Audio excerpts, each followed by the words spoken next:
screen. Let's try to get up to 30,000 likes. Additionally, do share out this live with a handful of friends. Before we hop into the debates, I just thought I'd let y'all know that I may have another opportunity here to pop out to another swing state to talk to more undecided voters, to hang out with more content creators. Now, I don't know how much I could say because I don't know how much other people have talked about this, but it's possible that I will be somewhere across the country with some other big names that you guys are all very familiar with, in the 4 days leading up to the election. So that will be super exciting. It will mean that I will be taking more time off of my streams, but it is so much fun to do those in-person events, and it is so worth it. But anyways, for the first 400 of you guys in here, please do double tap, please do share. We are going to go ahead and get our first guest up of the night, y'all. So everyone just do give us a minute. So let's go and get Leah up in here, y'all. But you know what? But there's nothing for sure yet, y'all. And the reason I say that is because I have to use my leverage to get one more person on the trip. Anyways, what's up, Leah? Are you voting for Trump? Hi, Dean. No, I'm not voting for Trump, but I just wanted to say you're a really cool person. Have a good day. I appreciate you for coming up, Leah. Have a good one. W's for Leah in the chat. Let's go to move on to our next guest. Maze, thank you so much for the boxing gloves. It is absolutely phenomenal to see you. Thank you so much. Everyone, show Maze some love in the comment section. Thank you so much, Maze. What's up, Chris? Are you voting for Trump? Holy crap. It's a yes or no. It's a yes or no, man. No, I'm not. Bye, man. All right. Appreciate you for coming up, man. Guys, if you are in the queue, make sure that you're voting for Trump, y'all. We are just looking for debates. We're going to go to move on to our next guest, everyone. So do just give us a second. Thank you so much for the hands up, Purdy. What is going on, Jacob? Are you voting for Trump? Dean, I'm not, but I love you so much, man. You're so base, bro. Thank you so much, Jacob. Guys, Purdy, thank you for all the hands up. Guys, please, if you're in the queue, make sure that you're voting for Trump. I love you all, and I'm so appreciative for you guys for coming up and showing some love, but we are just looking for some debates. Hey, what's up? Are you voting for Trump? Yes, I am. All right, and why is that? Because I'm not a faggot. All right, and they're automatically slurring. That is a speed run of the day, ladies and gentlemen. Hopping to the slurs, that is the script. But I will say, apart from just, like the all too common use of like Trumpsters slurring, how come they assume that like other men around them are like gay? Just saying, I don't get sexualized by any demographic more than by the white, cis, heterosexual Republican men. Anyways, Paper, what's up? Are you voting for Trump? What's up, bro? Don't stop cooking these conservatives, bro. I appreciate you for coming up. W's based. Keep in mind, guys, we are just looking for debates, y'all. We are just looking for debates. We're going to go to get our next guest up in here literally right now. So everyone do just give us a minute. Let's go to get Brady up in the box, y'all. Also, everyone, if you happen to have a second device open, go like my recent tweet. But what's up, Brady? Are you voting for Trump? Yo, I love you, bro. Okay, Brady, I appreciate you. You guys, please, if you're a fan of the content, please just respect my boundaries. I really do love all of you guys, and you guys are phenomenal. But please just respect my boundaries. I don't want to have to keep repeating that, y'all. What's up, Bryce? Are you voting for Trump? Yeah, I am again. All right. Have we talked already? Not to my knowledge, no. All right, phenomenal. So why are you voting for Trump? Because my life was a whole lot better under the Trump administration than we are now. Great. So how did our current administration cause your life to be worse, Mr. Bryce? I'm paying way too many. I'm not way too many. I'm paying way too high prices at the grocery store. Inflation. The gas pumps. Yeah, inflation. Gas. Yeah, all right. So how did the Biden-Harris administration cause the price of gas to increase, or how do they cause inflation? Let's hear it. So I live in the state of Tennessee, and I think I'm paying somewhere close to around $3 a gallon of gas. And if I remember correctly, and I could be wrong, I don't remember the exact numbers.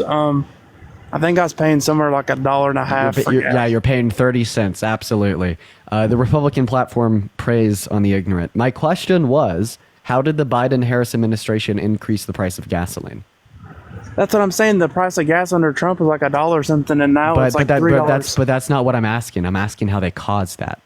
How did they cause that? Yeah. Yeah, because Biden, in the first day of office, he shut down the pipeline. Phenomenal. Phenomenal. Yeah.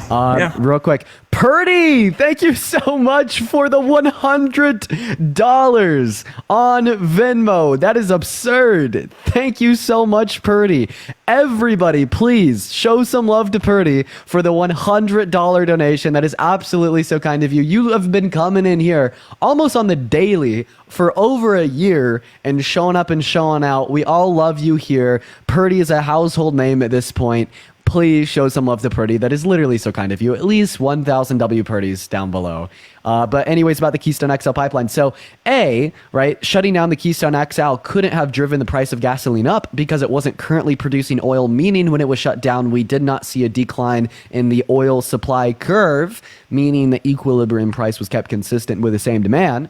And then secondly, right, shutting down the Keystone XL pipeline in your brain would essentially hope to achieve a lower level of domestic production of oil, but we actually have the highest level of domestic production of oil ever under Biden and Harris. We are more energy independent now than we were ever under Trump. So if we're so-called energy independent, then Haley, why thank you for the $4.20 on PayPal. Appreciate it. Why haven't we gone full electric to electric vehicles if we're so energy independent? Because we don't have the means to go to full electric vehicles? Exactly.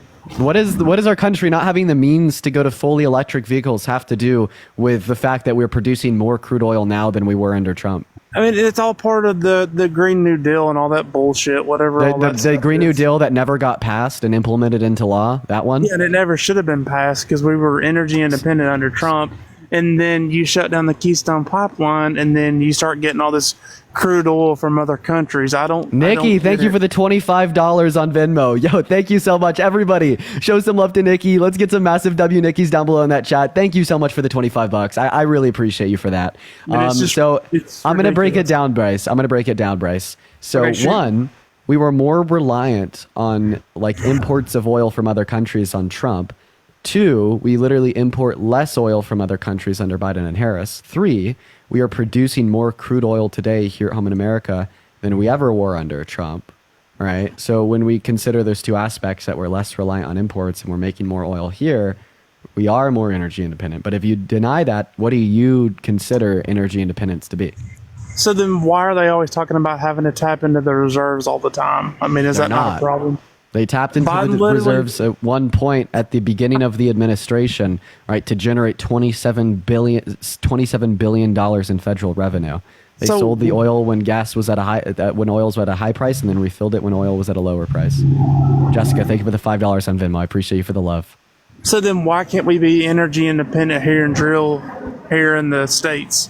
Purdy, thank you for the larger than life. I appreciate you for that, Purdy. Everybody, thank you so much. Show some love to Purdy down below for the larger than life.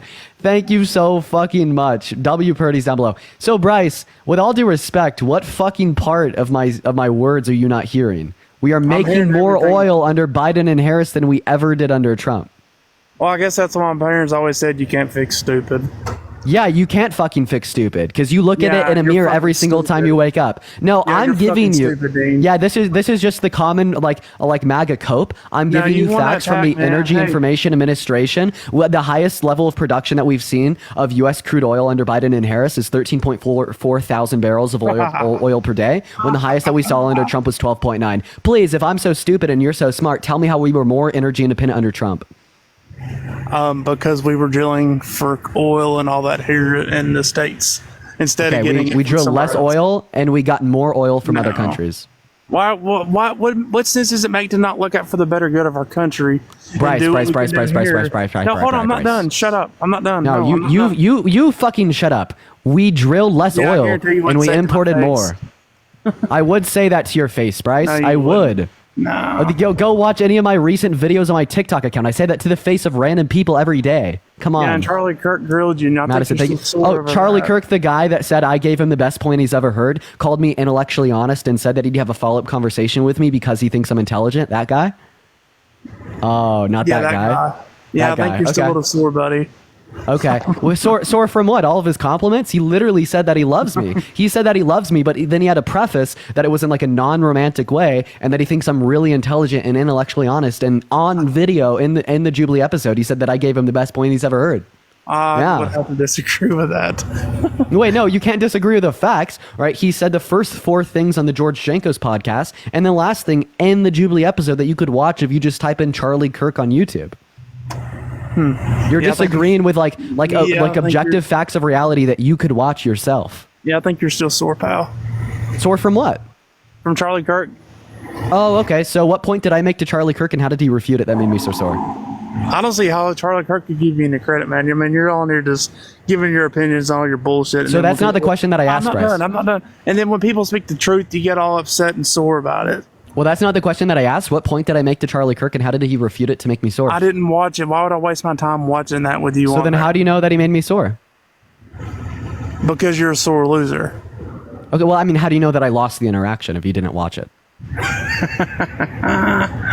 Oh my gosh! Yeah, that's No see, that's the answer? So problem. that's the MAGA cup. You man, just, with like, your laugh when you don't have an generation. answer. That's your problem with your generation. I mean, you're Which is? naive and won't.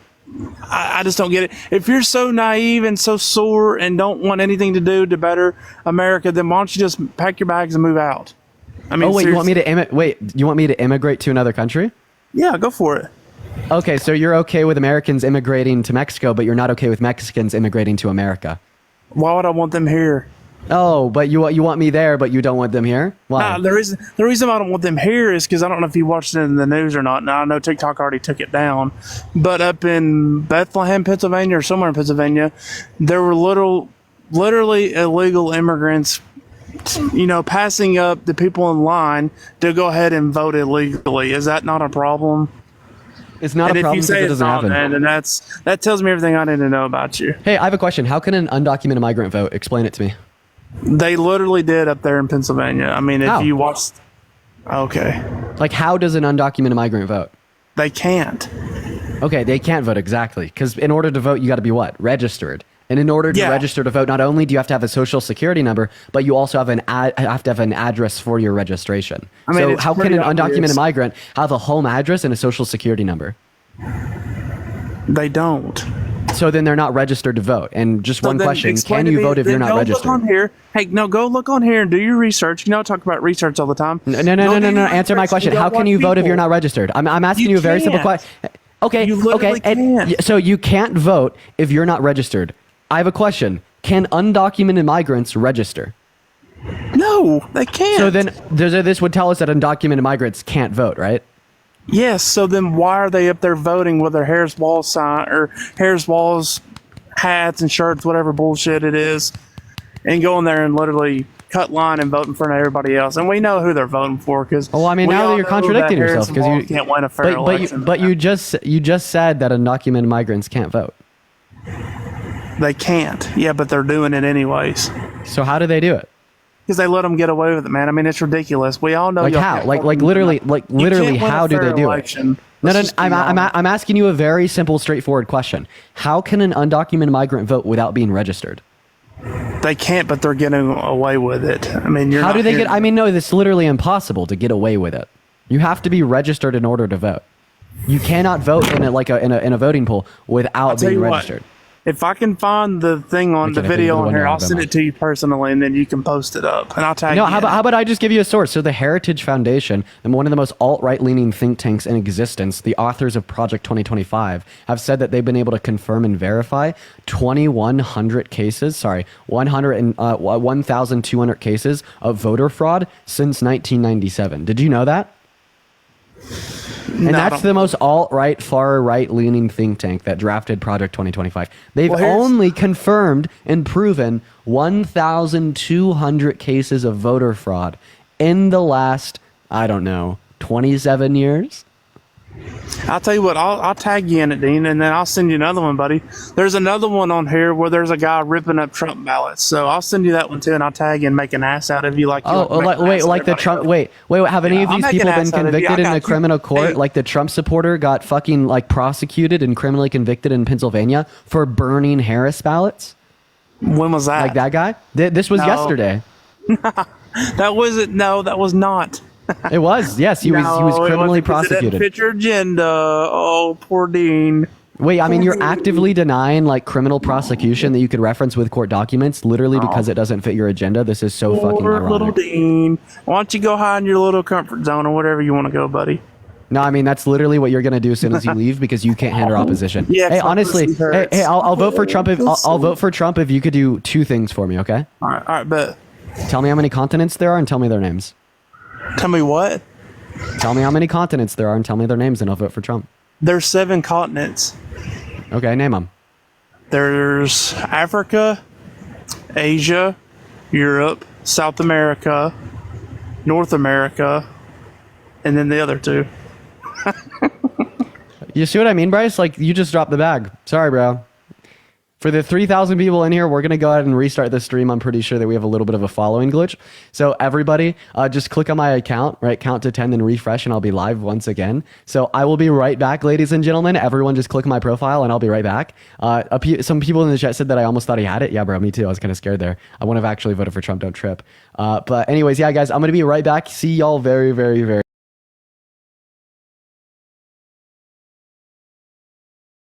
Makanda, Bells, Lissa, Maddie, Tay, Emma, Geek, Summer, Aunt, Salt. Welcome back in, ladies and gentlemen. It is absolutely so good to have you all back in here. Make sure that we're double tapping away on that phone screen. That last live definitely got limited just a little bit, but we are going to go ahead and work through it. So for everybody coming in and hanging out with us in here today, hop in the queue if you are voting for Trump. We're going to go ahead and get our first guest of the day up in here, y'all. So everyone just do give us a second. We got Jaden loading in right now. What is going on, Jaden? Are you voting for Trump? Hell yeah. All right, and why's that? I'm a single issue voter, and if Young Thug goes to jail, he gets wrongfully imprisoned and convicted, Donald Trump already said he'll free him. Okay, how many, in what temperature in Fahrenheit does water freeze? 32. What about, how many continents are there? There's 7. Okay, yeah, you're trolling. Okay. Bro, I'm not trolling. You're trolling. Obviously he's trolling. We're going to go to move on to our next guest. Everyone just give us a minute. Obviously he's trolling. What's going on? Are you voting for Trump? So I'm undecided, but I'm leaning towards Trump. All right. Would you ever vote for someone held civilly liable for violent sexual abuse?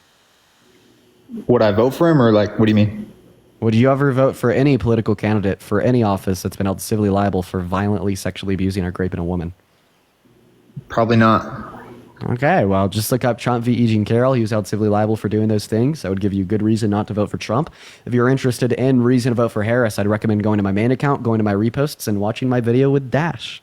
Thank you so much. And I will probably be hosting a live in the coming days, solely talking to undecided voters. So feel free to come back then.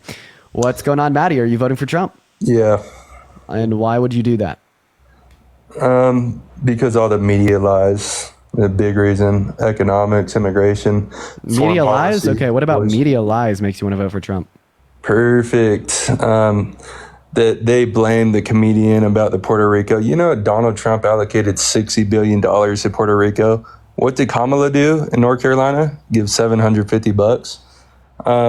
Wait, so Donald Trump gave 60 billion. One moment. So Donald Trump gave $60 billion to every single Puerto Rican resident? No. Okay. Total. Well, then, so I have a question. So you cite how much money he gave Puerto Rico in total, and then you cite how much money was immediately released through emergency funding in accordance with the Stafford Act for each individual North Carolinian. So I have a question. Yeah, how much money was 750. released from FEMA in total towards emergency funding for people in North Carolina? Do you have that answer? No, I'm asking you. Okay. I can give you that answer in about 5 seconds if you want. So what is it? Well, while he's looking for that, everybody, make sure that we're double tapping away on that phone screen. Phenomenal. And then also it should be known here, right, this doesn't change the fact that he platformed someone that was just saying horrendous shit about Puerto Ricans. B, he actually withheld that funding from Puerto Rico for 2 years. C, when the hurricane hit, he gave residents in America $500 per person. And D, he actually diverted funding from FEMA to migrant detention centers. And E, Kamala Harris didn't allocate that funding. FEMA Yo, did Dean, you federal law shouldn't and the ask Stafford Act. questions you don't know the answer to. And F, wait, sorry, go ahead. You shouldn't ask questions you don't know the answer to, Dean, because it's going to make you look bad. Isn't that the point of asking questions? Well, yeah, I mean, but not for you. You usually ask rhetorical questions that you already know to make yourself look good. But this question here is going to make you look real bad. FEMA has only provided $100 million to North And that was Carolina. Phenomenal. And that was in like the immediate response. 100 Phenomenal. million. Thank you for answering the question. Puerto Yeah, and Rico, 60 billion. Yeah, so Maddie, so this is like different like types of 60 funding. billion, Dean. So the immediate emergency funding, that was the max that could be allocated given the Stafford Act, which is federal law, and the Stafford Act was passed with that cap predominantly by Republicans in Congress.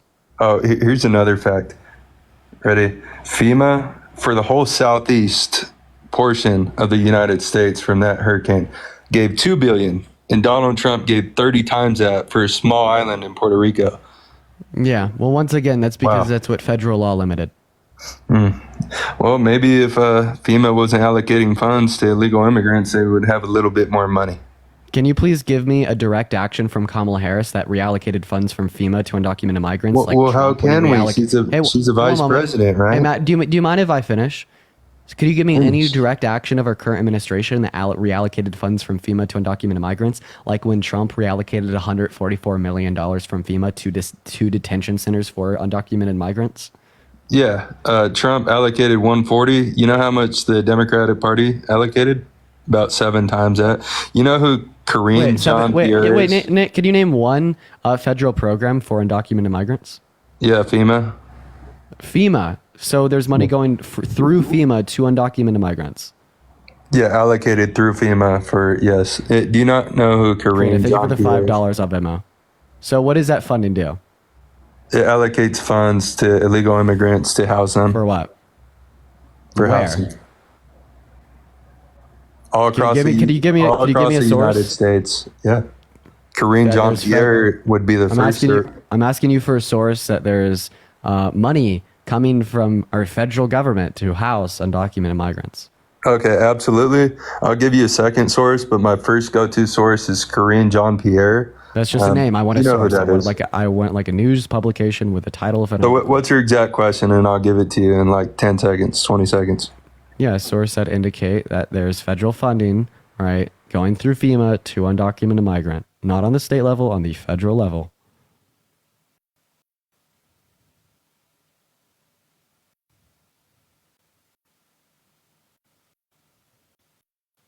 Looks like we have another shadow ban. TikTok has cooked all of our accounts. You already voted? It's okay. The conversation already started. It is what it is. It is what it is. It is what it is. I wonder why we're getting shadow banned on this account. Yeah, I got your source. Yes, know, there what is is it? federal funding allocated to support communities that are assisting undocumented immigrants, specifically those awaiting immigration court proceedings. The Department of Homeland Security, through FEMA, has provided significant funding to local governments and organizations. Wait 1 second. Migrants that are awaiting court proceedings or illegal migrants here through asylum seeking processes. Well, I mean, let me say the rest of the thing because it probably brings that up. Specifically, those awaiting immigration court proceedings. Yeah, those would be legal migrants here through asylum. Well, they're not, how are they legal if they have not even been processed through the court proceedings? Because you could come into our country and wait for the court proceedings. It's called the asylum process. So, what about the ones who don't go through court proceedings? Are they legal? No, if you're coming into our country Okay. like through like a But they're non-port still of getting entry, paid not for through it. an asylum seeking process. So then give me a source, because the source that you just read off, which by the way is probably ChatGPT, right? Specify asylum seeking migrants. Hey, Dean. Let me So do you have a finish source, the man? source. Let me finish the source. Yeah. By the way, what is your source? Just out of curiosity. The Department of Homeland Security. Okay, where could I find this? Probably on their website. Wait, probably on their website. So are you not on their website right now? Sorry. Most definitely on their website, Dean. So are you not on their website right now? I was on their website. You were on their website. So then where are you reading this information from? I copy and pasted, put it on my notes. Okay, so then what's the URL specifically? Read off the URL to me right now. HTTPS / Department of Homeland Security Okay, no. So the Department of Homeland Security's website is dhs.gov, not Department of Homeland Security.com. So you're lying to us. Wait, hey, so you're now trying to argue. Why did you just lie to us about like Dean, like your source? Because I don't know the exact URL off the top of my head. You're trying. But you said that you paint me just as a copied liar, it my from. friend. You said that you literally just copied it into your notes 5 seconds ago. What if we did this, Dean? I have a question. I have a question. Did you just ask ChatGPT? What if we did this? No, Maddie. Be honest. Did you just ask ChatGPT For what? for your source that there's federal funding going? I mean, to I adopt could. migrants? I think that'd be better. No, did you? No. Okay, so matter then of where fact, did I you? will. Then where did? So then I where did will you right get now. that paragraph from? So then where did you get that paragraph of text from?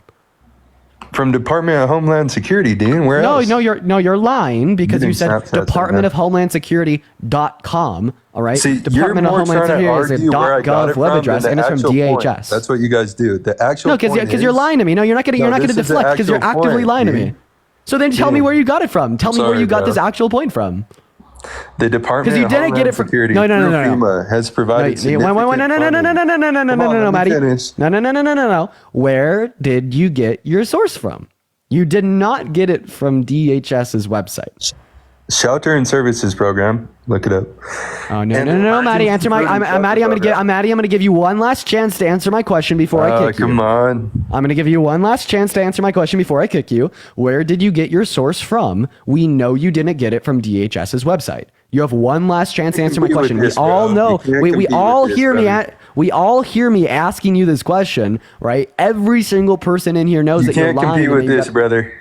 I can't. Well, I won't be able to compete with it if you tell me your source. You can't. Department of Homeland Security for the 5th, 6th time, possibly. Once again, we know that you're lying about that because you said Department of Oh. Homeland Security.com. Okay. Dude. You're not remedial, are you? Okay. All right. Well, we're gonna go to kick Right. Buddy. Appreciate you for coming up. See, like, I don't know. I don't see, like, guys, like, holy fucking shit. Like, they just want to like lie, gaslight, and literally make up sources. And then when they're like caught like that, when they're like literally fucking caught giving a fake source that they made up, like they just want to like insult and like gaslight. Like, I don't know what his angle was there. What's up, Cole? Are you voting for Trump? I am voting for Trump as a veteran of the United States Army. All right. Why is that? I was personally in the United States Army during the Biden-Harris campaign. There's the failure in Afghanistan, the forceage of vaccine mandates, where you had to determine if you would get the vaccine or be other than honorably discharged from the military. And then there's also mandatory trans training, which violates the right, your First Amendment right to your practice of religion. What? Mandatory. So in the I military, appreciate you for the fucking. I have a question. What did the military do in Afghanistan? the military followed the acts of Congress. How many fucking innocent Muslims in the Middle East, right? They upheld did their constitutional American troops obligation to violate follow the their acts freedom of of practice Congress. of religion? They acted I'm just so Congress. fucking curious. They How acted many upon innocent? Congress. No. I'm talking. They acted how many? upon Congress. Okay, with all due respect, let me fucking speak. How many innocent Muslims in the Middle East did American soldiers violate their quote unquote freedom to practice religion? And you better not give me that bullshit like, oh, their religious practices are harmful. But then turn around and say that you're pissed that the government is telling you to not like disrespect trans people because of an incongruence between. Oh no, their I gender 100% identity and agree that physical substance. the invasion of Iraq and Afghanistan was a vast overreach of congressional power. I won't argue that. I'm just saying that stripping away somebody to fully practice their religious right and forcing them to go through trans training violates that right. And I would say that that's wrong. Okay, how? You have a freedom. And so outside of the military, you have a right to like go to work and leave and quit your job. And the United States Army, you do not have that. You are subject to UCMJ. What where is you would trans be- training? So transgender training would mean that you have to validate pronouns, right? Which I agree with. I think that you should be generally nice to people. And the and government validate their like telling pronouns. you to validate the pronouns and identity of a It's trans forced person. speech. How That's does that forced like speech. infringe upon your religious freedoms? Because it's forced speech. Because in the United States Army, you're subject to the UCMJ, the Military Code of Justice, right? But how does that violate your religious freedoms? because the Christian religion doesn't believe in transgenderism. Okay, Some and what, people, and again, what some verse in the people- Bible tells and us that? I said, again, some people. And what verse of the Bible tells us that being trans is wrong? Again, I'm not debating religion. I'm Well, I mean, debating I am. What verse of the freedom Bible of says? speech. No. You literally are debating religion. What verse of the Christian Bible tells us that being trans is wrong? I believe it's like Romans 11 or -19 or something like that. It's No, it doesn't talk about trans well, people that's anywhere in the homosexuality, Christian or you could spin the Bible. Also, it's not claim. Romans. It's not Romans 11. It's Romans 1. Get your facts straight. Thanks. Okay, so it's Romans 1, but still. So wait, I'm so sorry. that's So, theologian do you debate. think that trans people are gay? I would believe that they can be straight, they can be bi, they can be. So then, what they is can like be any gay. reference that you can make in the Bible about homosexuality? What does that have to do with the trans people? And Cassidy, thank you for the $1 on Venmo. If we're talking about, again, because you diverted. I'm No, talking you said about, that no. a reason. No. I'm not Free diverting speech. at all. Right? You made the claim that violates your religious fucking freedom, and that's a terrible thing. You understand that there's not a single verse in the Christian Bible that says being trans is and wrong. force adherence to policy that would directly contradict your religious belief, whether you're Muslim, you're Jew, There's you're no Christian. you said that there's no verse in the Christian Bible that says being trans is wrong. No, that's not violating your religious beliefs. That's telling you to not be a prejudiced little twerp. I'm not stating that there's direct thank you for the $1 on scripture. I never once said that the Christian Bible explicitly says it. Again, So then how we're do you debating- if there's right now no we're debating scripture in the Christian theology. religion that We're says debating being trans is theology wrong, right now. then I'm why would that stating violate that your forced religious speech- beliefs? The forced speech, forced mandates, again, subject to the UCMJ, right? Hey, You cool. will I'm go gonna to- ask my you have double question one jeopardy. last time. 5. Thank you. Okay. So then how does it violate your religious freedom if it doesn't say anywhere in the Christian Bible that being trans is wrong? Again, if you want to go down the theology route, we can do that. Where the Christian just, Bible, just to let you know, so it's not forced speech. orthodoxy, right, states that, right, there's a Christian Bible, and then there's the practice of tradition, which is also Christian theology, right? There's Catholicism and Protestantism, which is the different side. So there's Eastern Catholicism, which is actually Orthodoxy, and Western Catholicism. Sorry, which thank has you for been the $10 everything on in the them. I United appreciate you States so saying far. love all people and welcome back, Dean. I appreciate you so much. And Tree, thank you for the $2. I'm just still waiting for you to tell me. Orthodoxy has the take of oral tradition and traditional concept, where if you were to have that, right, you say oral tradition, right, that doesn't have to be scripture. It doesn't have to be written down. The Bible at no point says rely solely upon the Bible. It never says that. If you move down the, and again, right now we're debating theology and theologians. Could you please show me like where, right, in either Orthodox or in the Catholic like tradition, insofar as like the power of the priest we'd see tradition to be anti-trans?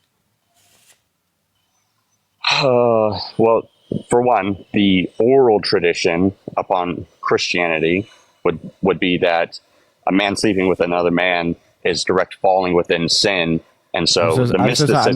That has nothing to do with being trans. Okay. Two men For- sleeping together has nothing to do with an incongruence between your gender identity and your phenotypical sex traits.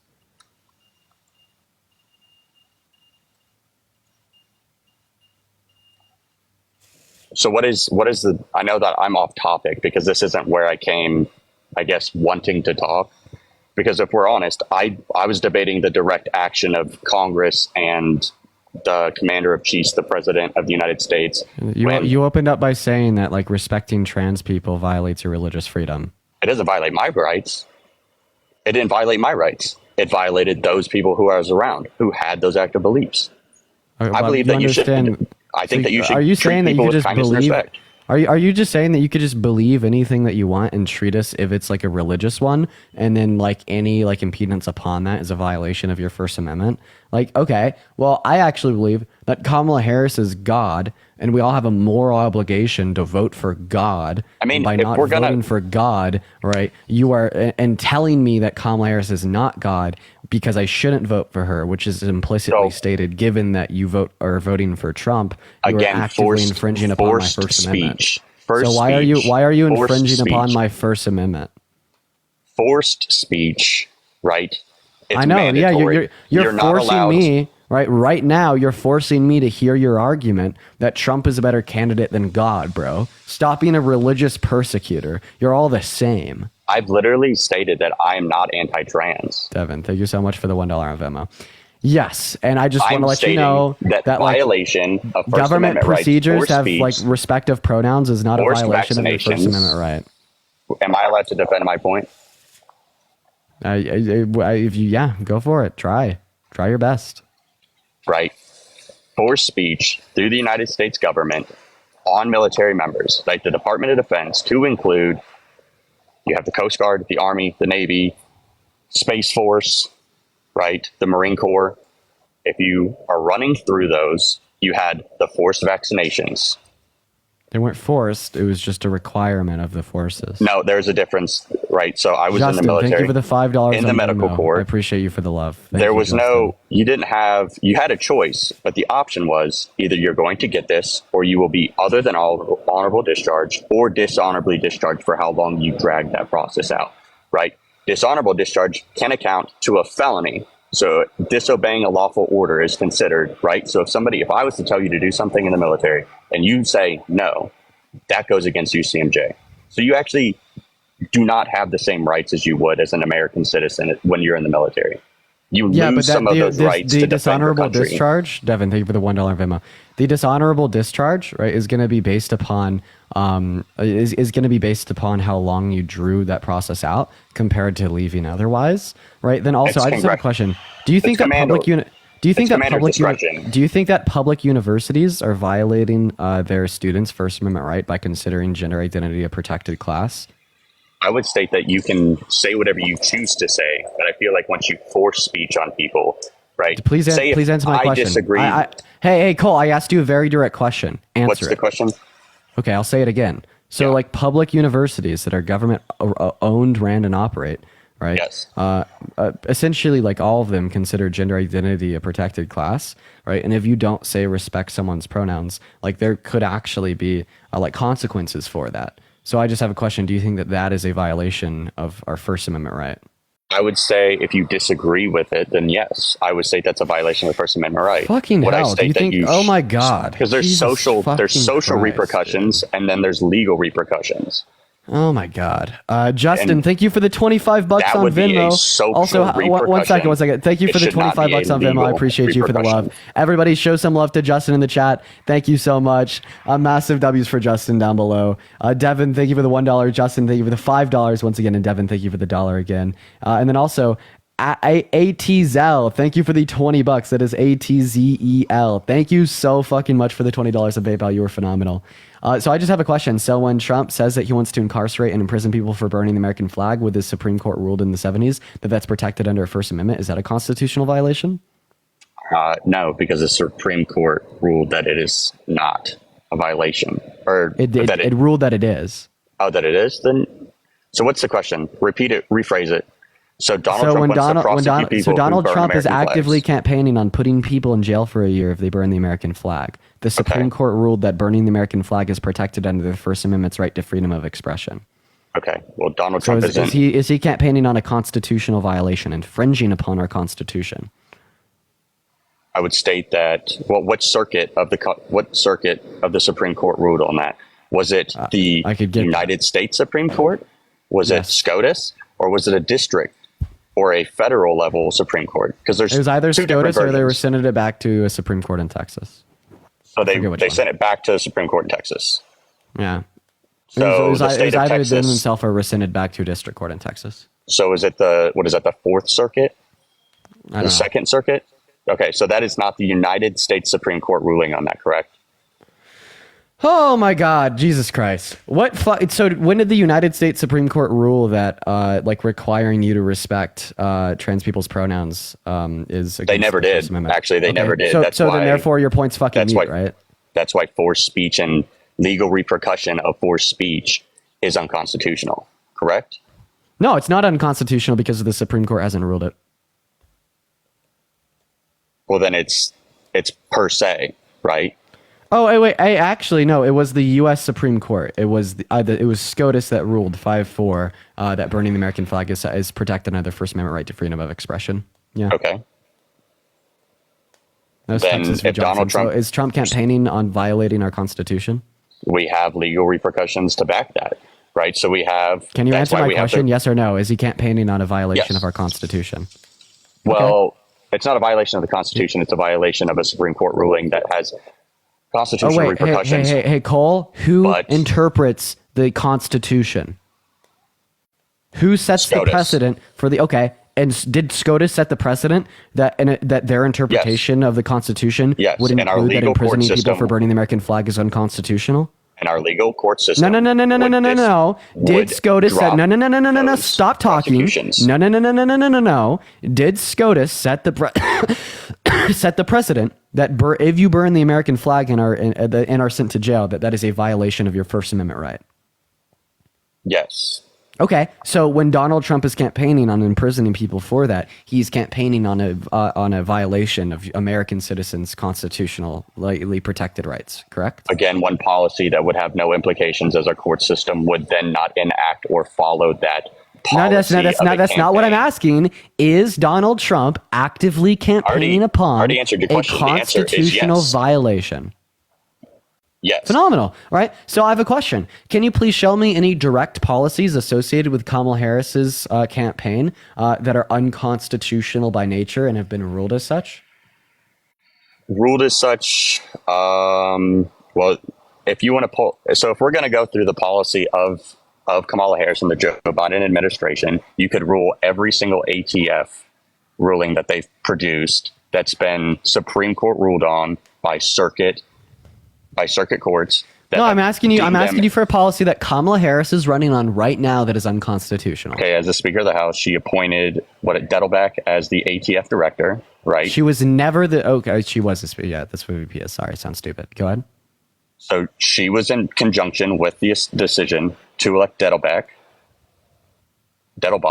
as the ATF director. As the ATF director, he submitted... No. I'm asking you... Okay, I'm going to re-ask my question one last time, Cole. Things that she's done have policy... No. Name one policy that she is campaigning on today, right, that is a direct violation of the U.S. Constitution. I'm not basing that off of her political campaign. I'm basing that off of her record. The people that she's elected. Okay. Yeah, well, I mean, fucking Donald Trump elected to have John Eastman and Rudy Giuliani serve as personal lawyer, and that made the fucking Mike Pence card to overturn and steal the election from Biden in 2020, in which he then admitted in the Supreme Court was behind and was an official act of his presidency. But I'm just asking you a very simple question, and then you're just engaging in sophistry. I'm up here for real conversations, not this shit. But because you only want to give me this shit, we're going to go ahead and just go straight for the fucking neck. As a veteran of our country, you fought for the American democracy. You fought for individualistic rights, freedoms, and liberties. 100%. And today you stand behind a candidate that called for the termination of articles found in the Constitution, actively is campaigning on policy that would violate our First Amendment, and said in an interview with Mike Pence that we should violate people's Second Amendment by taking their gun first and giving due process second, which is also a violation of people's Fourth Amendment. Are you talking about red flag laws? The thing you just said is red flag laws. This wasn't red flag laws. That would be taking a gun and then due process. That is what red flag law. That's what red flags are. Red flag laws are literally you go to a judge, you submit your evidence, they take the gun, and then you have your day in court. That's violation of the Second Amendment. No, I would 100% agree with that. He didn't say this in... He didn't say this in context of red flag laws? But no, that's also a policy that Kamala Harris has supported. Yes, that is a policy that Kamala Harris has supported is red flag laws. Oh, so by the way, like going to the court, right, submitting the evidence, that is a part of due process. No, due Okay, process but what includes you being able specifically to what he fairly said, represent yourself in a court of law. specifically what he said, right, was that we should take criminals' guns first, take them away from them, send the military in, steal them, and then give them due process. The conversation that he had in Mike Pence is in totality on YouTube. You could watch it yourself, right? This was not in the context of red flag laws. This was in the context of talking. Dude, please, holy fucking shit! Can I finish talking? I'm asking you for your source. I will legitimately watch your source. Yeah, sure. Just look up Trump take guns first, give due process second.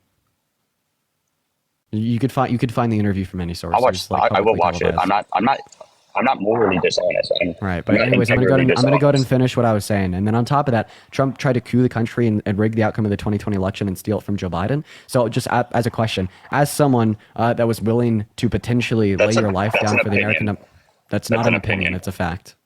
Well, how do you have fact on that? Did the court of law? Because he admitted it. Did the court of law determine that? He admitted it in the court of law in the past January 6 indictments, as well as to the Supreme Court. He admitted to sending fake slates of electorates to 7 different key swing states in the 2020 election with fake votes saying that he won the states when he lost. And so he was found guilty of that, correct? To certify. No, he admitted it. And then the ongoing litigation is determined if he should be admittance is not immediate guilt. It is. No, it's not. It is, absolutely. No, it is not. To be found Holy guilty, fucking shit, it is. To be found guilty in a court of law means undeniable. Admittance does not mean admission. It's not an admission of guilt, by the way. That's been found in multiple different court proceedings that's not true.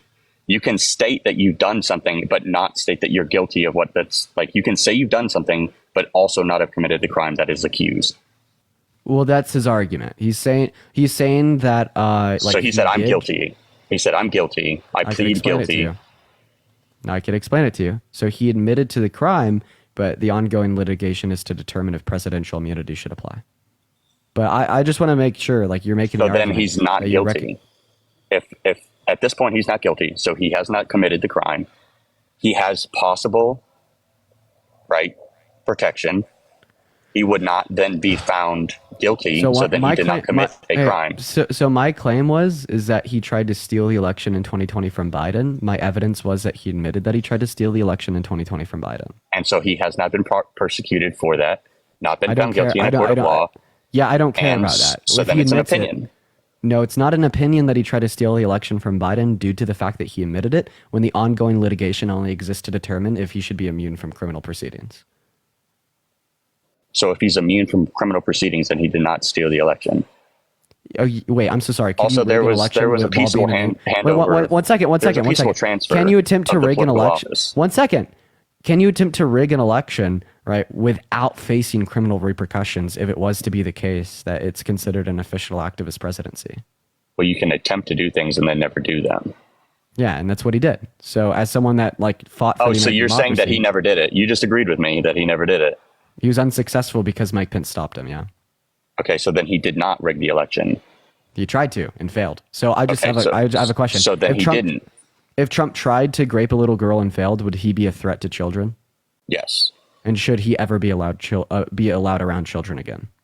Yes, just like Joe Biden pinched the nipple of an 8-year-old. We could talk about Joe Biden next. So if Donald Trump tries to rig an election and fails, is Trump a threat to our democracy? I would state that just like every election that's been held in the United States. No, I'm asking you a question. If Trump tries, no. If Trump tries to rig the outcome of the election and fails, is he a threat to democracy? Attempts. So there's active pursuit and doing the actual No. thing. If Trump tries to rig the outcome of an election and fails, is he a threat to democracy? Did he actively produce results of his? You're saying try. Or attempt, as if that's that's a definitional term, right? Did he have results from his attempt? So then, no. Okay, then why would he be a threat to children if he tried to grape a little girl but failed with no results? Because there's an active pursuit. Like you have to, in order to, you're not guilty. He actively. Okay, so you're saying in the hypothetical, if he were to actively pursue child grape but failed to achieve child grape, he's still a threat to little girls. You would have to be violating. You're saying if he were to actively pursue child grape but failed child grape, he would be a threat to children. Yet if he actively pursued government overthrow and attempt to rig an election, but failed government overthrow in an attempt to rig an election, he would not be a threat to our democracy, right? So why would he be a threat in one scenario, but not a threat in the other scenario, considering the fact that there was an active pursuit to achieve the end goal in both, right? And there was a failed outcome in both, right? So please tell me why in one scenario he'd be considered a threat, but not in the other, considering the fact that all variables are held identical and the only difference was the end goal in which he attempted to achieve but failed.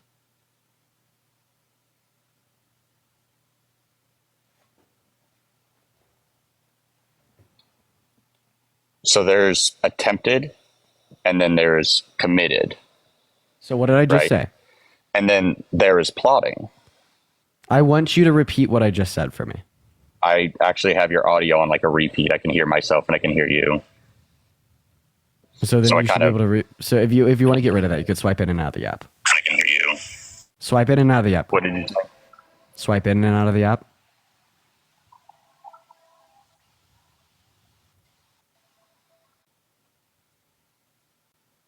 Dude, holy fuck. All right, I'm back. I had to swipe in and out of the I'm app. going to go ahead and say it one last time, and I want you to respond. So you said if Trump attempted to pursue child rape, but failed child rape and produced no results, that Trump would be a threat to children. Okay. So why, Correct. if he attempted to pursue government overthrow to rig an election, but failed government overthrow to rig an election, would he not be a threat to our democracy? Right? All variables are held identical in both scenarios. The only difference between the two scenarios was what goal was attempted to be pursued and failed. Right? So please tell me why you hold this trivial double standard where in one sense he's a threat, even though he didn't achieve success, but in the other sense he's not a threat because he didn't achieve success. I would differentiate the difference because in order to, right, so again, these are two very different crimes, right? So you've gone to the extreme, right? So you would be violating the sovereignty of a child in order to get that, to have attempted that. Just being in the same room as the child is not attempted rape, but to actively violate the autonomy of that person. No. We're gonna assume that we're gonna assume that he went to a little girl's. No. We're gonna assume that he went to a little girl's house but couldn't get in because the front door was locked. Would he be a threat to children? Yes. Okay. Right. Mike Pence and Donald Trump did not enact any policy, right? Speaking to somebody is not the same thing as like actively pursuing something. No, he did. And so he did the word actively attempt pursue is the word attempt it. that you're. He did actively pursue it. So he sent fake slates of electorates to 7 different states, right? And he had to make false certificates of ascertainment, which is like the total final vote from the state that is authorized by the governor's office. And he created fake unauthorized certificates of ascertainment. And then he told those slates of electors to go to DC on January 6th, in which they did show up. And then they gave those false certificates of ascertainment to Mike Pence, right? He then pressured Mike Pence into certifying them as real, making him the next president of the United States of America. But then Mike Pence contested that and rejected that. And that's why Trump calls Mike Pence a traitor, right? Rudy Giuliani, as well as John Eastman, his personal lawyers, lost their law license over this, right? So this was an attempted pursuit, very similar to the attempted pursuit of the rape of a child, right? So we'd say that he's a threat to democracy because of that. I would state, yeah, we'll say that we at the status quo of what democracy. Again, we don't have democracy. We have a democratic republic. Again, we elect officials to act on our behalf. A representative democracy is identical a republic. to a constitutional republic. Yeah, right. So we have elected officials that we've chosen on the behest of the American citizens so now you're to just saying act that he's upon our will. So now you're saying that he's not a threat to democracy because we're No, not I'm saying in that act. I'm saying in that act that he was out of line. Yeah. Okay, so is Donald Trump a threat to democracy? I would say in that exact moment, he was not doing the best interest of his country. No. Okay, so would you, as a veteran that fought for the American democracy, ever vote for someone that is a active threat to democracy and tried to overthrow it? Well, I supported. So here's the thing: I was in the military when Donald Trump was a president, and I was also in the military when Joe Biden was in the presidency. And here's the thing: at no point in my service did I ever uphold or choose to not uphold our Constitution because of the actions of one political person. We're I talking chose about who both. you're fucking voting for, bro. Would you Yeah, ever vote Donald for Trump. someone that tried to do these things? Well, he didn't overthrow democracy. That's the difference. He didn't. Okay, wait. So if Donald Trump tried to grape a little girl but failed, you'd still vote for him because he didn't grape a little girl? No, I would have 100% not vote for him. I wouldn't vote for Kamala again because Okay. I don't. So like Kamala's why would you policy that vote? has Why would you military not vote for members. Trump if he tried to grape a little girl but failed? But you would vote for Trump if he literally tried to overthrow our government, launching the biggest internal Because they're attack two since the different Civil War and things. failed. They're two different things. And I'd feel say like that the both next are thing that's pretty going to come out of fucking your mouth. bad. I feel like the next thing that's going to come out of your mouth is that he was found civilly liable for the rape of a different woman. One second. I'd say that like both are like pretty fucking bad. Jeannie Carroll again, but civilly Yeah, liable. okay, you're pivoting, bro. You're fucking pivoting, dude. So what is the question? I would not vote for Donald Holy Trump shit. if he had Just actually. get out of my life, bro. If he. Fuck, dude. I can't do this shit today. We're gonna go ahead and try another restart, y'all. I don't know why we're not sending out. I can't dude. I can't fucking do this shit today. That's so insufferable. Yeah, I'll be right back, ladies and gentlemen. See you all in 10 seconds. Hopefully we could send out after a restart. Such a waste.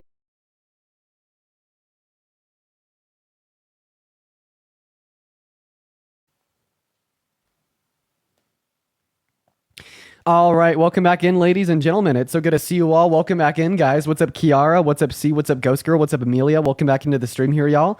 So we are suffering a very bad, total, and complete fucking TikTok shadow ban on this account. All right, I'd say if we don't send out this time, then we probably are going to all re-navigate to another account, ladies and gentlemen. But you know what? We're just gonna see what is happening. I don't understand like why this is happening, but it is what it is. Make sure if you are in here and you are voting for Trump, make sure to hop in that queue, ladies and gentlemen. But yeah, without further ado, we're honestly just gonna move on to our first guest. Let's go and get Jack up in here, y'all. So everyone, just do be patient. Give us a minute. What's going on, Jack? Are you voting for Trump? Hey, I am, yes. All right, and why's that? I agree more with his economic policies, stuff. I'm big on Second Amendment, big on border, big on pro-life. So he kind of just. Okay, let's talk about your first point, economic policy. Mm-hmm. So why do you agree with Trump's economic policy more than Kamala Harris's? So I like what he did with the TCJA. I personally experienced, paying less taxes once that was enacted. I disagree with taxes on capital gains and some of that other stuff that Kamala's proposing. I don't think they're necessarily awful ideas, but I do think it would have some pretty big negative economic impacts. What's your annual income? It's under 100,000 currently. I'm a college student.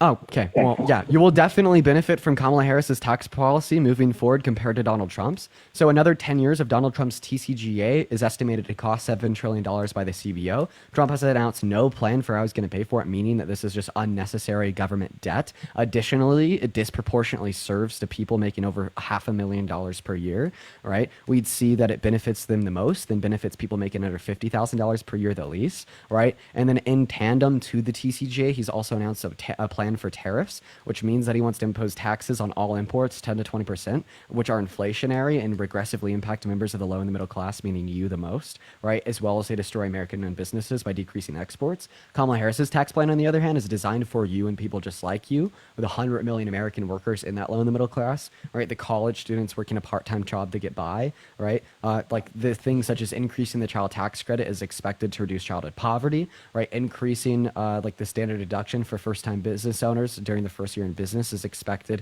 to increase the amount of entrepreneurs and successful small businesses we see in our country. Then, of course, the $25,000 subsidy for first-time homebuyers is designed to increase the overall supply of houses to reduce their price long-term. So, in the sense of economic policy, you yourself will benefit more from a Harris presidency compared to a Trump presidency.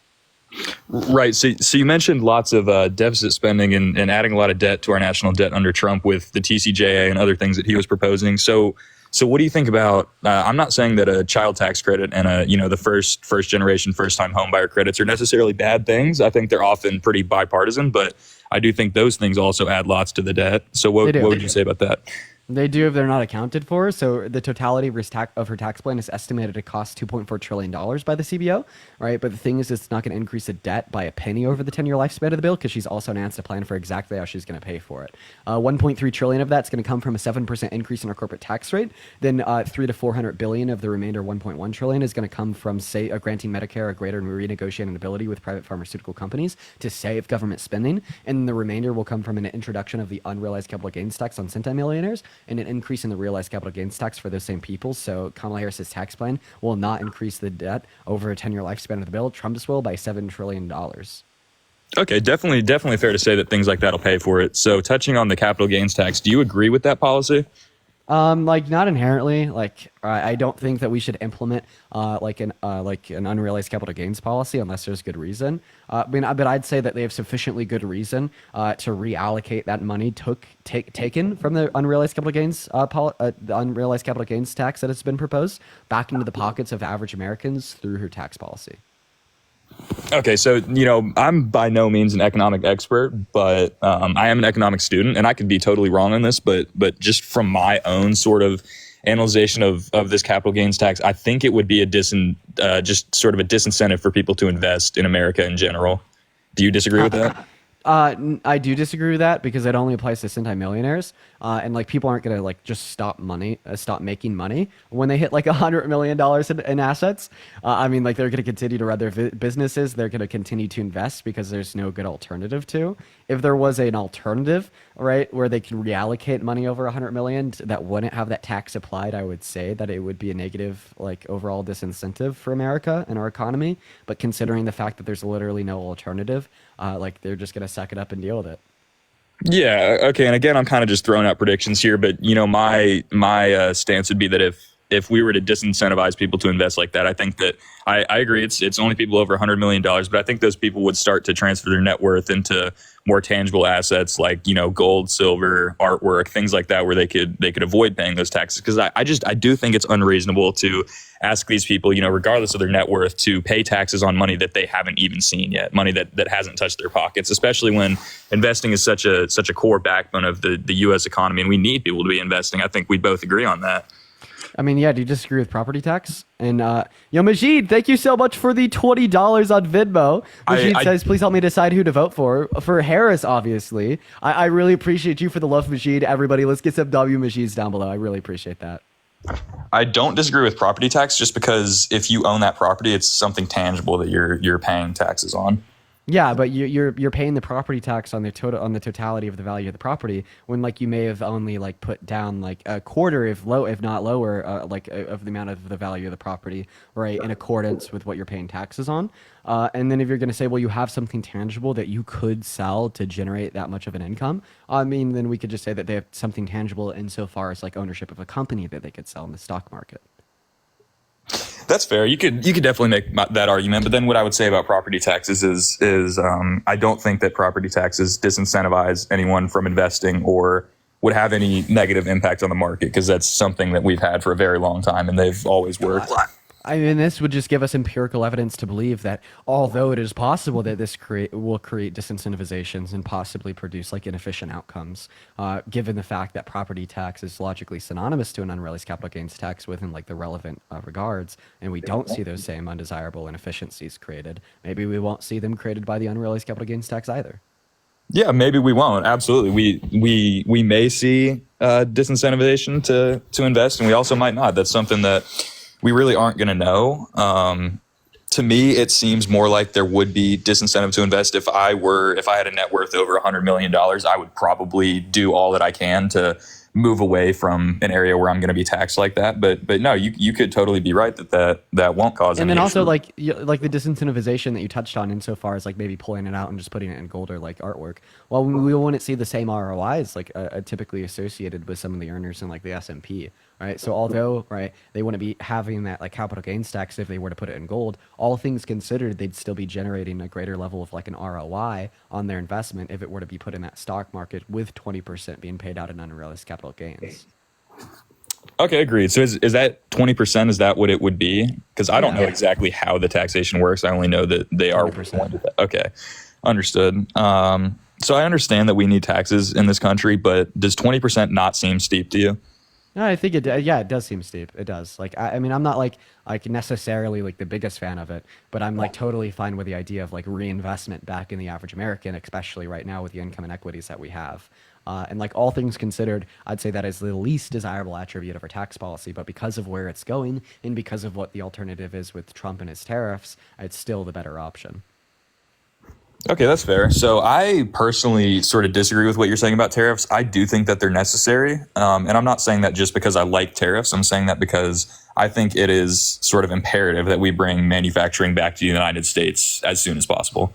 I think if we're to go to war, if we're to get into any sort of conflict, we need manufacturing in the United States as soon as possible. And from my understanding, tariffs are one of the only realistic ways to do that. And I do absolutely accept and understand that if Trump imposes the tariffs that he's proposing, we're going to suffer short term in America, and we're going to experience short term inflation. It wouldn't be on the level of, say, the pandemic, but I mean, we could be seeing, maybe even a quarter of that inflation. But I do believe it would be temporary, and I think that at the end of the day, it's going to be a good outcome once manufacturing gets back into our nation.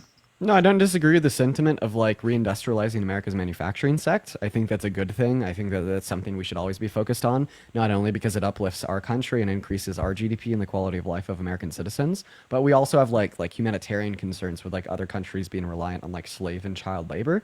The reason why I still disagree with tariffs is because I just think there's alternatives to tariffs that could still achieve that end goal of a higher level of domestic production of goods that don't create the same inefficient outcomes. Right? So like on one hand, you have tariffs that will incentivize domestic production that create inefficient outcomes such as like destruction of US businesses that are predominantly reliant on exports, as well as inflation. But I mean, we could also just reindustrialize America through raw investment. If we invest into American manufacturers, this will also increase their manufacturing capacity and will reindustrialize America synonymous to how tariffs would. And my evidence of this would be the CHIPS and Science Act passed under Biden and Harris. That was a $25 billion investment into chip producers such as Intel, right? And this is going to increase our domination in the chip market in the next 6 years by 20%, right? And this is something that Trump also did. So when he imposed his tariffs on China on his term, it plummeted agricultural exports and destroyed American farmers. What did he do? He bailed them out with a $27 billion investment, right? Which reindustrialized those American farmers that he destroyed and made them produce much more. So like that is the alternative to tariffs that don't create those same inefficient outcomes. And that's what I co-sign on. Okay, that's fair to say. I'm not too informed on the CHIPS and Science Act. I know that did bring some manufacturing back to the United States, but there were some other aspects in that. I'm kind of blanking on what it was, but I think that the goal of that was to bring manufacturing back, but I think it did some other stuff rather than just bring manufacturing back. Not that they're bad things, but I think that wasn't sort of the primary outcome of the act, but I could be wrong on that. Yeah, that was the primary outcome of the act. Like typically when Republicans will reference policy passed by the administration that like didn't achieve the goal of what it was titled, like you're probably talking about the Inflation Reduction Act, but I've never heard an argument made about the CHIPS and Science bill. Yeah, and the other thing about CHIPS and Science is I think, would you agree that that's a pretty bipartisan issue? Yeah, for the most part. Yeah, not saying that, the Trump administration would have passed that same act, but I think it's fairly bipartisan. And that's where I disagree with a lot of things that Trump says. I just seem to align with him more. Just out of curiosity, how old are you, man? I'm 20. I just turned 20. Okay. And are you a college student or anything? Yeah, I know. I do. I'm in philosophy. But I mean, seemingly, like you're able to have a pretty decent conversation with me here. I think that I've given you a lot of good points why your policy is better. Do you have anything else that you want to go over, man? Nah, man, we've talked before. I just wanted to get up here and run a couple more things by you, but I appreciate the time, man. You're a smart guy, and I really do appreciate what you do. Yeah, dude. Hopefully you end up voting blue, dude. You seem like you got a good head on your shoulders as well. Have a good one. I appreciate that, man. Have a good one. Yeah. Most fucking cordial conversation in like a year. Okay, sweet. We're gonna move on to our next guest. Oh God, I forgot about that. Christian, thank you so much for the love explosion. I really appreciate you for the love. Yeah, let's get some W's for Christian in the chat. Holy shit, dude. That's what political debate is supposed to be like. Oh my God. We literally just debated on like Democrat versus Republican, like economic policy. Boom. That is what it's supposed to be like. Oh, what a refreshing convo. Alan, what's going on? Are you voting for Trump? Oh, that was a good debate. I love that. I love that. That was Trump. You know why? Yeah, because he had the components to get up in court and say, do you know how insane I sound?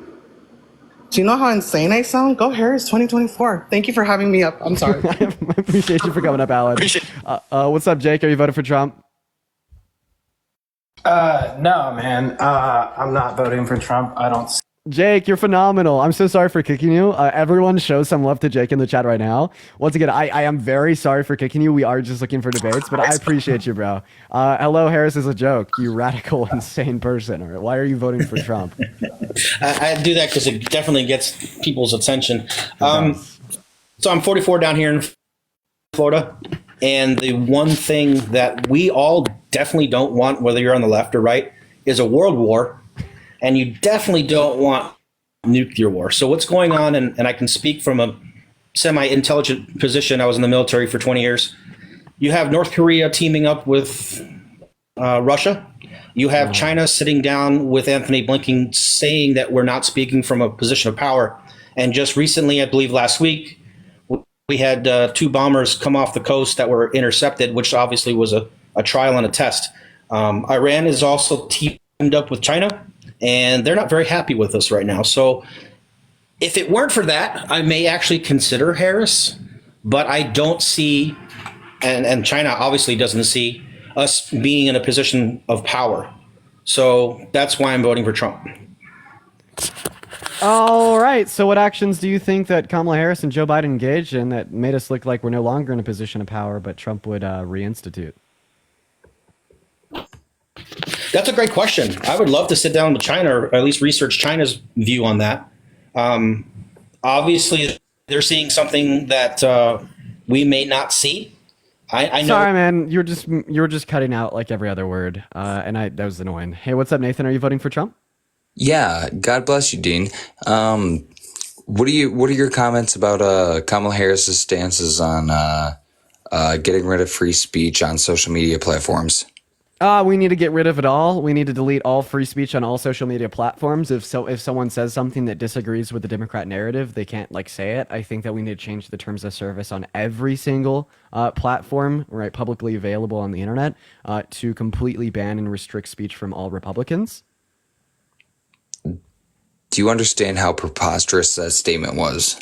No, it's not preposterous at all. I'm obviously fucking fooling with you. She doesn't want to get. She doesn't want to. God damn it. Okay, yeah, no, okay. Why do you say that Kamala Harris is against free speech on social media? Let's hear it. Because you said that there needs to be oversight on free speech and social media platforms.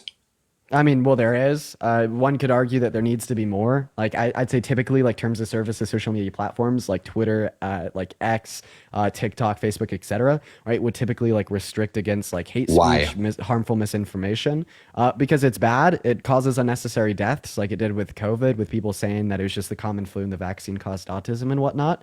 And then hate speech is just generally bad and should be fought against. And I think it's completely fine because these are private companies. The same way you can't walk in. One moment. The Constitution of the United States. No, Neon, I appreciate you for the money gun. And that's not unconstitutional. And the reason it's not unconstitutional is because private businesses can set their own terms for business. The same way you can't walk into McDonald's without a shirt or shoes. You can't scream the N-word on Twitter or TikTok. So do you think that the government should have oversight on social media platforms, which are private companies that allow free speech, like X? When did she call for government oversight insofar as legislating government oversight? When did she call for that? I don't think she did. She said that, or her comment was specifically was that, why doesn't Twitter have the same oversight and restrictions that Facebook does? That's fine. Yeah, see, that has nothing to do about legislative oversight from the government saying that we're going to shut you down and you can't do business, unless it is the case that you co-sign upon these government norms for TOS. No, that's just calling for better policy insofar as the restriction of misinformation and hate speech. I completely 100%. The restriction of free speech. It's not. In a nutshell. If I tell you that you can't slur while you're on my live, am I restricting your free speech and violating your constitutional right to free speech? Would you make fun of my speech impediment? I didn't. I said nothing about a speech impediment. Answer my question, please. Something about me slurring or having a speech impediment? No, slurs as in the N-word, like racist and homophobic. Oh, slurs. Racial slurs. Yeah, obviously that's not acceptable. And I asked you if I tell you if you can't use racist slurs in my live, is that a violation of your constitutional right to free speech? I think it's a violation of terms and guidelines for specifically ATZell, thank you so much for the $20 on PayPal. I really appreciate you for the love. Everybody, show ATZell some love.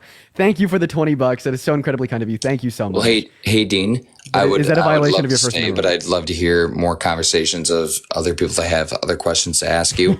I do appreciate the intellectual honesty of you. God bless you. I hope you have a great rest of your day. No, Nathan, no. I appreciate you for being kind, but don't run. No, I don't have to run. I just actually I do have to run, but it's not because of the debate. I really do appreciate your time. Yeah, have a good one. Have a good one, You too. Nathan. I appreciate you for at least being kind, but the dodge is crazy. But the run is crazy. All right, moving on to our next guest. Well, we're getting our next guest up in here, guys. If you do want to support me, my Venmo as well as my PayPal or my bio. But I would like to say, yo, Kid, thank you for the galaxy. I appreciate you for the love. You know what? Never mind. And Kid, thank you for the second galaxy. You were phenomenal, bro. Thank you for the love. Hey guys, spam MAGA or Trump down below in that chat if you do want to come up and debate. We are honestly just looking for a next guest right now, so let's go and get him up in here, y'all.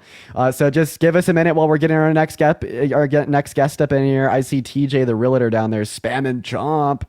You're gonna make more money if Kamala Harris is elected, bro. You're a realtor. Get that commission, dude. Come on, all right? You want those 3 million new houses to be developed so you could get an additional commission because of the increased demand of housing.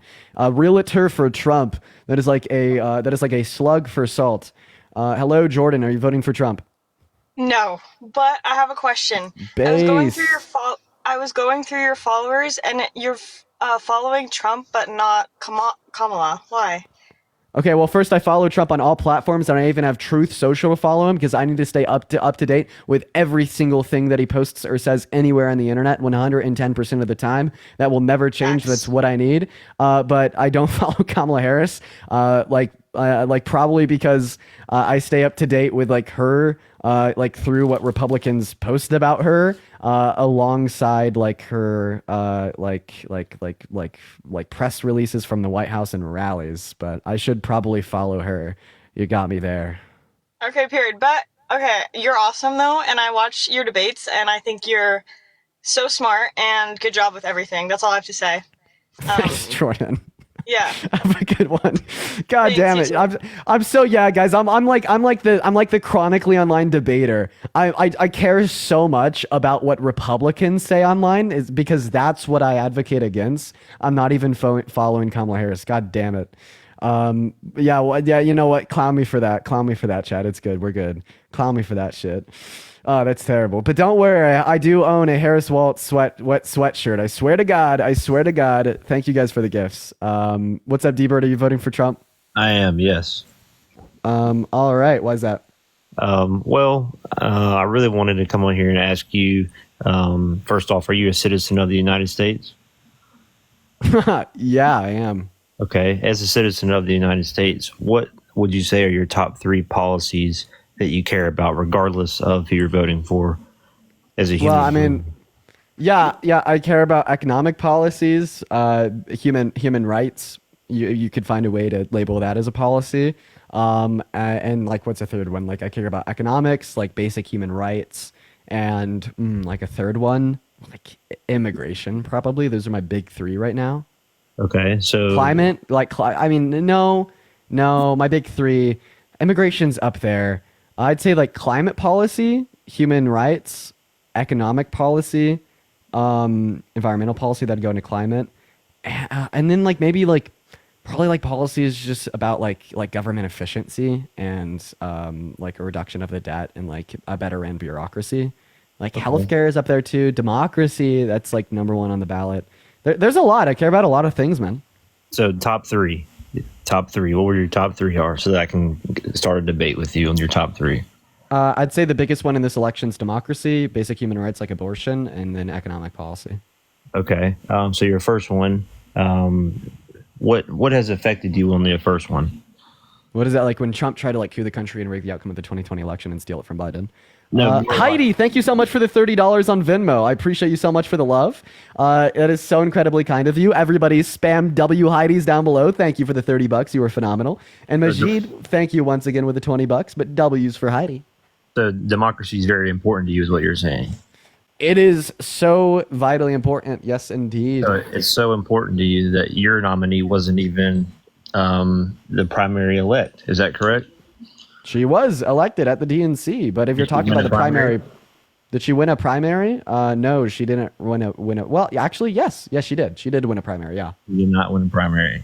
Yeah, because who wins the primary? Right, like the won? the nominated official at the DNC or the RNC. Who's the nominated official by the delegates? Yeah, well, they nominated her. She didn't win the primary. It's two different things. Secondly, how long have you been? Well, I mean, that's 1 second. Let's talk about that. So when you say primary, are you like talking about like the public like election where people vote? Is that what you're talking about? That is what a primary is. Yeah, she wasn't voted in the primary, but that's not a fixture of our government or our democracy because the DNC and the RNC are private political parties in which you could go start one tomorrow, as well as you have the right to vote for whoever you want in November. But what happens when you have like a majority and minority candidate in like a primary? If the minority candidate wins a state or two, they'll drop out and they'll tell their delegates to endorse the other candidate. This happens in all primary elections every 2 years. No one has ever taken an issue with it until now, right? And that's just very rich coming from the party that's supporting Trump, the guy that tried to steal the outcome of a federal government ran election last election cycle in 2020. Dean, if Trump was in the same position that Kamala is in, you and your party would be fuming. Kamala. No, we actually wouldn't be fuming. RFK literally dropped out and then told his people to endorse Trump. You haven't heard me talk about that once. How long have you been paying taxes for? How long have I been paying taxes for? I'm like 20 years old. I've been paying taxes since I was 14, so 6 years. Okay, and over that 6 years, have you seen an increase in the amount of taxes that you've paid? Well, yeah, because I've made more money. Okay, correct. What about the percentage of taxes? I don't know. I haven't watched that closely. So money's not important to you? Money is important to me, but I just pay my taxes and advocate for the best policy that's like available on the ballot. Do you think that you're paying like more in taxes today than you were under Trump? Oh, absolutely. Do you think that our current tax policy is like communist dog shit? Absolutely. Okay, well, we're under Trump's tax policy still. So you just called Trump's tax policy communist dog shit. Get walked, buddy. Literally clip 4K. You're done. Okay. The third thing that you mentioned was what? No. You're not just going to get off that. You just got clipped in 4K in front of like 7.7 thousand people. What the fuck do you have to say? Do you think that it should change? I'm asking you that. No, I'm actually not going to respond to your question because you're currently done for. You just got cooked and clipped 4K and you're not going to walk away from it. You said that, hey, with all due respect, like you're saying all these things that are just unrelated. Yeah, because you're saying all these things that are like unrelated to like the point that I particularly made that I wanted you to respond to. You just get cooked and clipped and you're not going to get away from it. You said that our current tax policy is as communist dog shit. We're currently under Trump's TCJA, or in other words, Trump's tax plan that he influenced to get passed and codified into law in 2017. It expires in 2025. Right? If you say anything about our current administration, I'm going to mute you and repeat that point. If you say anything about what's to come in the next 4 years, I'm going to mute you and repeat that point. If you say anything but responding to the fact that you just called Trump's tax policy communist dog shit, we're going to go ahead and have you muted, and then I'm going to repeat the same point I am right now. So go ahead and unmute your mic and respond specifically to the point that you just called Trump's tax policy communist dog shit. Why do you support a communist? Are you like a crazy blue lib, right? Like, I think that you need to respond to these very impertinent and like important points. Come on. Thank you for finally giving me the chance to speak.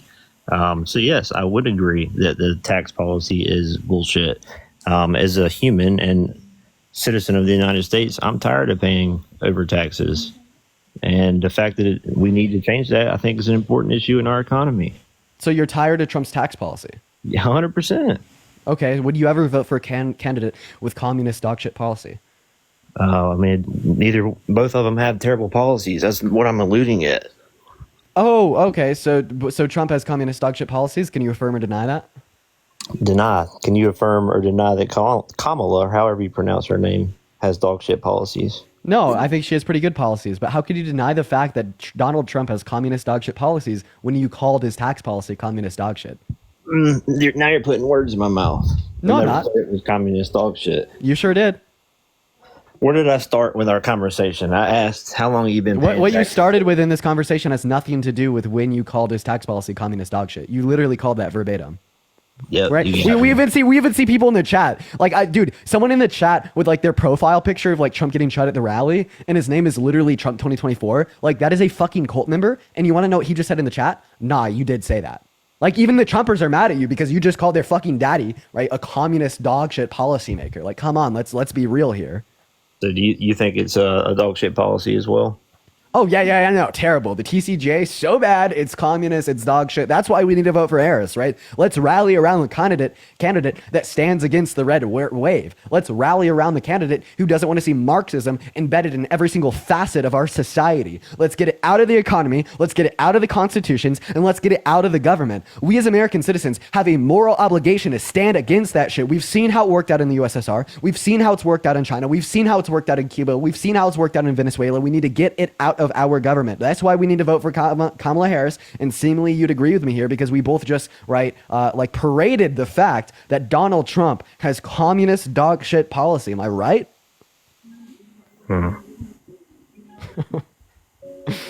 It's a good day today, guys. For the 9,000 people in here, welcome in. You found my backup. Make sure to follow. I'm banned on the main from doing these lives for a week, so we're having fun on here instead.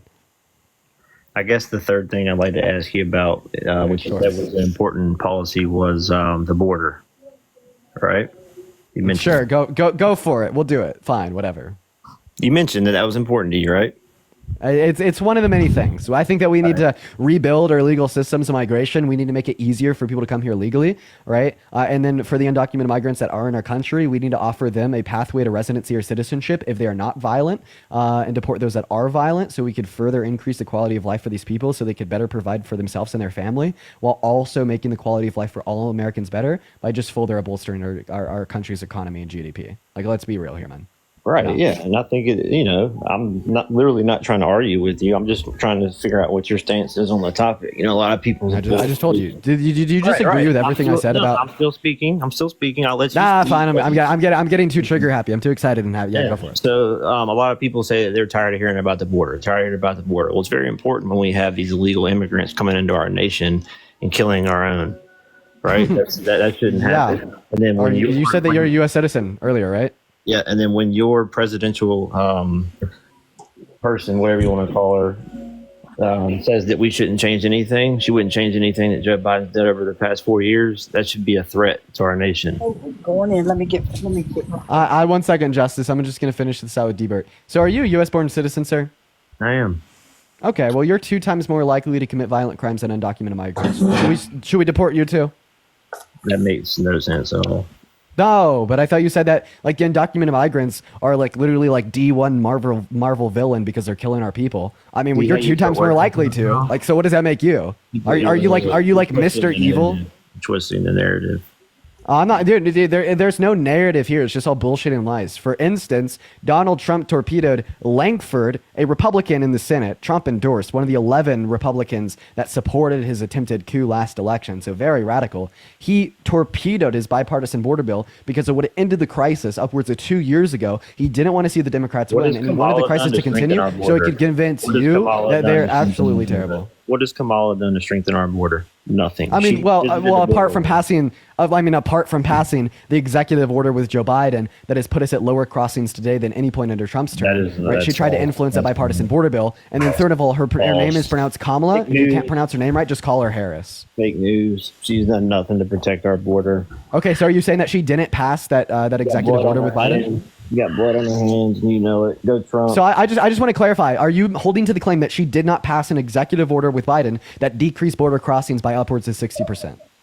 Okay, I'd love to see the numbers. She could pass whatever you think she passed, buddy, but the border crossings have raised up to millions and millions since Trump has been out of office. Okay, well, I mean, Trump's own source, the Department of Homeland Security and Border Affairs, disagrees with your claim. After that executive order was implemented, we've seen about 2,000 through 2,200 crossings per day, right? And specifically speaking, that's lower than what we saw at the same point under Trump's term. So Trump's own source, right, disputes what you're saying. The border crossing numbers quadrupled when Biden. You're talking about the totality of the terms. We could talk about the totality of the terms next, right? But we're having a conversation specifically about what has happened after the implementation of this executive order.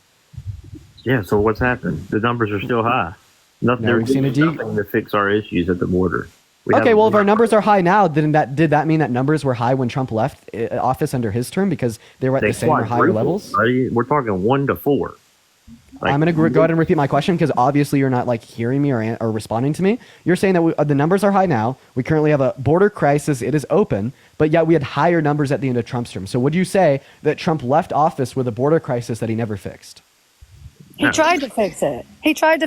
And then they stole the election. He was Oh, fixing it. It was I almost done. Yeah, wanna it talk was to you almost instead. done. Did you just say that the Democrats stole the election?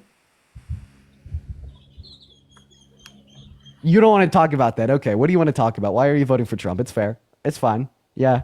I mean, it's just such a bad point for Republicans to hold to. It's like every single court on the local, state, and federal level has ruled against that idea. In fact, Trump's own fucking judges, 17 to 34 of them, had said that same thing. In fact, his own fucking daughter and wife did.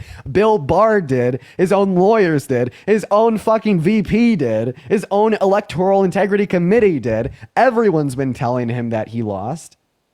And in fact, he admitted on Joe Rogan's podcast last week. So, I mean, yeah, of course, it's an undefensible point that you'll never want to discuss. So tell me, why are you voting for Trump? Let's hear it. Diana, thank you for the $50 on Venmo. I really appreciate you for the love. Everybody, let's get some W Dianas in that chat.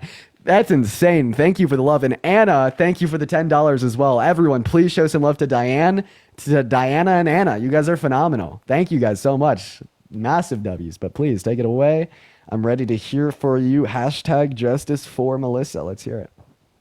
Oh, okay. I didn't know I was on here. Hey, I didn't have my glasses on, so I'm just outside enjoying my beautiful day before Trump wins. So, first off, do you mind if I ask you, how old are you? I am 20 years old. In fact, I turned 20 like a month ago. I'm a Well, youngin'. happy belated birthday. So I'm 54. I voted for Trump 3 times in 2015 and in 2020, and I'm just voted for him today. And I loved Hillary. I'll tell you, when I first found out that Trump was running, well, let me tell you, when I first found out that Trump was running, I got in an argument with the man and said, "You're crazy. Hillary Clinton's going to be the first female president." Now, I wanted a female president so bad, like a lot of these women that are lost that think that she cares about them. She doesn't care about them. We got 350-something thousand missing children, little girls, little boys. I mean, that's a lie. That she opened, that isn't a lie. And when It you is a lie. I can explain to you about what that's a then lie why about. don't you pull up on your computer when these things that you're going really fast, and when you do that, Don't worry. you I'm not talking Well, fast. You're listening slow. But about like well, the honey, 300 missing honey, migrant children. I get up early, and I wasn't born yesterday. You need to pull Well, up you were on a born like computer. 54 years ago. Yeah. That's right. Meaning I'm smart and I get up. You can't pull it over me. Get your computer out and show those facts. You're screaming at that man a whole bunch of bullshit, and you know it. Oh, really? But What's I one don't claim that I've made blame this you. entire life I that's don't been really bullshit? blame you because you're only 20. You got your whole life ahead of you. Maybe if this country is safe. Maybe meaning this could I don't know. You might want to be one of those that want to move to where they want to move to Spain or Portugal or whatever. I mean, at least I'm not like a MAGA conservative that wants to move to After Russia. you vote for Kamala, is that where you're going, baby? First of all, her name's Kamala. Then second of all, no, I will stay I'll here call home in her America whatever I to wanna call her. I'll call continue her to Camp fight. on Cam. No, I'm Oh, just okay. saying. Are you moving? Wait, Have you call- said? I'm not Have gonna you call. I'm said not you're gonna move. moving? Have you said you're moving? I guarantee you've told people you're moving if Nope. Trump wins. You're gonna I'm go not. vote for Kamala and then go Name's move. Kamala. Okay, you're crashing out. Is it my turn to speak? Kamala. What do you want me Okay, to call it? Kamala. If Kamala. you count What do you want pronounce me her to call name, you could her? call her Harris. Let me tell you something. I could call her. I mean, if you but out of continue to respect to this like mispronounce her live, name, I'll I'm just not like going to do it. I kick heard you say some nasty things, but I'm not going to do it. Okay. Yeah, And you will have respect- this is you cute. will- Is it my turn to speak? You will have respect for me as your elder, which is something Really? that Trump wants to bring back into this country. It's called manners, son. Alpha, I Learn appreciate you for the manners. galaxy. Do you have respect? I have a Learn your- question. I have a question. Go ahead. Do you have respect for Biden as your elder? I do. I feel sorry for him because it's You do respect In Biden. fact- in fact, Wait, in fact- Harris is also in fact, older than you. Do you have respect know for what? Harris as your Do elder? You know what? Do you know? No, listen. No, okay. Well, I mean, if you're not going to respect Harris, even though she's your elder, why the fuck should I respect you? do. Honestly, I'm going to go put you on mute because you're steamrolling. Why should I fucking respect any, right? Espinoza, thank you for the boxing gloves. You're phenomenal. W's for Espinoza in the chat. Why should I respect any of these absolutely insane MAGA cultists that come up in my life every single day? People just like you that aren't here to have the impertinent discussions about policy, that aren't here to talk about America and what direction it's going in, but are solely here to destroy the libs and shit talk anyone that disagrees with them. Bro, you treat politics like a goddamn football game. You treat politics like Dana White treats the UF goddamn seed, dude, right? And that is what really makes me lose a lot of respect for you, especially when there's such important issues on the line. Like, there's been 65,000 women that have gotten pregnant and been denied abortion in the last 3 years since Trump, elected the justices to overturn Roe v. Wade. And you're going to sit here and like cry and whine about how I'm probably moving to Spain, right? Like, we're sitting here, right, 4 years after Donald Trump tried to overrule the American democracy by attempting to stage a coup to steal the election in 2020 from Biden. And you're sitting over here calling, right, Tim Walz, Tampon Tim, and calling Kamala, right, intentionally mispronouncing her name. Like, I'm going to ask you for one thing and one thing only, right? Give me your damn reasons why you're voting for Trump. Give me a respectable debate, and I will sit back and I will show mutual respect, okay? But that's just all that I ask for. So let's calm down on the theatrics, right? Let's calm down on the you're 54, I'm 20, so I need to respect my elders. Shut the fuck up, okay? Tell me why you're voting for Trump. Let's hear it. Okay. Tell me why you're voting for Trump. Let's hear it. Okay, I know that I just muted you. It's not because I didn't want you to talk. It's because you have an echo. It's a TikTok glitch. I will tell you how to fix it. Swipe in and out of the TikTok app as if you're going to answer a text message. Can you hear me? Tell you how to fix it. Swipe in and out of the TikTok app as if you're going to answer a text message. Can you hear me? She just heard the important part. Swipe in and out of the app as if you're going to answer a text message. That's how you fix that audio glitch. It's very simple. It's very simple. So right now, if you have an iPhone, right, that's newer than the iPhone X, just swipe. Just swipe up. Well, we'll all know when you'll swipe up because it'll say you're on pause. And that's all you got to do. Just swipe up from the bottom of your phone, then go right back into the TikTok app. If you have an iPhone made prior to the iPhone X, hit the little home button like you're going to go text your husband back. If you have one, that's how you got to do it. You haven't done it yet. I mean, wow, this is like a very simple instruction too. All right. Well, you know what? While you're figuring out how to do that, we're going to go and get another guest up here. Glitch. You're still doing it. Dude, you have to. There you go. She figured it out. Perfect. Now I know you can hear me. I still can't hear you. Just come right back into the TikTok app. You don't force close it. You don't do any of that. Now you just come right back in. You could still hear my voice. I know you can. Go find the little TikTok app on your phone home screen. I swear to God, this is like the worst demographic of people to try to give tech support to. It is a very rough job. It is a very rough fucking job. Yeah, we're going to go ahead and just do another guess while she's figuring that out. For the 10,000 people in here, if you do want to support, she left, okay. If you do want to support me, my Venmo as well as my PayPal are in my bio. I get 100% of the proceeds on those platforms. I love y'all so much for your support. Speaking of the support, Astel, thank you for another $20. I really appreciate you for the love. Everyone show Astel some love in the comment section for the $20. So base. And Victor, thank you so much for the $10 on Venmo. I really appreciate you for the love, Victor. What's going on, Christian? Are you voting for Trump? Oh, yeah, bro, I'm not even coming up here to debate or anything. I'm just a huge fan. Love you, bro. Dude, Christian, you're phenomenal. I am just looking for debates here today, but I appreciate you for coming up here and showing some love. W's for the base guest in the comment section. If you guys are in this stream and you want to come up and debate, drop a MAGA, drop a Trump down below. Hello, Kai. Are you voting for Trump? Hi, yes. Can you hear me? I sure can. Why would you want to vote for Trump? That is against your own interests. No, so I am an undecided voter. At first, I was for Kamala, but now I'm kind of in the middle just because of women's rights. I have been looking more into it, and I have supported Kamala because of women's rights. And as you should. I am we all should. Yes, I am all for her supporting women's rights. Where I am having trouble making the connection is the transgender topic, where we are now allowing men to participate in women's sports and take away from women's rights. So I am all for her supporting women's rights, but at the same time, she is taking it away from women. Okay, yeah. What policy did she pass that allowed trans women to compete in women's sports? Like, I'll give you my take. I just want to ask that. Okay, yeah. So she didn't participate in any policy, but based off of how she presents herself and how she has talked about transgenders' rights, she is wanting to like saying that we shall respect basic human dignity and shit. Yeah, that's good. So here's my take. I have nothing against transgender people at all. I am totally fine with people making their own decision based off of how they want to live their life. Where I am having the issue with is when they are participating in women's sports, when they are allowed to go into women's bathrooms, when there is tampons in men's bathrooms, which makes absolutely no sense to me. And that's where I'm having the issue and the disconnect, because as we can support women and women's rights, we're also taking away from women's rights and women's. Okay, point fucking number one. None of those things were influenced and codified in legislation by any government. Those are social issues completely separate and apart from Kamala Harris and her campaign.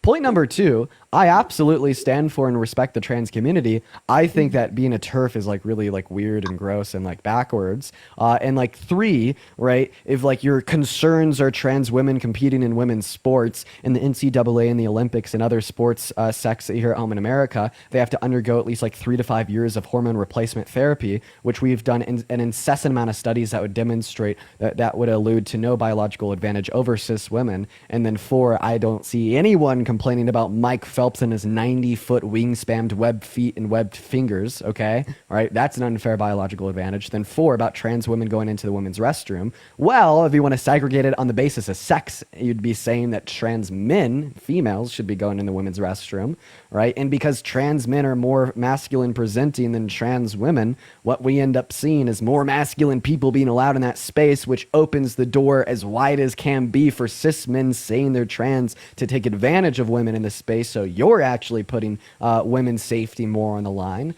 Then point four, Donald Trump is going to do nothing to ban trans women in sports because those are all private leagues and that would be government overreach. I thought you stood for very small, uninfringing government.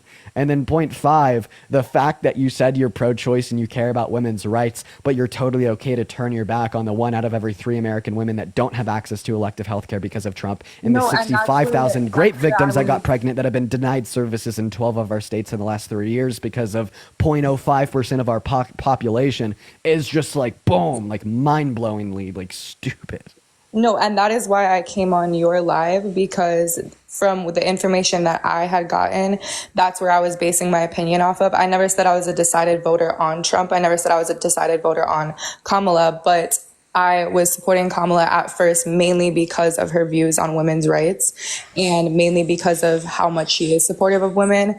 But after reading into more information, I wanted to get your opinion on this, and I wanted to know more facts on this, because I did hear about her wanting to pass a law that minors are able to get transgender reassignment surgeries without the parent permission. And I wanted to know what your opinion on that was, and if that was actually even true, or if that was actually something that she wanted to pass.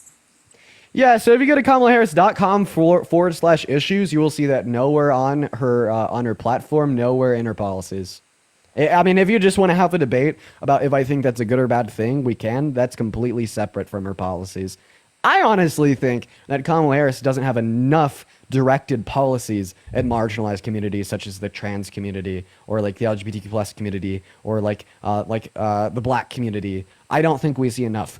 But you know, like one of the results of that is like, no, like the lie that she has a policy designed for trans youth to allow them to get surgeries without their parents' permission. Like, no, that doesn't exist. Right. Okay. That makes sense. That was probably some misinformation that I got. That's why I wanted to come onto your live. I've been watching your live many, many times, and I love all the information that you give out. I am an undecided voter still until I can get enough information to form my vote on my own. How about this? I disagree with their takes on the trans community. I think they're harmful and I think they're regressive, right? But if you can make the realization that although you hold to these transphobic beliefs, right, which you may say transphobic, whatever you want to call them, whatever you want to call them, it doesn't matter. Whatever you want to call your. I have people that I know in my life that are transgender. I support transgender people 1,000%. Whatever you decide to do with your own life is none of my business, and I absolutely support transgender rights. What I don't support is it taking away from women's rights. Listen. And do you feel that transgender going into women's sports and competing in women's sports is taking away from women's rights? Yes or no?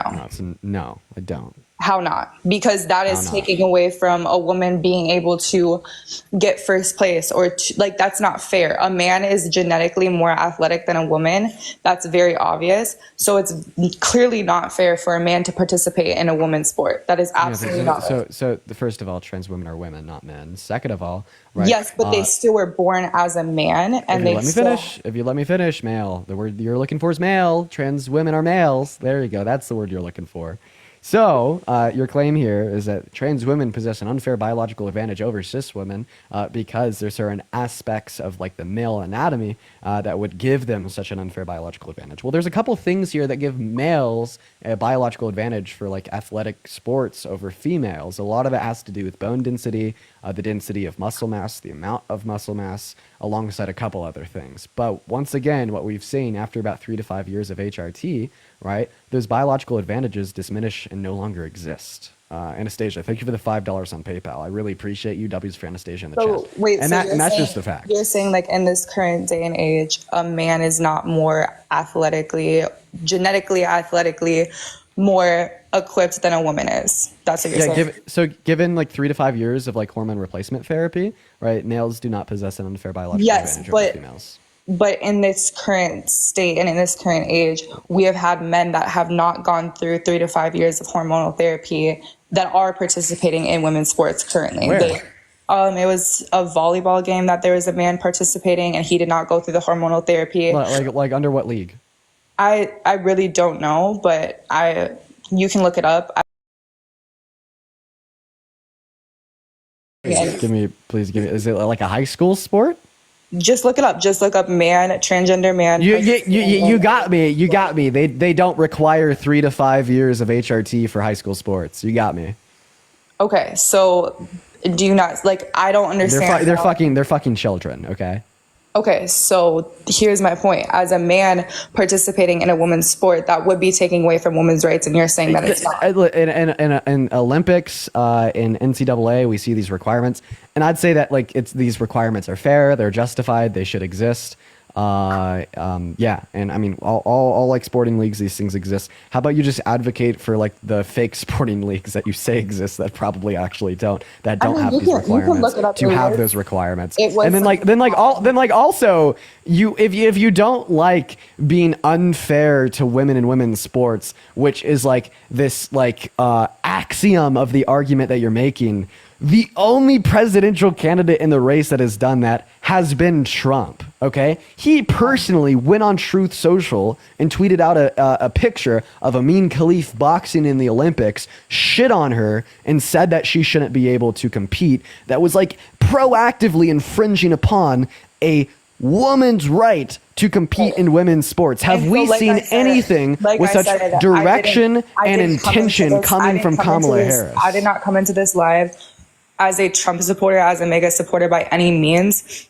I'm just very undecided because of that reason. Like, I went out the other weekend with my girls and there was a man that was in a dress. And to me, I didn't think that he had any gender reassignment surgery. Like, I don't know, looking at someone, but it didn't look like it. It literally, to me, just looked like a man that put on a dress. And he followed me. Oh my god. Okay, I'm gonna thank my donors. Emily, thank you for the $5 on Venmo. I really appreciate you for the love. Let's get some W's for Emily in the chat. Maze, thank you so much for the $15 on Venmo as well. I appreciate you for the love, Maze. W's for Maze and Emily.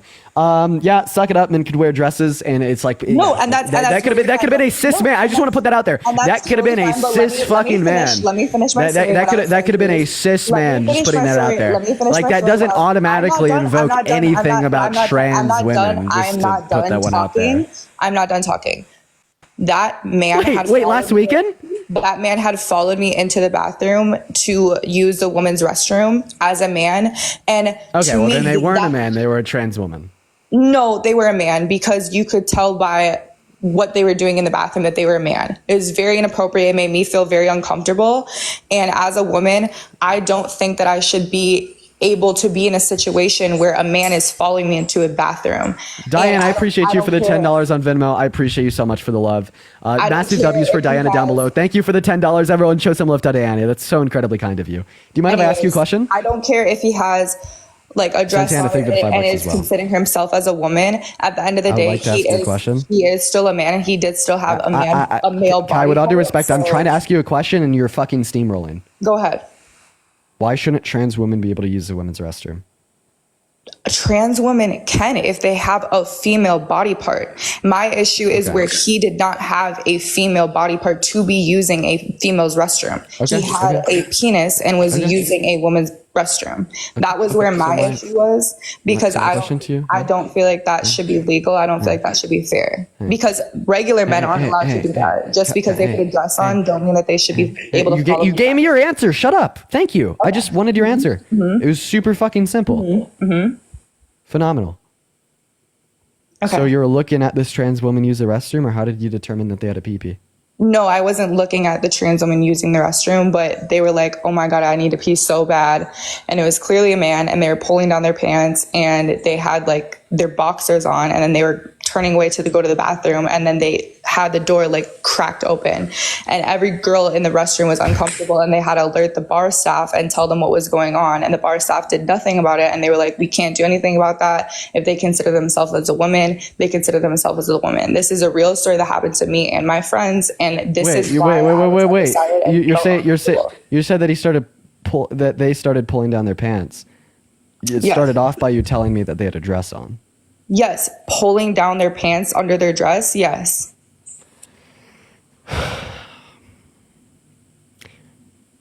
Then how did you see their boxers under their pants if they had a dress over? What do you mean? They're pulling up their dress and pulling down their pants, and that's where they were like almost. And they're exposing doing all themselves. this as they were like going into the bathroom? They were literally standing right by the stall of the bathroom, and it was very clearly a man, and everyone was uncomfortable. Oscar, thank you so much for the $11.11. I really appreciate you for the love. Let's get some W's for Oscar in the chat. I really appreciate you for the $11.11. And Sydney, thank you for the $5. You also said that you were there with your kids. Why were you at a bar with My your kids? kids? No, I said my girls, my friends. My point is that Heather, thank you for the $5 on Venmo. I appreciate you for the love. And Greg, thank you for the $25 on Venmo for the live. Everyone, show some love to Greg. I really appreciate So I it. guess Thank you so much. my question for you would be. I still haven't been able to make my point. So you said that trans women. I have one question for you, and I just want you to Alright. answer it. This is like my one question that I have for you. Do you believe Alright. that a man that considers himself as a woman or identifies as a woman but does not have a vagina or any female body parts should be allowed to use a woman's restroom?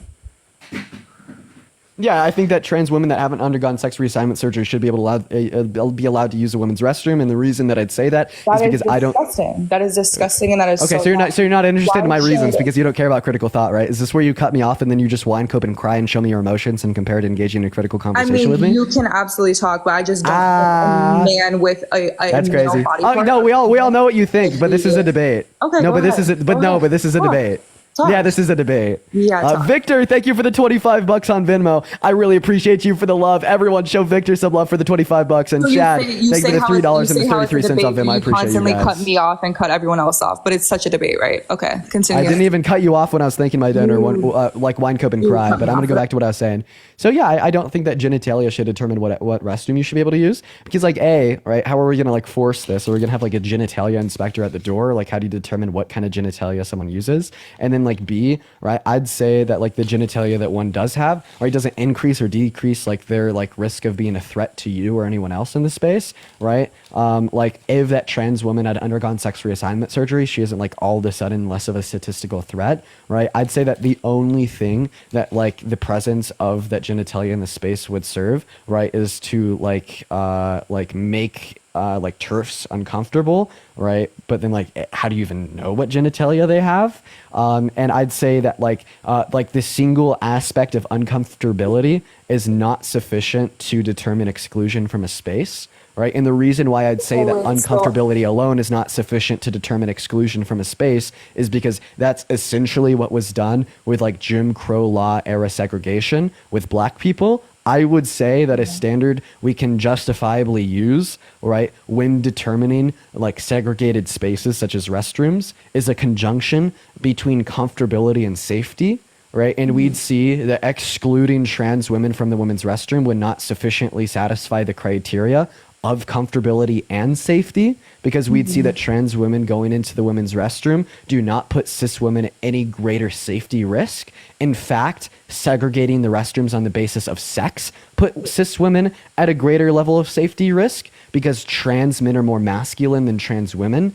And that opens the door wider for cis men to say that they're trans men and take advantage of more cis women in that space. So if you truly care about the safety of women, as you virtue signal and say you do, you would want, right, to segregate the restrooms on the basis of gender identity, so trans men aren't using your space, allowing cis men to take advantage of that? Okay, so my issue with that is, without having that restriction and without having that law in place, that means that a man could wake up one day and decide, maybe today I want to identify as a woman. And Henrik, I appreciate you for the $10 on PayPal. I appreciate you for the love. W's for Henrik in the chat. And Leah, thank you for the $25 on Venmo. Everyone show Leah some love. Thank you so much. Mason, thank you for the $15. I really appreciate you so much. Chad, thank you for the $3. And then Victor, thank you for the $25. I appreciate everyone so much for the love. I'm going to go out and mute. I apologize for interrupting you, but do I feel bad? Not at all.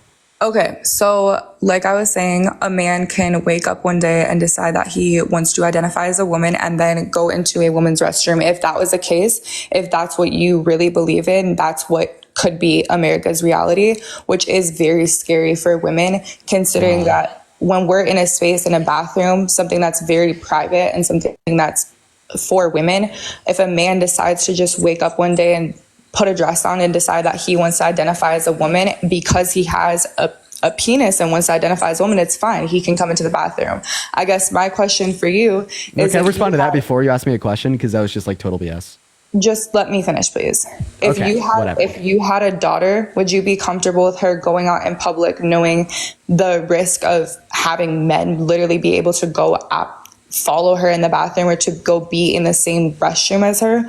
Would you be okay and comfortable with a man following your daughter into a bathroom? I'd love to respond. So thank you for your question. I'll respond to the question secondly. She actually left, but I mean, I feel like it's like it's necessary for me to like address transphobia.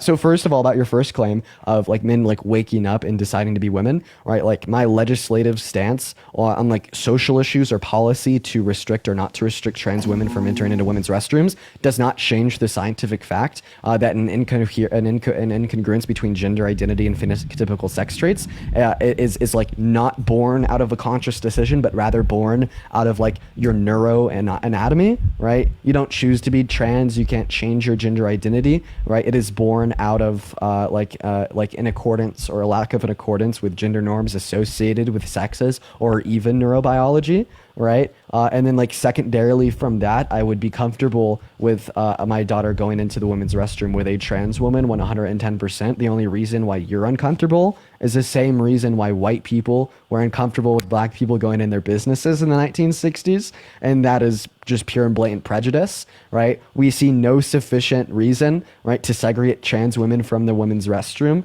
We'd see there to be a higher level of safety concerns if we were to segregate women's restrooms on the basis of sex. And those are the facts, okay? And we need to surround ourselves with facts. Adam, what is going on? Are you voting for Trump?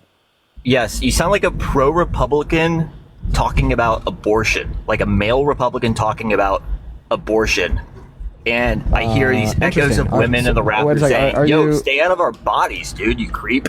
And that's how you sound, in my opinion, about female bathrooms. Are you driving your car? Stay out of the female bathrooms. I can't continue to watch you get cooked. Don't worry. All men are going to don't worry. All men are going to stay out of the women's restrooms. And then as soon as you start losing the debate, one of your little fans gives you a $5 tip because this is your job, and then you interrupt the entire thing. So you're not a good debater, man. You're kind of a tool. And that's all I have to say. Beat me in a debate. No, wait. If I'm a bad debater, expose me in front of 12,000 people. Beat me in a debate. Why are you voting for Trump? See what I mean? Like he didn't stand behind his shit. He left, by the way. Of course. See what I mean? Like it's too easy. It's too easy. Like this shit is too free, bro. This shit is too free for me. Oh my God. This shit is way too free. It is too free for me. Oh Oh my God. Republicans can lie. Republicans can virtue signal. Republicans can stand on their podium and scream to the masses every single word they want them to hear. But you know what Republicans can't do?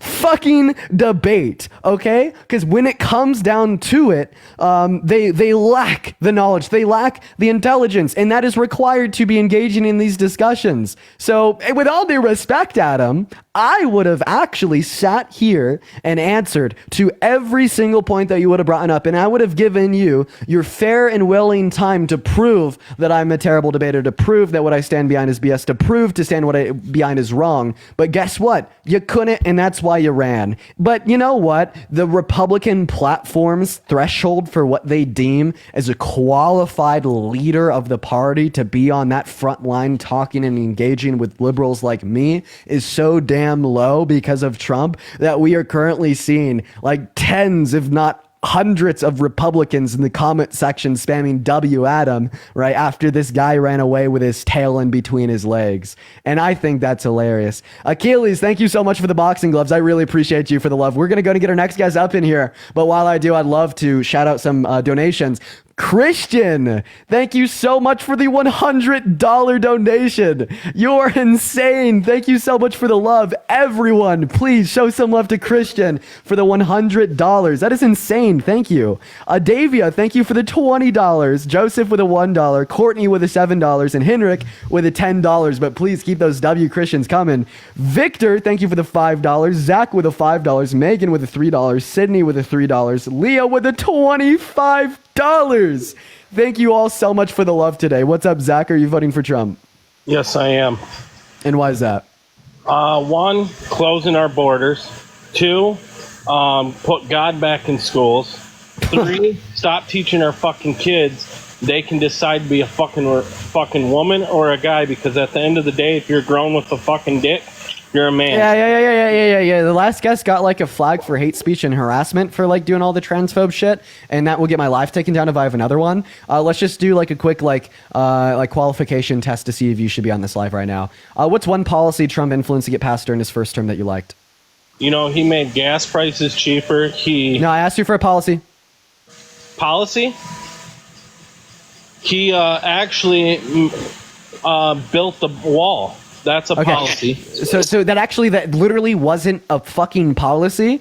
He tried to get that passed through policy. Congress rejected and denied him. So then he signed it in through an executive order, built less than 3% with misappropriated DoD funds. So just because you couldn't name a policy that he influenced to get passed under his first term, we are going to go ahead and kick you, because I don't want to sufficiently risk like the live getting taken down with more transphobia when you have like no political knowledge. So let's go ahead and see what our next guest has to say. You know what? Like, crazy flop. Let's go and get our next guest up in here right now.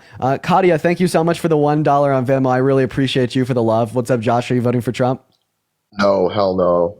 Dude, I do appreciate you for being up here. We are just looking to talk to people that are voting for Trump. If you are in the queue, make sure that you're voting for Trump. And if you do want to support me, you guys, make sure that you're double tapping on that phone screen. And if you want to donate to me, my Venmo as well as my PayPal are in my bio. I get 100% of those proceeds, compared to about 30% here on TikTok, and they all go directly to me. And they really help me travel around and do all these fun things.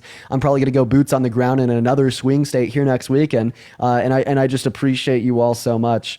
We're going to go to get our next guest up in here. Spam Trump, spam MAGA in the chat if you want to come up. What's up, All Things? I appreciate you for the marvelous. And what's up, Ben? Are you voting for Trump? Hey, Dean, what's up? You know what? Actually, I'm not, but my coworker is, and I want to. I appreciate you for coming up, man. Just looking to debate Trump supporters. Thank you for the Corgi Missy. Let's go to get our next guest, Coop, up in here. Anyone, please come up. If you're a Trump supporter, where are you at? Spam Trump in the comment section. Anna, thank you for the $5 on Venmo saying voted blue in North Carolina. Anna, we all love you here. You are spectacular. And thank you so much for the fireworks, Caitlin. You're great. Yeah, also the donations are a really good way to get a message across to me, you guys. It literally pops up at the top of my phone screen like a notification. And if I can't read it in the noti, I have all of like Venmo and PayPal pulled up on my laptop right next to me so I could reread it when I have a good point. What's up, Jade? Are you voting for Trump? Hi, yes. Oh, I hear a bunch of children in the background. Are they yours? I am Dean. Yes. And how old are they? I have a 2-year-old, a 3-year-old, and a 6-year-old. phenomenal. You will save tens of thousands of dollars in taxes just by Kamala Harris's proposed increases in the child tax credit. That's going to go to $6,000 for a newborn, $3,600 from anyone from the age of 1 to 5, and $3,000 for any kid after that until the age of 17. So you have like already a tremendous reason to vote for Harris. If you write Harris down on that ballot and she gets elected, you are literally accepting over $10,000 to be directly deposited in your bank account in the next 10 years. Actually, Kamala Harris is going to raise my taxes How? because of the threshold of income. And what's your annual income about? 400,000. Oh, okay. So, well, she's actually not proposing anything for you, unless like you own a corporation or unless you have over 100 million in invested assets. You're not going to be impacted. Really, on her website, it says if No, your it doesn't. annual income is 400,000 or more, she's going to raise your taxes. Okay, what is she going to rate? What are they at right now, and what is she going to raise them to? How much did you pay in taxes last year? She doesn't specify how much. How much did you pay in taxes last year? I don't know. A lot. Okay, because of like, the so state what- I live in. So what was it? What was your overall tax burden? I have no idea. That's why I know that you're lying about your income. No, I am a stay-at-home mom. My husband owns 2 businesses. Okay, he owns a business. Jordan, here thank you for the $10 on PayPal to in walk him down. I California, appreciate and he you for owns the a love. business in Montana. He handles the taxes through his business. I don't know. I don't file my own taxes. Thank you for the $1 I'm married, Venmo. so Okay. All right. Got it. Yeah. So, I mean, let's just assume that you're telling the truth. You're right. You will probably have like a slight increase in your tax burden. But I why think does that that's Kamala want to okay. raise taxes on the middle class You think that 400K per year is the middle class? in Southern California? Yeah. Do you know how much you get taxed by state in Oh my- California at that threshold? Oh my God. That's not that. So no, 400K is not the middle class anywhere. That's actually the threshold for the top 1%. Do you know how much you get taxed in California? by Yeah, state for that amount? like a bit, but that has nothing to do with what your qualifications are 400 for grand a middle year class. would be 30 grand a month, and you get taxed 19 grand a month living in California. No. Google it. I know that's not true. Okay, well then look it up. Prove it. Prove that that's not true. Okay, sure. Let's do it. Why not? Let's see. Effective tax rate, California, 100K per year. Let's see what it is. So your effective tax rate for 400K a year in California is 41.5%. You saying that you'd make 30 bands a month and get taxed 19 is closer to 60. So you lied. I literally just Googled how much do you get taxed making $30,000 a month in the state of California, and they tax you about $19,000 a month. No. I just gave you I just gave you the marginal effective tax rate, all things considered, for a net income of $400,000 per year. Let's see it. You want me to show you it? Yeah. I mean, okay. I mean, I guess I could do that. Like, it's just like kind of annoying, like taking off the green screen, turning around the camera, but let's do it. All right. So effective tax rate, California, 400K per year. If you make 400K living in the region of California, USA, your net pay, your average tax rate is 41.5%. Okay, so how much is that a month? Less than 19,000, because 19,000 out of 30,000 is over 50.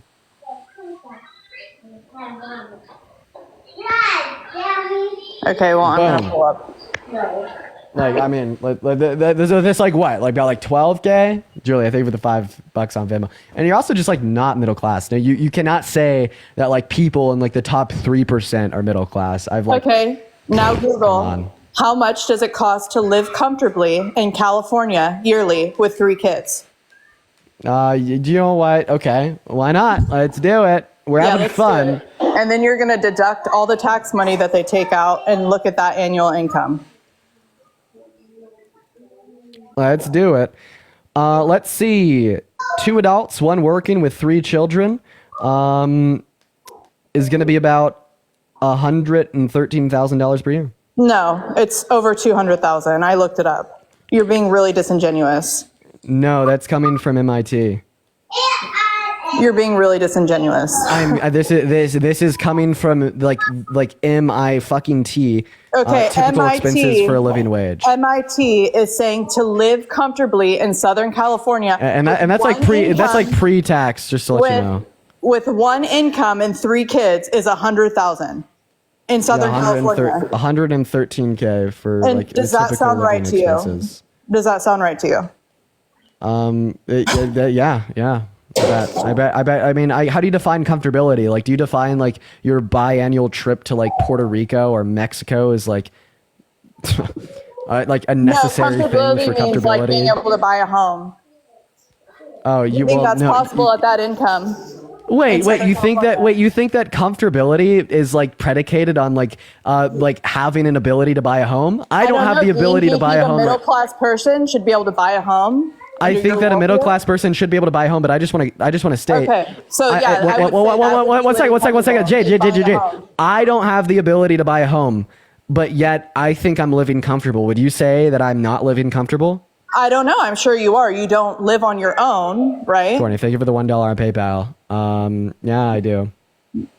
Really, you don't live with your brother, and before that, you're living with your mom. So a person who's not living I on live their with own my brother on my supporting own. themselves is No, I do support myself. Living You could. comfortably. I'm sure you are living. I live with my brother on my own. Anybody who has to That's support the thing. themselves. And a I live with family. my brother on my own. I completely and totally 110% support myself. Yeah. Yeah, yourself. Hey, I just have a question, Jade, real quick. You know, about taxes and whatnot. Do you think that our current tax policy implemented by the Biden-Harris administration is good or bad? And Isabella, thank you for the $2 on Venmo. I appreciate that. Biden and Harris haven't implemented a tax policy. We're under Trump's tax plan, and that's how. You watch the streams. God damn it. Okay, I have another question for you. I'm an informed voter. You're okay. If you're an informed voter, can you name one policy that Donald Trump influenced to get passed during his first 4 years that benefited the average working class American more than rich people? The tax cuts. Okay, no, because 83% of the cuts in the bill went to people making over $500,000 per year. Benefited them the most. Benefited people making under 50K, which is about the median income. And it the least. benefited the middle class. I literally benefited like those at and below the median income the least. That is not a bill that disproportionately benefits the average American more than the rich. It benefited us more than the tax plan we were under before this. Okay, can you please repeat the question that I asked you? Because I think that you're confusing the question that I asked you. Yeah, you're trying to ask the question in a way where I can't answer it. And the truth is, his tax policy benefited the middle class more than the tax policy that we were under with Obama. Okay. Yeah. I will say that there's cuts for the middle class, and I like those. My issue in this election is that moving forward, Kamala Harris's economic policy will serve for the average American significantly better than Trump's. There's a couple of reasons I say this. First reason is that his plan is built for the rich man. Her plan is built for the average American and 100 million American workers in the low and the middle class. The second reason I say this is because his plan costs $7 trillion. He has no plan or intention to pay for it. Her plan costs $2.4 trillion, and she knows exactly how she's going to pay for it. The third reason I say this is he wants to implement tariffs to kind of pay for his plan. Those will regressively impact members of the low and the middle class the most and cause an outrageous amount of inflation, which was something you were just complaining about in SoCal, but that will impact all American citizens and even American businesses that are reliant on exports. Her plan doesn't. So that's why Kamala Harris is better for economics in the upcoming election. How do you feel about that, Jade? I feel that she's not better for me in the upcoming election because of her proposed tax policy. Okay. So yeah, if you make over 400K, you might be right. I guess the question I'd have for you is, would you still vote for Donald Trump, even if it meant that it'd make you better off, if it made a lot of others significantly worse off? I vote for me and my family. Okay, and I so think everybody should vote for them and their family. So if Donald Trump wanted to reinstitute enslavement of black people, you'd still vote for him because you're white? It wouldn't negatively impact you and may even benefit you? No, because that wouldn't benefit me and my family. Okay, well, let's just say enslavement of people outside of you and your family. A third of the population, but you don't know any of them. Would you still vote for Trump? No, because how would that benefit me and my family? I don't understand. Yeah, just like we'd assume that like you would profit off of for enslavement for no reason. No, I'm not voting for enslavement. No, we're also gonna we're gonna be predicating this on the basis that you'd benefit off of it somehow. No. Okay, so yeah, you'd say that Trump could advocate for something that's sufficiently bad where you wouldn't vote for him even if you benefited off of him. So I just have a question. Is the fact that Trump has raped a woman and been held civilly liable for it, is that sufficiently bad? Would you ever vote for someone that's been held liable for violent sexual abuse of a woman? Yes. Would you vote for Trump if he was held liable for violently sexually abusing a little girl? Yes. Oh my God! Well, so you'd vote for like a child rapist? No.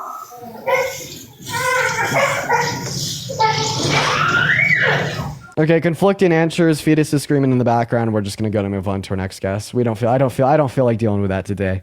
Reagan! Oh my God, Reagan with the $50 donation on PayPal. Whoop, whoop. Oh my God. Reagan says, just voted. Love what you do. Reagan, that is so kind of you. I really appreciate you for the love. Everyone, please show Reagan some love while we are getting our next guest of the night up in the live. Holy fucking shit. That is so kind of you. Everyone, please show Reagan some love. Thank you. Jordan, thank you for the $10. You guys are phenomenal. You guys have been showing so much love as of recently. Cassie, thank you for the $5. Let's see here. Sydney, thank you for the $10 for the future. I really appreciate that, Sydney. I think you're awesome. Anna, thank you for the 10 cents. Isabella with the $2. Chelsea with the $5, and Julia with the $5. Alex with the $10. Heather with the $5, and Alexis with the $10. I really appreciate everyone that's been showing love. What's going on, Adrian? Are you voting for Trump? Hit me with your best shot, Dean. Please hit me with your best shot. Why are you voting for Kamala Harris? Cheese Girl, I appreciate you for the galaxy. The impersonation is cool, but are you actually voting for Trump? Oh, no, I'm not. I just want to say hi. No, well, I appreciate you for coming up, man. Guys, go back to spamming Trump. Go back to spamming MAGA down below in the comment section if you want to come up here next. When we're in between debates, a lot of people leave. So if you want to help secure the live, make sure that we're double tapping and sharing, especially right now. You guys are awesome, though. We're going to go to get our next guest up in here right now, guys. Please just make this quick and easy to get our next debate going here just by spamming MAGA down below, by spamming Trump down below, et cetera, et cetera, et cetera. Then if you're in the queue and you're not voting for Trump, please politely leave. That is very bad, and I don't like it. Trinity, thank you for the galaxy. Let's go and get our next guest up in here right now, ladies and gentlemen. Gamberly, thank you for the you're amazing. By the way, guys, I just posted a new TikTok over in the main. Go show it some love. Y'all already know. We're getting our next guest up in here right now. All right, guys. Guys, if you're spamming MAGA, if you're going to do the whole Trump thing, please at least make sure that you're willing to join. Like the biggest issue that I have is like we will see like hundreds of people spamming MAGA and Trump in the comment section, then like maybe only like 2 of those 100 people are willing to actually come up in the live. All right, looks like we got 2 phenomenal. First of all, Justice, thank you for the $5 on Venmo. You're great. And Mulaney, thank you for the $10 on Venmo, saying just canceled out Jade's vote. We love you. And Cassie, thank you for the $5. What's going on, you guys? Are y'all voting for Trump? I am. How you doing? Yeah. Both of you guys are phenomenal. And why is that? Go ahead, man. You guys could choose whoever's It doesn't. I guess I'll go first. So I used to be a Democrat when I was younger. And as I got older, I switched to Republican. I voted for Obama, and then I voted for Trump the second go around. The reason why I'm going to vote for Trump this time around is the last 4 years with the Biden-Harris administration, I kind of wasn't happy with a lot of the stuff that was going on. Like why? Like what's one piece of legislation they influenced to get passed that you thought was bad? Well, the one thing is the whole conflict with Ukraine and Russia and how... So supporting Ukraine is bad, bro? No, I didn't say that. Let me finish. So what did they do that was bad? Well, if you let me get to my point. And then,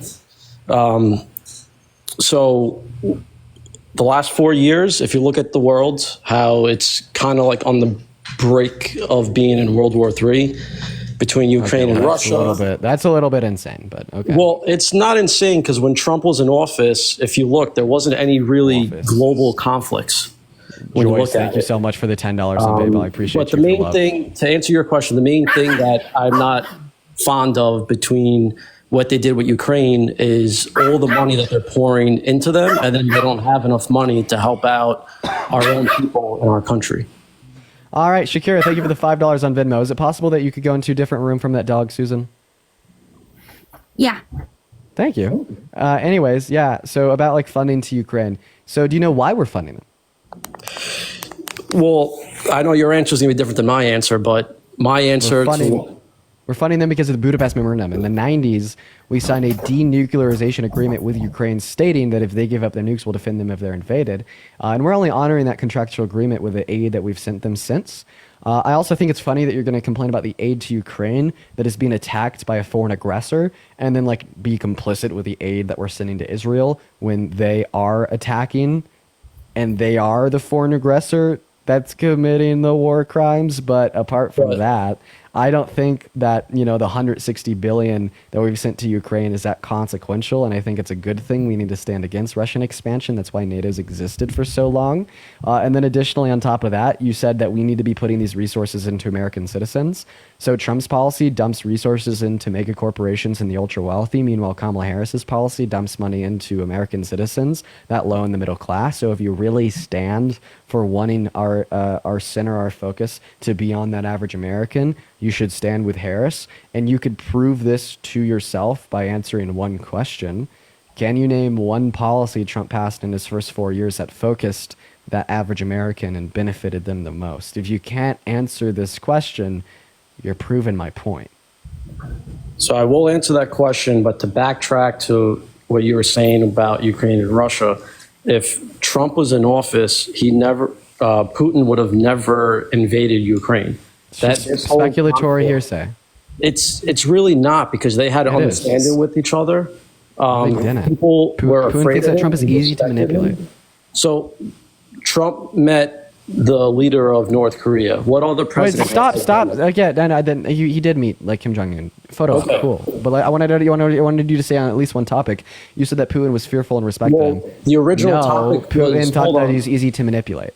The original topic was me saying that there was no conflicts when Trump was in office, and now with the Biden-Harris administration, that there's been conflicts and the brink of war. Bro, just stay on one fucking topic. You said that Putin Listen, thought that Trump was did I fearful. curse? Like, I'm cursing, obviously bro. I'm Slow pissing down. you off You because- said you No. are, because you're being annoying because you're going No, between all these because topics. You I- pivoted from where our You focus pivoted is off on my with topic. American. You pivoted. There we go. You were first talking about where our focus is on as like a country and funding American citizens. I said that your issue was our funding to Ukraine. I responded to that. You never even addressed my point. And then you went back to saying that Putin was fearful of Trump and wouldn't have invaded if he was elected. I disputed that by saying that we have leaked Kremlin documents where Putin says that he thinks Trump is easy to manipulate, and our evidence for that as well when Trump believed Putin's word of mouth over U.S. intelligence from the DOD and CIA in Helsinki. And then you went on to North Korea. Now you're pivoting back to your bullshit correlation causation claim about the lack of global conflicts under Trump compared to that under Biden. First of all, we did have conflicts under Trump. We had the Turkish-Kurdish war caused by our pull out of Kurdistan.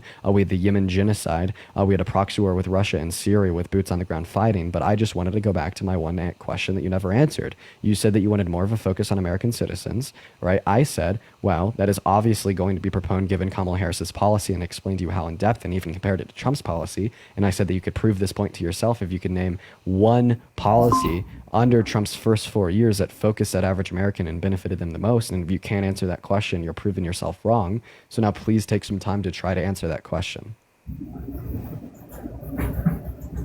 We could talk about all these different topics. We could do it all. Let's just do one topic at a time. Respond to that question. Let's just do one topic at a time. Respond to that question. You have an echo, Steven? Go in and out of the app as if you're going to respond to a text message from your wife. Swipe out of the app like you're checking your texts, and then swipe back into the app. Give him a second here. There you go. All right, Steven, please respond to that question, sir. Feel free to unmute. Okay, to unmute your mic, you have to click on your profile picture and click the icon of the mic in the top right-hand corner when the options pop up. So please now take a second to do that. I sure can. Can you respond to my question? Yes. So the Paris Accord, him not entering the Paris Accord, that is a policy that helped the Americans. Because again, that's just pouring money and resources into something that could go elsewhere into the country. that benefits us. Just like how you said, Trump is all about big corporations. I will agree with you 100%. Okay, so government spending? Trump is 100% about big corporations and tax cuts. Okay, so your claim is like reduction of government spending, right? In the wrong places, yes, reducing. Yeah, so like Donald Trump signed twice as much debt-related spending into law compared to Joe Biden and Kamala Harris, according to the CRBF, which is the Committee for a Responsible Federal Budget. Kamala Harris and Joe Biden signed $4.6 trillion of debt-related spending into law, with 2.2 of that being non-COVID related. Meanwhile, Trump signed $8.7 trillion of debt-related spending into law, with 4.8 trillion of that being non-COVID related. Right. So, I mean, if you think that helping average Americans means less debt related spending, well, then you just conceded and agreed that Kamala Harris and Joe Biden did that more so. But when it comes to him saving money on the big corporations, what do you think that happens to the average American? When, like, you cut the corporate tax rate? Like, well, nothing significant. Well, so let me tell you this. So let's say you own Amazon, okay? Just hear me out. You own Amazon, and Trump is going to not come into office. So now Kamala's going to come into office, Kamala is going to come into office. She's going to raise your taxes, raise the business taxes for that business. And what do you think is going to happen from there? Someone that owns a business that is being taxed more. So basically their overhead. Just give me your hypothesis. Just give me your hypothesis. What's going to happen? Someone that owns like that, that's getting all those, has to pay extra money. Price of goods are going to go up. Price of exactly, because where is that money going to? If that CEO is not making that money, okay, great. I hear you. Can I respond? Sure. Okay. Yeah, we don't see that. So, for instance, the corporate tax rate was 35% under Obama, 21% under Trump. We saw higher prices under Trump than we did Obama. Historically speaking, in the 20th century, our corporate tax rate was between 45 and 55%. We saw lower levels of inflation and higher levels of employment then than we do now. We don't see like any macro correlate between the rate of the corporate tax rate nationwide and like levels of inflation here at home in America. Right? History and empirics dispute your hypothesis and prove it false. And the reason is the corporate tax rate is going to apply to bottom line profits. It's not going to apply to expenses for the business, meaning that they won't have to go more out of pocket to pay for their goods, meaning that they have to charge a higher level. But if you think that taxing businesses more causes inflation, you just conceded that Trump's plan with tariffs on taxing imports will ultimately result in more inflation for the end consumer in America.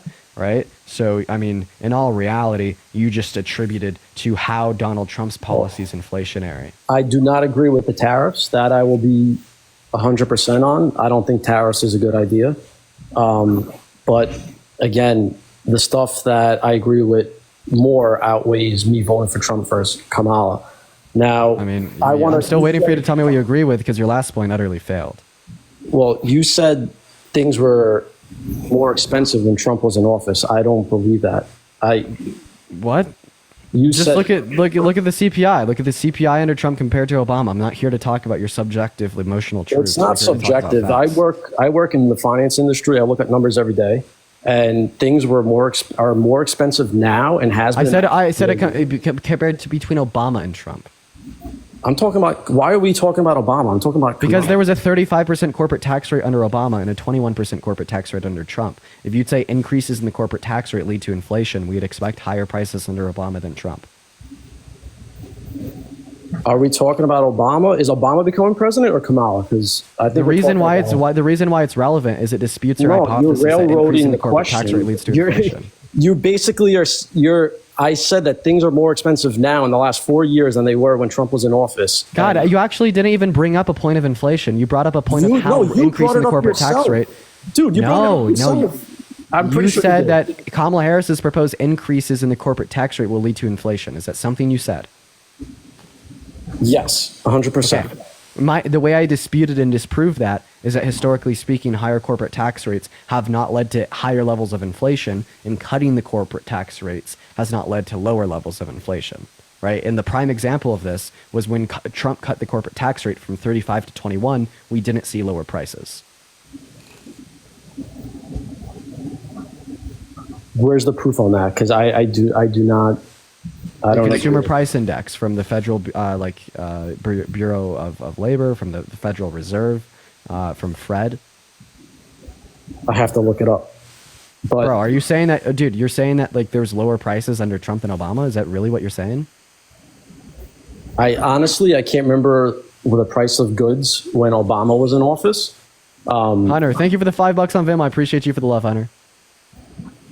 What I'm saying is the last. You said that you work in finance. You should know this.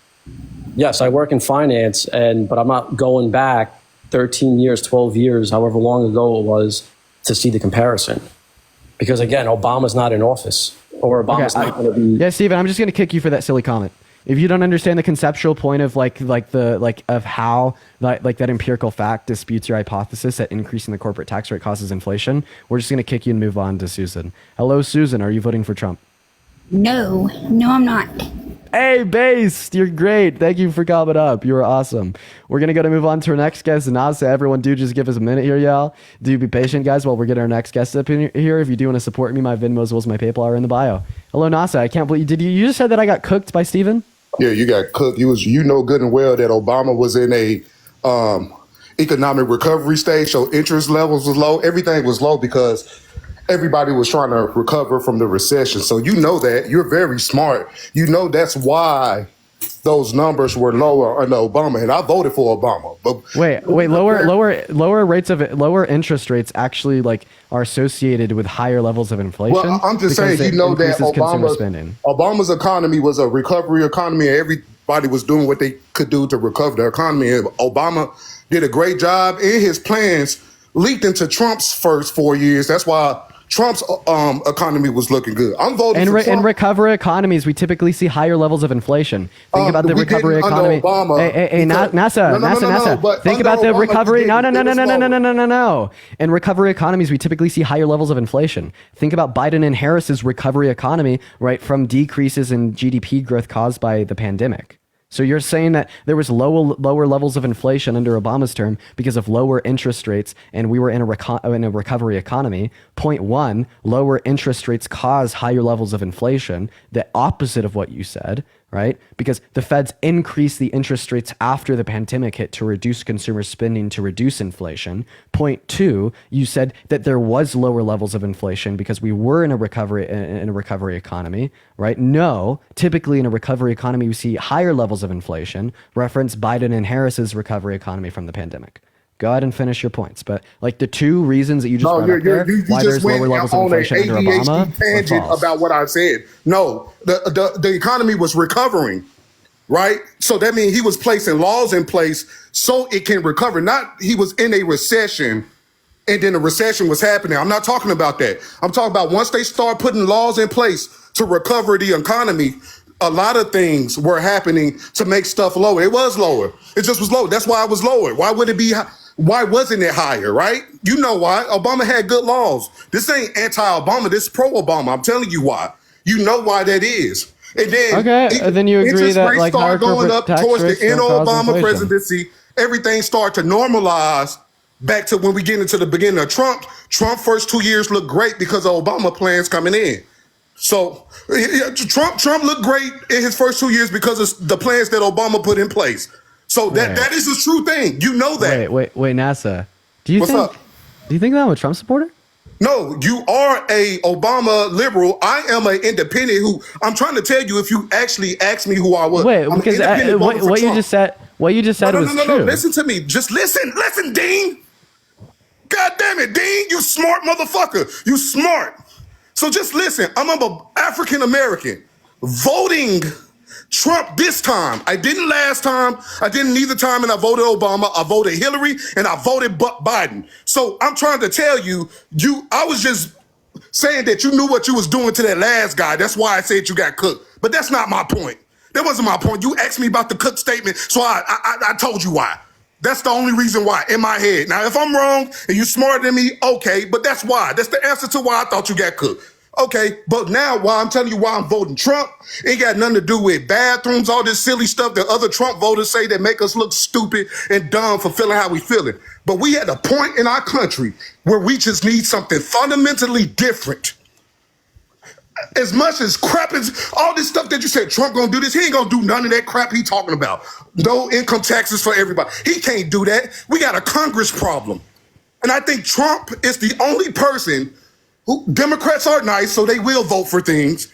Republicans aren't. They're not going to vote for things. We get Harris to come in. The Republicans are going to railroad everything she's trying to do. Nothing is going to get done.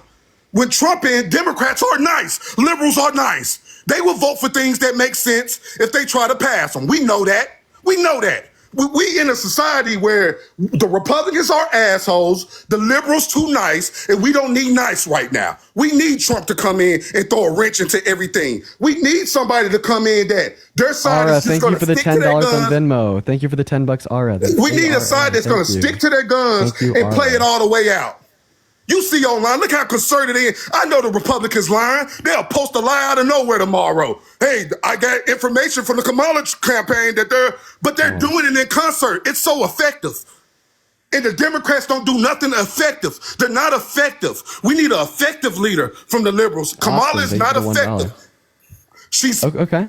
Hey, yeah, NASA? Trump is effective. You look at they find Trump flags. He's a 78-year-old cripple guy. Hey, Everybody's NASA. together for this old dude. Do you mind if I hop in here? Yeah, I just try to give you a little dose of what you do to other people, but I'm enjoying it. Don't it's worry. an emotional thing, though. It's emotional. Don't worry. I'm enjoying it. You're good, man. No, You're it's an good. emotional Caitlin, thing. thank you That's for the all I'm $2 on saying, bro. Venmo. I hear The you. policies, you're right, but they're not going to pass them, bro. I hear you. Just you're saying that my bad, the current my bad. leadership is ineffective. Just take a breath. Dean, my You're good. bad, No, you're Dean. good. You're good, dude. Just breathe. Just take a breath. You're good. I'm a battle rapper too, so I'm sorry. Nova, thank you for the $3 on Venmo, and Saf, thank you for the $10 on PayPal. I appreciate you, Nova and Saf. You're good, bro. You're good. Chill. We're good. We are all good. So, all right, you said that our current administration and Democrats as a whole are ineffective. Miranda, thank you for the $20 on Venmo for dealing with the emotional Republican men. W's for Miranda in the chat. Ineffective in general, yes, sir. Okay, that's not true. The Biden-Harris administration and Harris was more effective as VP for the last 4 years than Trump was as president for 4 years. So I can name 5 pieces of legislation that she influenced to get passed through Congress. Let's see if you could hit me back. Educate me, Dean. Educate me, Dean. I'm So listening. they helped influence the PACT Act, then invested $800 million into the expansion of the VA, the Chips and Science Act to bring manufacturing of chips I back love here that. in America. By in the next Love that. 6 years, we're going to be producing 20% of the global supply. The American Rescue Plan, which was just a rebounding stimulus bill from COVID, we needed to pass it. Right, the infrastructure bill that invested $1 trillion into local communities across the U.S. to recreate and spur their economies, create construction jobs, and renew their infrastructure. Right, and then of course the Inflation Reduction Act, which was the largest multi-million-dollar investment into renewable energy resources and non-renewable energy resources ever, while also being deficit reducing and having marginal impacts on deflationary pressures in the next 10 years. So all things considered, what can you tell me that Trump did during his So I'm term an that was more African-American, effective than right? every single thing I just said? I'm an African American. Tell me how anything you name. I'm from West Memphis, Arkansas, right? So this is how you got to think, because in general, you would be, if everybody was from California, New York, and stuff like that, you would be right. I'm from Arkansas, right? So name all those things you name. How many of those you think directly helped me from West Memphis, Arkansas? Top 10 crime rate. Well, we've actually seen a reduction, right, in violent crime rates over the last 4 years West since Memphis. 2021. No, that's what I'm saying. Look, Dean, I get what you're saying, but I'm a specific person, right? Well, I don't know like what variables like impact you. No. That's why I'm where saying. you You live actually, the that I question could is, speak on. look, the prompt is, why are you voting for Trump? So that's what I got to tell you. So as a guy from, if I was from California, maybe that's like the Republicans in Arkansas. Maybe that's their fault, right? Yeah, well, no. I'm trying to tell you, voting Republican here helps. That's what I'm saying. In Arkansas, voting Republican in Arkansas. I live in a 4-bedroom house that's 775 in one of the best neighborhoods you can get in West Memphis, right? I have 6 kids. I make $80,000 a year, which is high. Okay, you're fucking lying. No, I'm not. The 775, Steve Lackey. You do not live in a 4-bedroom house. Yes, sir. With 6 Don't kids call me a making liar. $80,000. With all due respect, my name is NASA McMahon. People know me. There's no fucking shot on $80,000 a year. You have a 4-bedroom house with 6 on my kids. granddaddy grave, bro. My real name is Carrington Banks. Say on your granddaddy. No, Dean Withers. Dean, That's you can look me, me yeah. up. People know me. I'm telling the truth. My name is Carrington Perrier Banks. You just changed your name. You just changed your name. No, because I'm trying to tell you, I'm telling the truth. I live in West Memphis, Arkansas. I rent from Steve Lackey. Well, don't tell us your landlord's name. No. That's the name of the company that owns a lot of places. Steve Lackey? Yeah, Steve Lackey. Look up Steve Lackey. I Okay. pay $7.75. Matter of fact, let me see if I'll show you my. Let me see if I can find it in my box. Don't call me a liar, Dean. Don't. $7.75. Wait, what's your rent for the 4-bedroom house? I was lying. It's $70.85 because they went up $10 for the first time in 5 years since I've been staying. Hey, what's your rent for the 4-bedroom house? $7.75 a month. Now it's $7.85. No. You are not paying. Can I cut my camera? No, Dean, can I cut my camera? no. You are not paying less than $1,000 per month for a 4-bedroom house. Arkansas. No. But look, I was lying because it's $70.85. They went up $10. I had a note. What the fuck? No, you're joking. No, Dean.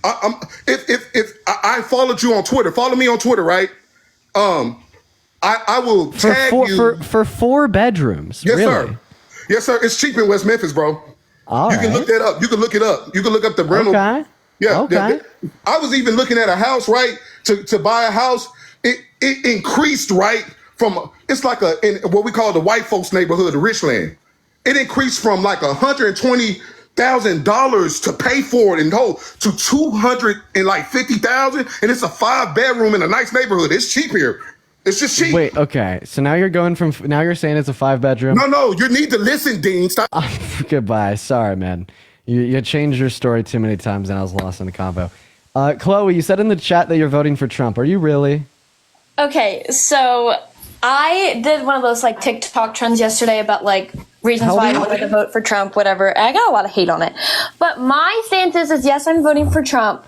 But I also am willing to understand and learn more about Kamala. I do so much research in the past 2 days and even more lately about everyone's policies and going back and forth between everyone's. And I am voting for Trump, but I want to understand. Can you take the mushroom emoji, the sparkles and the plant out of your name? Like that's not your vibe, bro. Probably not, but I like them, so they just are there. You're not. No, you're not allowed to have the mushroom emoji, sparkles, and plants in your name if you're voting for Trump. Okay, I can't let that slide. Okay, well that's fine. But here I'm just trying to figure out like. Let's hear it. Why are you voting for Trump? Well, I'll hear you. So Let's hear it. I'm voting before you kick me out. That's funny. Also, Steven, thank you for the $5 on Venmo. I appreciate you for the love, Steven. Fan on how some of the things were handled this last 4 years, and I've been listening to everything you've been saying and everyone else has been saying. Like I've been taking notes. I'm just confused on when I looked up about Biden and how the unemployment rate is to 4.1%, which is the lowest it's ever been. Because I've been paying attention, I've been doing it. That's not true, but okay. I literally looked it up on my phone through like the unemployment, and the lowest it's ever been is 1.4%. So it's not. Laura, it's thank you for the $5. lower than what Trump was, who was at 5%. But I just want to know why, if everything is still so high with unemployment so low with inflation. That's what I don't quite understand. Our rate of inflation is like 2.4%. That's not high. Well, then why is all the groceries high? Why are like gas prices so high? Like Biden removed the Keystone Pipeline, which was helping us bring gas here, so we weren't outsourcing it and having tax tariffs on gas being brought over. Okay, that's wrong. So the Keystone XL pipeline, right? First of all, that was importation of oil from Canada. So if tariffs would exist, they'd still apply. Secondly, it wasn't currently producing oil as it was still under construction. So when it was shot down, right, it couldn't have increased the price of gasoline because of the supply curve of oil wasn't affected. And then just an overarching point here, we're actually less reliant on imports for oil today in America, right, than we were under Trump, because we're producing more oil today in America than we were under Trump. We have a higher level of energy independence today under Biden and Harris than we have ever had as a nation, including when Trump was president. Okay. And I've been I guess everyone's upset in the comments there. I'm not paying attention, but my thing is too, when I heard you talking about to some other people about how Kamala wants to better help the middle class, and that, we're sending all this money to Ukraine and everything. I'm not against it. I understand we need to help our people, but I also think we need to help our people in America, down there in Western North Carolina. I feel like we needed to do better than $750 for one family, and it was hard for other people to make it because of how things were. I think we need more help with that instead What does of North Carolina have to do with the conversation that we're having about energy independence and like crude production of oil, like domestically? Like, I just wanted to change the topic. Like I heard and I understood what you said. North Carolina, they maxed out emergency funding in accordance with FEMA in the Stafford Act with the $750. When the hurricane hit under Trump, he only gave people $500. That was below the federal maximum. And then there was significantly more funding after the original release of emergency funding. None of that has to do with Biden or Harris. That's just like political fucking like garbage like fucking propaganda from the right. Okay. That's fine. I'm here just trying to understand, like, both sides. That's all I'm trying to quite understand. Would you ever vote for, are you pro-choice?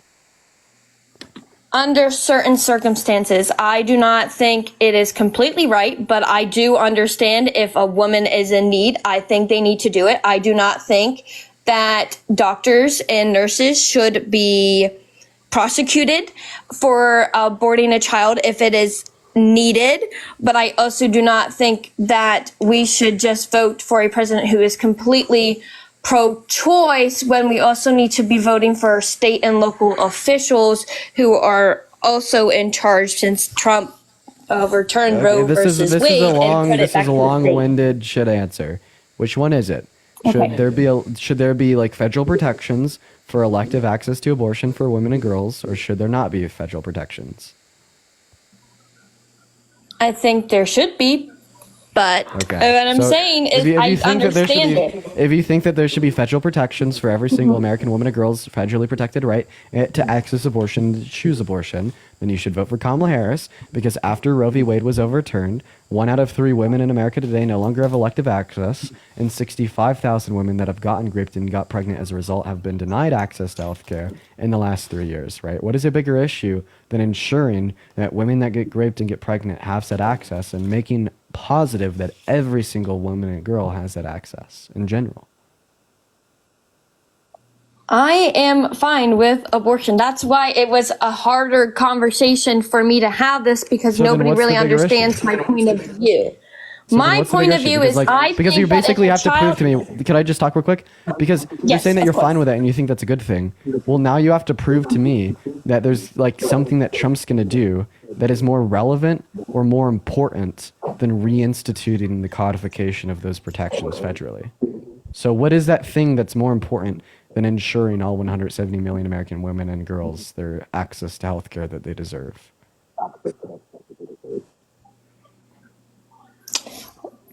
There's not really, I mean, I just want to be able to also afford to live. I mean, I just feel like we don't have the greatest economy, or we're letting a lot of illegals in. My big issue for abortion is, this is why I hate talking about abortion, because I'm pro-choice to a certain extent. That's my thing, and nobody understands I'm okay if a woman was raped, fine. Charlie Kirk, I watched the video of him saying that if his daughter was raped at 10 years old, she had a birth. Are you okay with elective abortions? Elective abortions, yes. If it has to be a reason for you to, I don't think you should just vote abortion into place. What is an elective abortion? What is an elective abortion? Sorry, you cut out, so. Okay, you don't know what an elective abortion is. An elective abortion, right, is essentially an abortion that's gotten by a woman outside of reason of SA, incest, or medical reasons, right? A woman. Yes, I knew what elective abortion is. I think it is. If you would have let me, I didn't. I was saying the Charlie Kirk video of him saying that his daughter should, if she was raped, should give birth to a baby. I do not think if a woman was sexually assaulted or raped should give birth to a child. That is not okay. It's horrible. Say graped. So do you think that women should have elective access to abortion that would fall outside of grape cases or medical needs? I do not, because that is how I feel as a human being. I do not think that if we were to just lie down in a bed and understand what we were doing and ended up having a child, that it is okay to abort a baby. That is just me, but I do understand where it is medically necessary. Okay, stop talking about the medical exceptions, please. Please, I just want to talk about elective abortions. So, do you have any other reasons why you're against elective abortions? Any at all? I'm not against elective abortions. It is fine if they were raped or sexually assaulted. Chloe? Yes, ma'am. An elective abortion Yes. has nothing to do with grape. An elective abortion has nothing to do with medical exceptions. An elective abortion, all right, is when a woman that consented to sex and engaged in it knowingly, willingly, and enthusiastically got pregnant and then wanted to terminate her pregnancy. You said that you are not okay with these types of abortions, right? No, that's one thing I do not agree on, because that is me as a person. And I want you to tell me, and I'll give you the mic for as long as you want it. Okay. Why not? Tell me exactly why you think elective abortions are wrong. Why I think elective abortions are wrong is because it's not right. And I'm not going to bring religion into it because everyone has their own different religion, and it's not right for me to push my religion on anybody else. My stance on it is it's not morally correct, in my opinion. I do not think that if you were to lay down and, like you said, enthusiastically having the greatest time of your life doing it, and then you ended up pregnant, I think that it should be a responsibility that you put on. And if you do not want that child, I think that you should just still carry it full term. There's plenty of women who struggle to get pregnant every day that would be willing to take that child and love that child. Yeah, do you have any other reasons, or is that it? That is it, without bringing my religion into it, because I don't want to force my religion on everybody else. Okay, the reason why I let you talk for as long as you wanted to, and the reason why I made it a very important point to clarify if there was any other reason in the world why you're against elective abortions, is because of this. You never talked about the fetus, and you never talked about how you want to save the life of the fetus. You never talked about how valuable or human the fetus is. You only talked about disagreeing with women that engage in intercourse outside of a want or need to have a child with a husband. Okay, and this is the issue. You are not pro-life because you want to save the very innocent, valuable lives of the fetuses and the little babies. You're pro-life because you want to control women that have different values in the context of relationships, intimacy, and sex than you do, right? You're pro-life because you're pro-controlling women.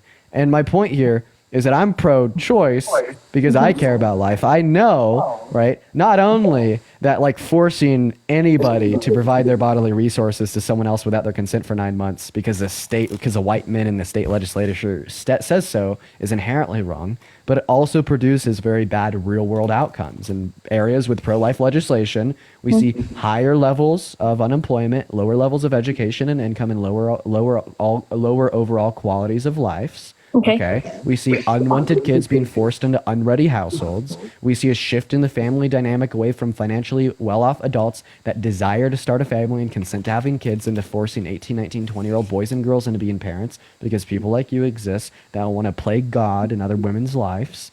Okay. And that's an issue.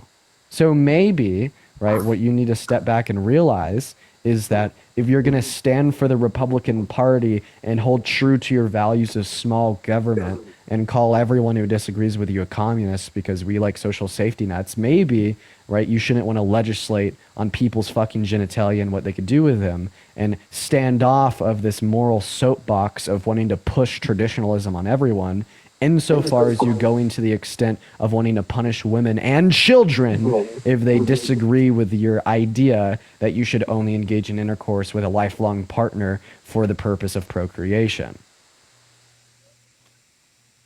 Okay, I do not think that everyone is a communist. I am further from that. I do not agree with a lot of things, but I do not call people that, and I do not want to control women's body, because I guess I should have said about the fetus, because a heartbeat is noticed at 5 weeks and they start to develop.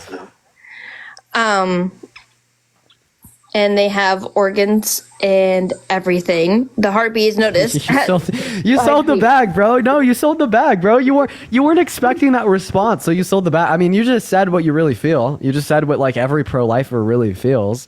Like on the surface, when you're in the spotlight, you make it sound like you just care about that damn heartbeat and the funky little fingers and the goo goo gagas from the human baby that's in the womb. But no, you don't actually care about any of that. And I mean, we kind of exposed that on live. Like we did. We totally did. Yeah, no, you don't care about the heartbeat. Come on, let's be real, right? You care about right. I mean, I punishing do care women. about the heartbeat because But I would like to say I also have a couple of people here. Maya, thank you so much for the $10 on Venmo. Just voted blue, love your platform and everything you stand for. I appreciate you for the $10, Maya. Christine with a $5 saying, damn, Dean, take my money. School these fools. Christine, I love you. Thank you for the donation.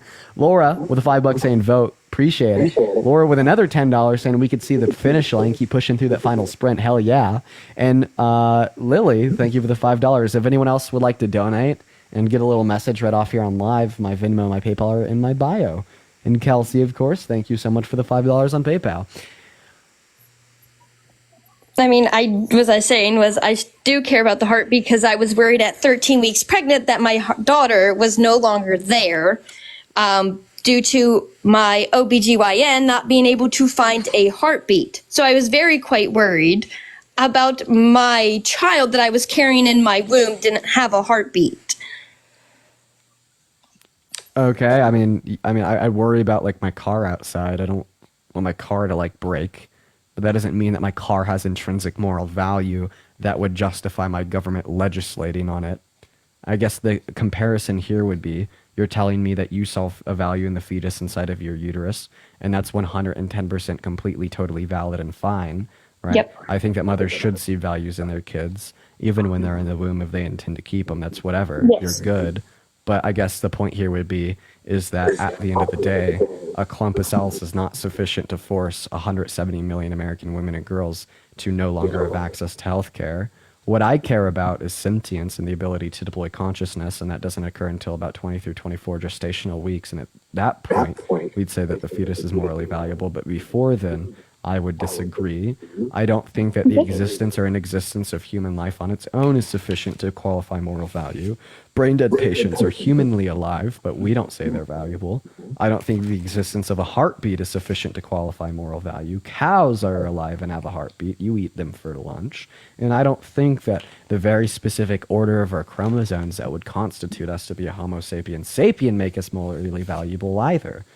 What makes us valuable is our ability to enjoy and experience the world around us subjectively with our consciousness, right? Yeah. Like, you know what I mean? But like the fetus doesn't have the capacity for any of those things until about 20 through 24 weeks. So before that, I couldn't care less. Right. Okay. Yeah, that's fine. The other one I wanted to talk about was when you debated the girl who said about I don't know how she considered herself middle class. For myself, I don't know how she considered herself middle class with she making $400K a year, which is crazy to me. But I did look up Kamala's policies. On section 1 of the lower cost for middle class families, a new way forward, she did say that the Project 2025 agenda would raise taxes on the middle class, and she would, and Governor Walz would make sure no one earning less than $400,000 a year would pay more in taxes. So I get that why maybe she thought that she was going to be taxed more because of $400,000 a year, because it does say on her website. Taylor, thank you so much for the $10 on Venmo. I appreciate you for the love. Everyone, please show some love to Taylor.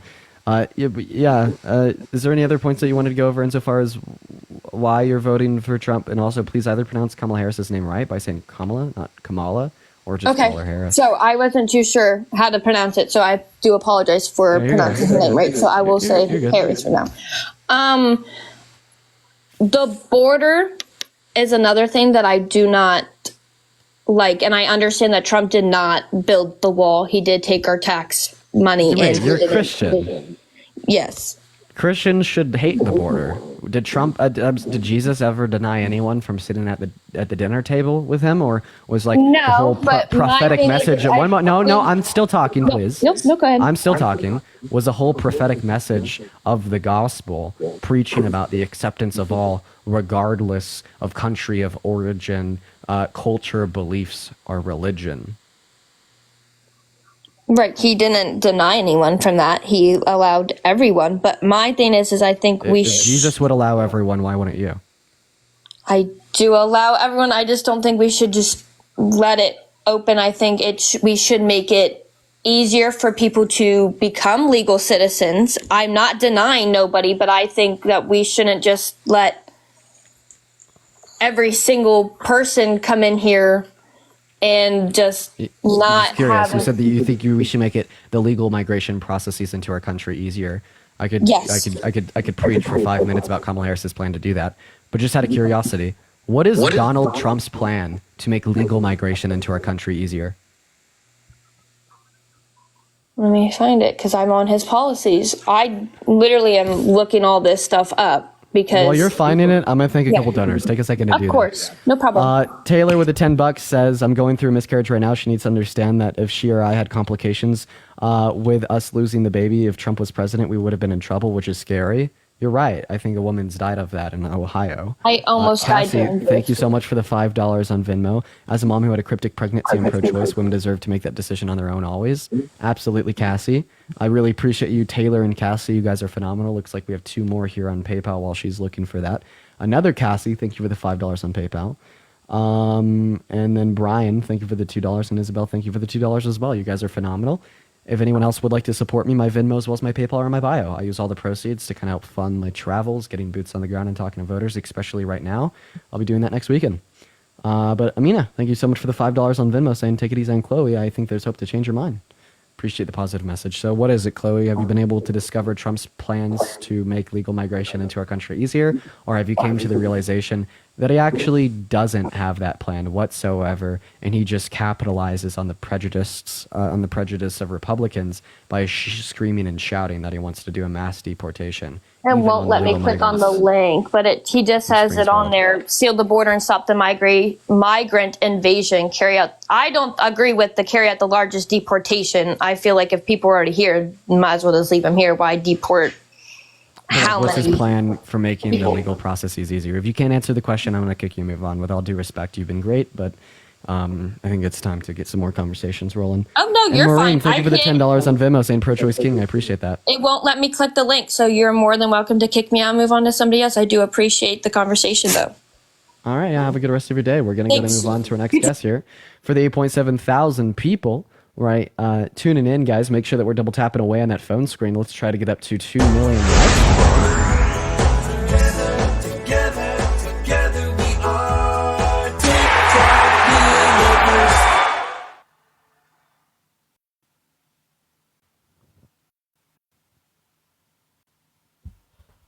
Kristen! Hi, how are you? Hi, are you voting for Trump? No, I'm very independent, actually. Christian! I'm sorry, I'm just looking to talk to Trump supporters. But Christian, with the TikTok universe. Holy shit. Dude. Oh my God. Hello. One moment, dude. All right, no worries. My man, Christian, thank you so much for the love, dude. Holy moly. So the TikTok universe is the largest gift available on TikTok. And holy shit. Thank you, thank you, thank you, thank you. I really appreciate you so much for the love. That is literally fucking insane. Thank you so very much. We're going to go ahead and get on to the debates, but please, everybody, spam W Christian in that damn chat right now. Go get your mother. Go get your father.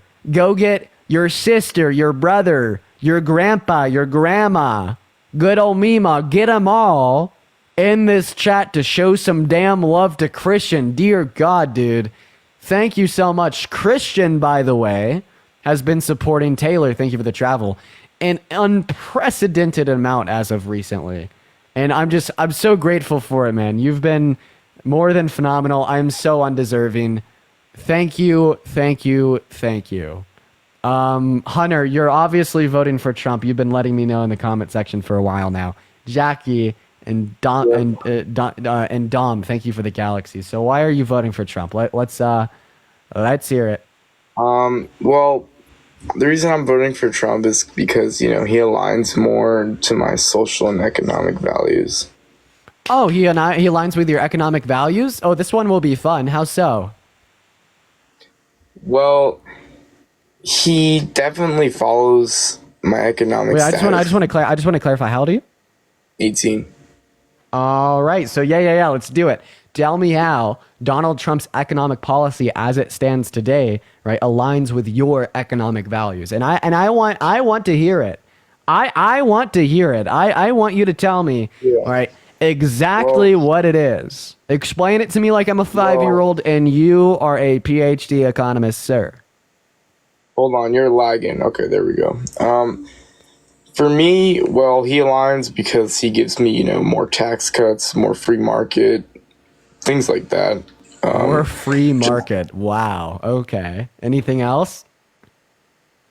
Well, those are the ones that really come off the top of the dome. But sounds good. Sounds good. So you said you're 18. How much are you raking in, man? You said that he gives you more tax cuts. The only way that you would benefit off of his policy more than Harris's was if you're doing over $500,000 a year, sir. So are you a young innovator? I seriously am, sir. You seriously are? Okay. How much did you pay in taxes last year? I'd rather not say it on TikTok. I could message you off this though and tell you. No, because why don't you just want to say it on TikTok? Because I don't really feel not appropriate. I don't feel comfortable telling you that, and I just don't think it's appropriate. But let's just say I make good money. I work for my father who owns a big time business, and last year I did pay my own taxes. Was it over or under $50,000? Much over. Okay, I just think, Andrew, thank you for the $5 on Venmo. So I mean, there's either two things that are happening right now. So either, I mean, like he's just learned the strat, which is in a debate with Dean, you come up on the live and you just lie and say that you're making millions of dollars and you're going to benefit from Trump's tax code. Can you let me finish? Go ahead, sir. Thank you. Which is true. Yeah, if you come up here and you tell me that you're doing over $500,000 a year, you will be benefiting off of Donald Trump's tax policy more than Kamala Harris. That's an undisputable fact. So either he's pulling the method, he's doing the strat, or like he's just not lying and he's being legit. Regardless, we'll just treat it as if you're not lying. Okay, you're right. You will benefit more from Donald Trump's tax policy. But here's the thing, Christian. Sorry, not Christian, Hunter. Here's the thing, Hunter. I would say that we should all hold red lines for our political candidates for public offices. Would you agree? Well, thank you for the chasing astronaut. You were phenomenal. Thank you. Yeah, I mean, I think it should. Okay. You agree. Hunter agrees. We should hold a red line for our political candidates for public offices. Phenomenal. Would you say that a very fair red line, right, for a official candidate on any ticket anywhere would be rape?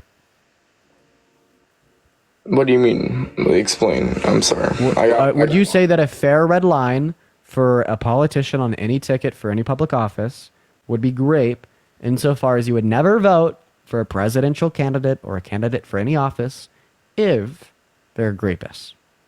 Well, I see what you're saying. Thank you for the sage. Well, here's my thing. With the business that I help my family run, it's a lot about with some of our workers, we have incidents where people can say, "Oh, this and that happened," but our main thing is about evidence. All right, that's a big key in our handbook and our. So I mean, if there were proven evidence, if they were proven rapists with all the evidence in the world, would you hold to that very fair red line? Yes, if there was enough evidence to provide.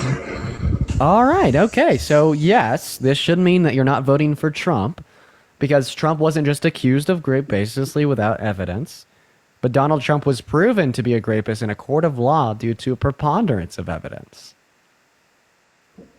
I've never seen this evidence. I don't think there is any. Okay, well, just because you haven't seen something doesn't mean it doesn't exist. Okay, right?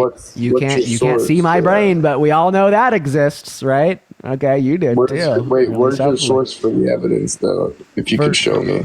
For sure. So this is going to be coming from Trump v. Carroll, which was a civil court case. I'm actually going to write this down so I can review it. But what is it called? Because you might change my vote if you can seriously help me. I know that there's claims, but I've never seen it. Because if it was true, he wouldn't be running for president. Well, that's what we'd hope, right? Maybe that would have been true 40 years ago. Sadie, thank you for the $10 on PayPal, saying, love what you do. Thank you for educating. I appreciate you so much, Sadie. Everyone right now, show some love to Sadie. All right, but today, people just don't care, man. And Trump's done a lot of bad things, not just grape. He tried to coup the country, steal an election, called all black people lazy, et cetera, et cetera, et cetera. A lot of bad things. But talking about grape, so he was held liable in a court of law in 2022, and this happened in the state of New York. You could find the court documents in which you could read the evidence firsthand for yourself straight from a .gov website just by Googling Trump v. Carroll. That is CARROL NY 2022 on Google. You can also find the jury verdict sheet where you can read the verdict from the anonymous jury of 9 when it didn't need to be anonymous, when they had all unanimously determined that it was substantially true that Donald Trump had sexually abused or raped E. Jean Carroll. But the thing is, I feel like if there was real evidence of this, I feel like 50% of the country just wouldn't be voting for him. I mean, I know a lot of supporters that are heavily Trump, and they would not stand for a rapist to be our president. Are you calling them optimistic? You're too optimistic. You're calling them all stupid or something. Well, I am. That's not cool. Let's not do that, because I never called you stupid. Well, I'm not calling you stupid because you're showing signs of change. You are. I won't call you stupid. Maybe naive, but that's not necessarily a bad thing. I thought at one point too that humanity was good, but guess what? I was wrong. See, because in the last the last 50 years since the 70s, when partisan politics really grew strong in media, on the radio and TV, people stopped looking at politics like a civil duty that you ought fulfill to elect the best leadership for your country, but they rather just started looking at politics like religion or like football or like the UFC. It went from a civil duty to elect the best leadership to a stand behind your team, rep them all the way, and be unfaltering and unwavering in your tribalist beliefs. And, that has led now 50% of the country to either vote for Trump knowing that he's a rapist, contesting it on the basis of conspiratorial nonsense, or just not knowing that fact because I don't think that Harris's campaign has done a good enough job of getting it out there. Yeah, I mean, I don't know. See, if I knew about this evidence, apparently, I would not vote for him. I think, like I said, 50% of the country wouldn't have voted for him either. Well, I gave you all the resources. Let me say something. Mr. Doug also has slapped his former wife, and I don't know what do you think about that? Because if you want to go that did it for me, man. I'll never vote for Doug. Doug beat the shit out of his wife, so I don't understand that. And I never vote for him.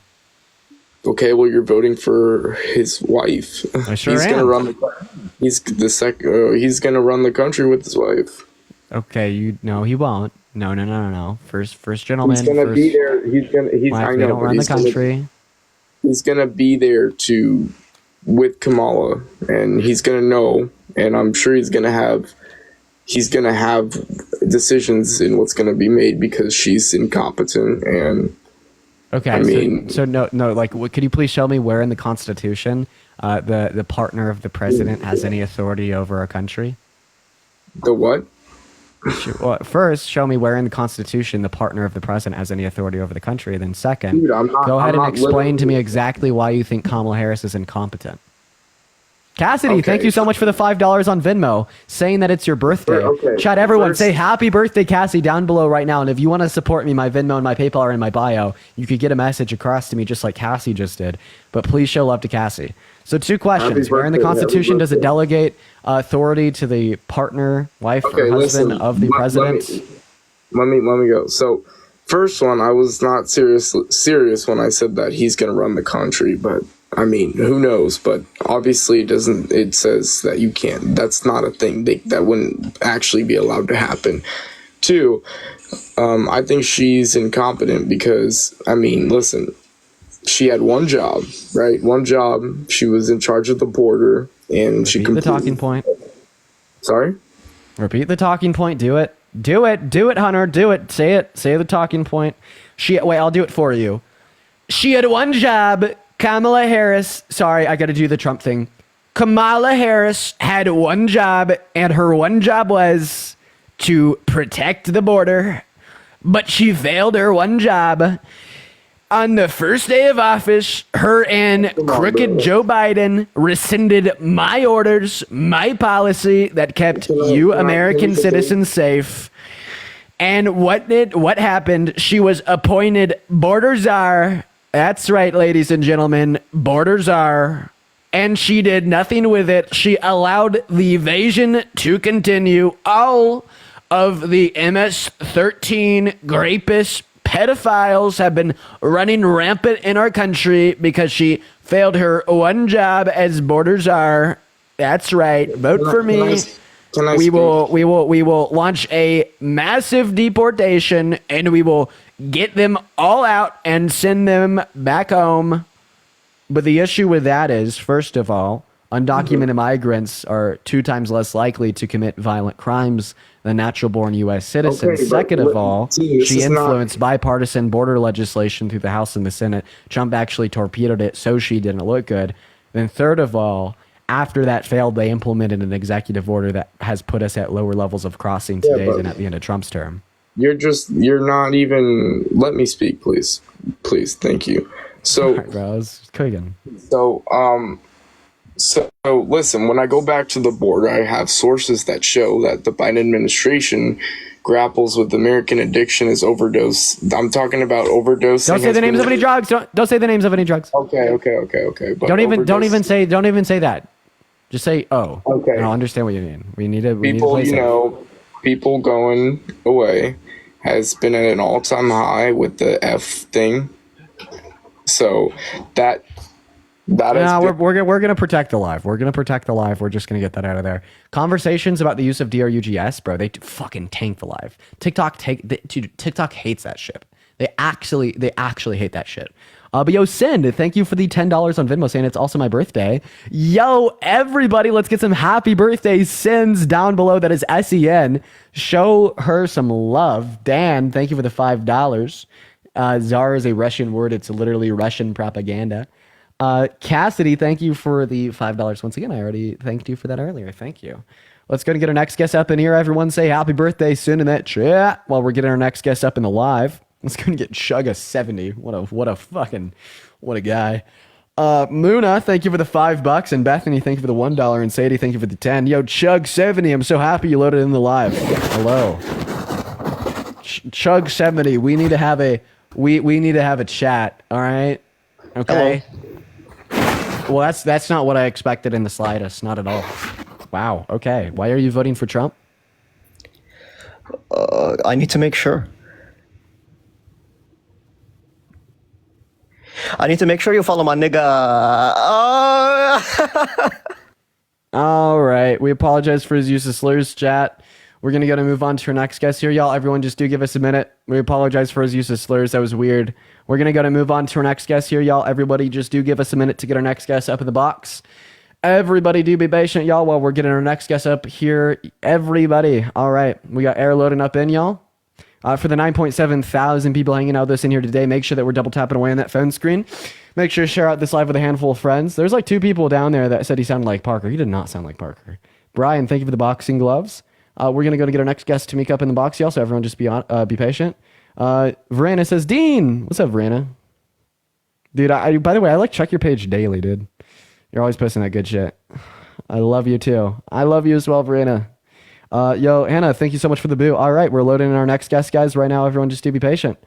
If you guys are voting for Trump, make sure to let me know in that chat literally right now. Right now. Let me know. Let me know if you're voting for Trump. Let me know. You know what? I would also love to do debates with Jill Stein voters. I feel like that's important. I really like, we need to, I feel like there needs to be more opposition against the radical leftists. That's right. All right, let's go and get Amanda up in the box. Everyone do just be patient. All right, yo, India, thank you for the love explosion. I appreciate you for the love. First of all, it's good to see you. I haven't been in here in a while. Hope you're well. All right, guys, why is no one spamming Trump? Where'd all the Trump supporters go? Come on. Come on, come back. Come back, baby. I need you. I need you. What's up, JP? Are you voting for Trump? I am, yes. I'm actually a Democrat. I'm actually voting for Trump this time. And I'm going to tell you why. Wait, why do you consider yourself a Democrat? Because I am, actually. I'm registered as a Democrat. But what makes you a Democrat? I've been voting Democrat for my entire life. Voting Democrat doesn't make you a Democrat. What values do you hold to that make you a Democrat? Hold on. So let me tell you first, because without going into No. Answer my damn question. What values do you hold to that make you Democrat? Democracy, freedom of speech, freedom of conducting your business, freedom. Okay. What time is it? What time is it? Yeah. 4:42. Okay. What state are you in? Maryland. All right. Doesn't matter. So you're saying that you're a Democrat because of democracy? Okay, so just because democracy sounds like Democrat, they have nothing to do with one another? No. Right, no, like conventionally speaking, like all Americans kind of fuck with freedom of speech. That doesn't make you hold to one like party over the other. But you're telling me that you're a Democrat because of freedom of speech. What about the Republican Party turns you off in the context of like freedom of speech? The Republican, I don't care about, I don't get the whole thing, the debate about the pill, the pregnancy, the whole crap thing. I think women should No. Stop talking. You said that you were a Democrat because of freedom of speech. What about freedom of speech makes you a Democrat? What do you mean? I don't understand the question. Melissa, thank you for the $5 on Venmo. You told me that you're a Democrat that is voting for Trump. I asked you what views you hold to that make you a Democrat, and you said freedom of speech. Why does that make you a Democrat? Why does it make me a Democrat? Because first of all, I'm a registered voter as a Democrat. Okay? Dude, we're talking about the values that you hold to that make you a Democrat. We're not talking about how you're registered. We're not talking about who you've voting for in the past. We're talking about what you believe right now, right? That makes you consider yourself a Democrat. Because honestly, I'm pretty sure that you're lying, and I'm exposing you for lying because you can't tell anything about why you're a Democrat. Okay. If you say so. Feel free to prove me wrong. Yeah. So do you want to hear my point of view, or are you just going to be... I want you to tell me why you consider yourself a Democrat. We're waiting. First of all, I'm going to tell you why I'm voting for Trump, and why you're lying about. Okay, fine. Let's do it. Tell me why you're voting for Trump, but you were absolutely lying about being a Democrat. It was First a nice try. Yeah, I'm pro-Palestine, and I was completely let down by the hypocrisy of the veto that actually Biden and his administration, not only once, more than twice, for the ceasefire. Why would you, if you're claiming that you're a Democratic Party and you value lives, veto a ceasefire. That actually saves life on both parties and open conversation. Yeah, because you're right. That is like incredibly hypocritical if it happened by the Democrat platform. The Democrat platform hasn't been good for Palestine. They've been bad. Everyone in our government has been bad for Palestine. That's a very legitimate, real, honest, and true critique of the Democrat platform. And being a Democrat, the reason why you should still vote. One moment, I'm not done. I never finished speaking, sir. Thank you. All right. The reason why you should still vote Democrat, the reason you should still vote blue while being pro-Pally was because at the end of the day, if Trump's elected, conditions are not only going to be worse for Palestine, for Palestinian individuals, they're going to be worse for individuals in the Congo that have been impacted to a greater degree because Trump removed sanctions, causing their genocide to continue. The conditions are going to be worse for like women and minorities here at home in the U.S., okay, like all things considered, in almost like any conceivable way, including Palestine, conditions will be worse if Trump's elected. So it's like this idea of like you're pro-Pally and Democrats are bad for Palestine. Both of those two things are true, but it's like, do you really want to virtue signal so fucking hard that you're going to cause like more innocent Palestinians to lose their lives because of the significantly worse conditions that would be the case if Trump was elected? Like, no. Like advocate for the Democrat platform to be better. Spend the next 2 years before midterms trying to get better Democrat people running and campaigning for office that will be better for the conditions of Palestinians, but vote blue in this election. No, at least, he's true. And I believe even if he gets in the office, he's not going to get the Congress or the House. So nothing is going to go past. The second reason I'm voting for Trump. Respond to what I just said about how he's worse and conditions will be worse, dude. The condition will be worse if he wins? Is that what I said? Yeah. Do you agree or disagree with the statement that conditions will be worse for Palestinians if Donald Trump is elected? It's not going to change, really. I mean, it's going to be the same bull crap regardless, right? Oh, okay. So it's not going to change. That's false. So the reason that's false, so Biden and Harris implemented an arms embargo, a lot of critiques of it, way too late. They should have done it a long time ago, I agree. But Trump has actively said that he does not like that and will terminate that if he's elected. At a rally in New Brunswick, New Jersey, he said that he wants to continue to fund Israel to win the war and finish what they started, and that no one is more pro-Israel than him. Biden and Harris reduced their weapon shipments to Israel. I agree. They should have just not sent it at all. But Donald Trump then went on Truth Social saying that if they haven't done enough, and that if he was president, he would have sent more weapons and more funding. I mean, Kamala Harris is actively advocating for a ceasefire agreement, and regardless if you think that will be effective at the end of the day, that is completely and totally separate and different from what Trump is advocating for. Let's elect the candidate that isn't using the word Palestinian as a slur and threatening to deport all quote unquote pro-Hamas protesters from America. And by the way, that is literally on Trump's official Agenda 47 is to deport all pro-Hamas protesters. Actually, she went on the media and she, claimed her unwavering support to Israel. Her claim to unwavering support to Israel to defend itself, an occupation that actually had no right, and for some reason, some biblical claim over the land that actually, even if we really talk about that, it's not true, because you can go back to the Palestinians are the canine or at the DNC, she said that she thinks Israel has a right to defend themselves, but the humanitarian issues in Gaza need to be addressed. I disagree with that statement. I think it could have been significantly better, but that is still significantly better than Donald Trump saying that Israel needs to finish the job. They need to get Gaza back, and we need to deport all pro-Hamas protesters. You understand, right? I do. Right. And, so vote for harm reduction. I don't know about that. I don't like hypocrisy. I don't like when people claim to be something and they are not. And they are me neither. I hate fucking hypocrisy. I hate it. It pisses me off too, dude. But I'll take hypocrisy over more innocent Palestinians dead. Right. That's a good point, right? Take the hypocrisy if it means that you are negating significantly worse conditions for the actual Palestinians. Right. I don't know. That's why I think you don't care. And like a lot of like the leftists that are not voting are voting for Stein don't care. And like because you're like, oh, hypocrisy in the Democrat platform is so bad, which is true.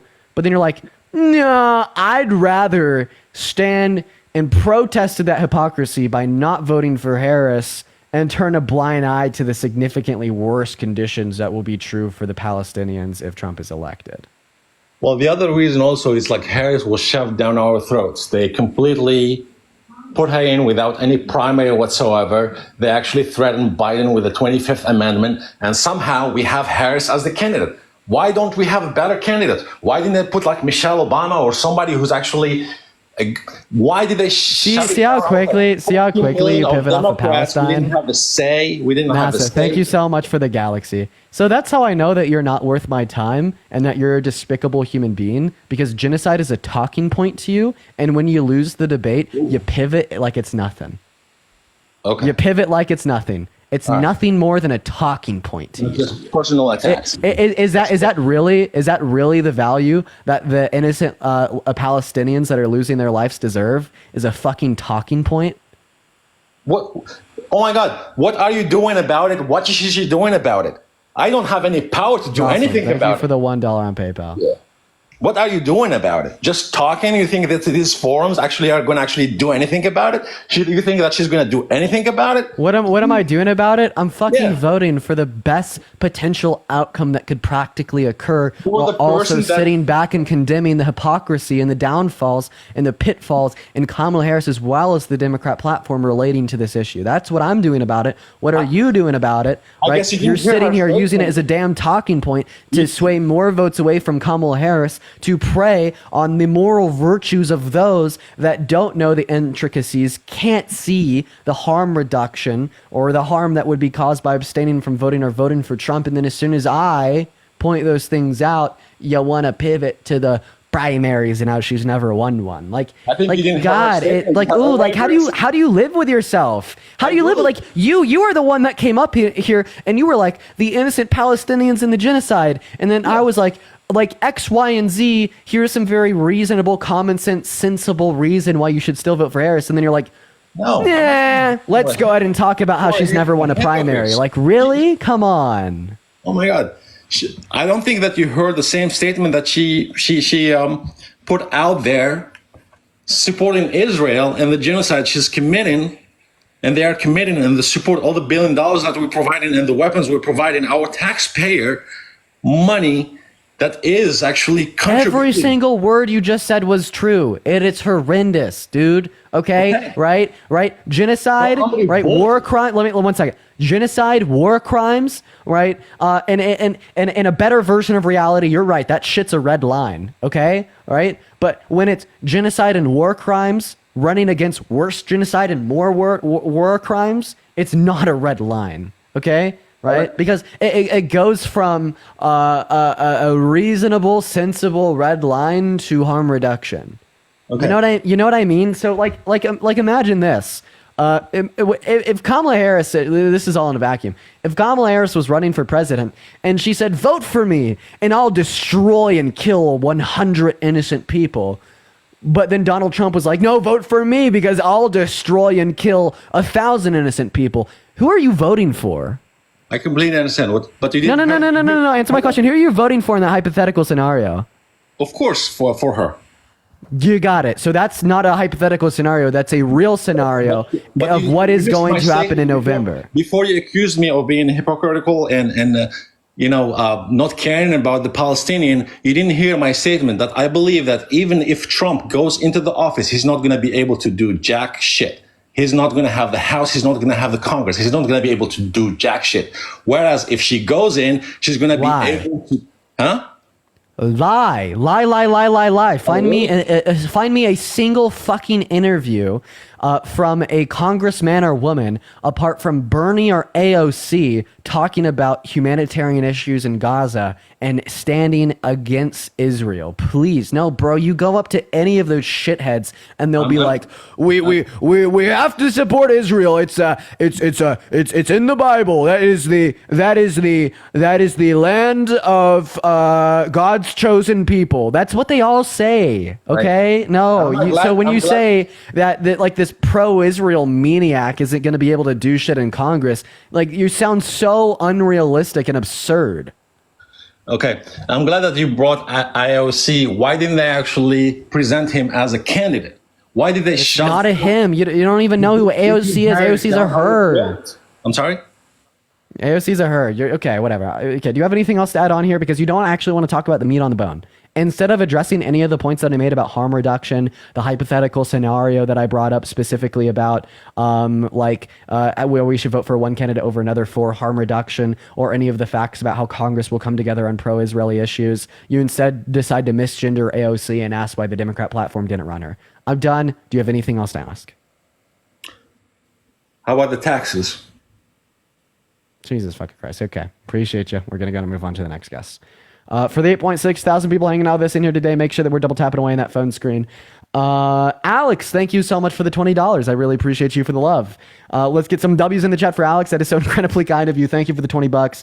And Ariane, thank you for the $2. And Kristen, thank you for the $5. Carly, thank you for the $5 as well.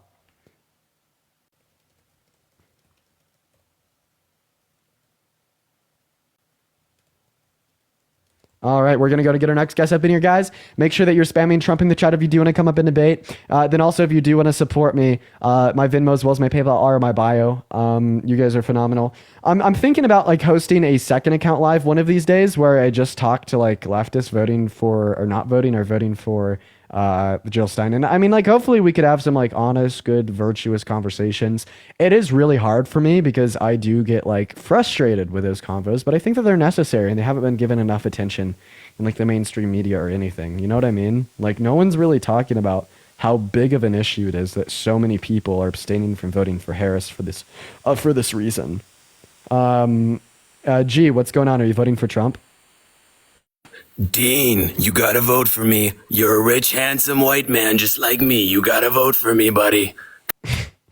We're going to go to move on to the next guest. That was not that good of a Trump impersonation. You did try, though. You did try. All right, let's see what we got. By the way, y'all, Parker's probably going to cover for me for like 30 seconds. So I really got to go pee here, y'all. I do want to help get a guest up here, so make sure that we're spamming MAGA down below in the chat. We got Parker loading up right now. Hello, Parker. What's up, chat? What's up, chat? Hello. Right now, we're just looking for a next little guest here. Getting someone up here, then I'm going to run to the bathroom. Thank you for covering me, man. You're phenomenal. Of course, of course. Trust me, there are circumstances where I'm going to need this. Hell yeah, no. I feel like that's just a common thing. Like, because you can't, like, leave for, like, 30 seconds without, like, losing 1,000 people. So real. All right. I'll be back, but I guess before I do, Denton, are you voting for Trump? I have not voted yet. Are you voting for Trump? Most likely, yeah. Okay, why are you voting Trump? Before you ask me why I'm voting for Trump, I still want to cover the Palestinian shit. Okay, but no, you're going to answer the question or I'll just go to the next person. Because I wasn't here to listen to any of the other stuff. Well, my life was better when he was president. Okay, what did he do to make it better? Everything was cheaper, like every Republican says. Okay, so, I mean, how did he cause it to be cheaper? I don't know. I'm not one of you guys, so I don't know all the facts. Okay, so if you don't know how he made it cheaper, why would you vote for him? All I know is my life was better before Biden got into office. Okay, and that was? I just told you. No, I meant like when did Biden get inaugurated? Whenever he became president. Yeah, when was that? What year? 2020. 2020? No, Trump was still president. So seemingly it was because of Trump that it was bad, huh? Right? Is that what you're saying? No, I'm saying my life was better when Trump was in office. Okay, but in 2020, Trump was still in office and you were arguing that it was bad then because Biden was in office. So when Biden was in office, my life became worse. You just said that was in 2020, which Trump was still in office, so it became worse. Okay, like I just said, I don't know all the details. Okay, but like, then how is it Biden's fault if it was already worse under Trump's administration? Well, I don't have time to know all the details. I work, I have a job. I get paid. Not enough. Okay. I mean, I have a job too. I work. I get paid, and I know. Dane, the whole time you were gone, he couldn't give me a single reason he's voting for Trump. The reason he gave me is because his life was better off during Trump's administration. I asked him when Biden got inaugurated. He said 2020. So I was like, okay, so it was worse under Trump's administration in 2020. And that's all the conversation. I didn't even want to talk about why I was voting for Trump. I wanted to talk about the Palestinian shit that was happening. All right. Well, you should probably I don't know, use your brain. You should probably use your brain and determine. Wait, Parker, did you also just get a phone call? Yeah, I did. Was it an FL number? No, it wasn't a phone call. It was my alarm went off. Oh, okay. I also just got a phone But call. I did get a phone call from that earlier. Okay. I probably know who that's associated with. Anyways, yeah, Denon, we're gonna go and kick you. Move on to the next guest because we are just looking to talk to people that are voting for Trump. But you should probably use your brain and determine reasons why you want to vote. It's an important Probably election. go be gay because you're still in the closet, buddy. Okay. Whoa, well, I mean, you want to? okay. Are you? So you're the one writing the Wattpad fan stories at 3 a.m. every Saturday night? Are the only people that sexualize me are the men that are voting for Trump? Like seriously, the only people that like desire me to be attracted to men are like male Trump voters. So you want to fuck me. abortion is a form of birth control. The Palestinian Michelle, thank you so much for the $10. I appreciate you so much for the love. One moment, I'm thanking a donor. Michelle, thank you for the $10 now. It was good seeing you. I appreciate you for coming up, man. Exactly. You're Thank a you so pussy. much. Take your thing. All right, yeah, have a good one. No, Dan, I just want you to talk about the one issue. So I have a question. So you said come out of the closet, we know that you're gay. Why is it always the men that are voting for Trump that want me to suck D? Is there some ulterior reasons there? Oh my god. So it's a real fucking question. Who does Dean get sexualized by the most? No, when men you that get are voting for Trump. assaulted, you get mad because you get assaulted back. Justin, thank you so much for the $10 on Venmo. I appreciate you so much for the love. Let's get some W's for Justin in the chat with the $10. I really appreciate you for that. Repeat that. You get assaulted, you get mad because you get assaulted. What does that mean? No, I said when I get insulted, I can't insult you back. You get mad. Therefore, I got didn't all these insult you. fucking I told you that you should use your brain, figure out some reasons why you're voting Oh my for god, Trump. I don't because fucking know it's an all the important details election. like I said. Dude, let's be real here. Sometimes criticism isn't coming from a bad place and inherently insulting and bad. I think that's a real. So you've already been up. That's a real piece of criticism that I think is important and could apply to us all. Melissa, thank you for the $5 on Venmo because the Wattpad comment sent me. You know what I mean? Also, guys, if you're Trump, let me know in the comment section down below. So why isn't humanitarian aid? Then also, why are we using being gay as an insult? That why is isn't humanitarian so aid going into Gaza? why isn't humanitarian aid going into Gaza?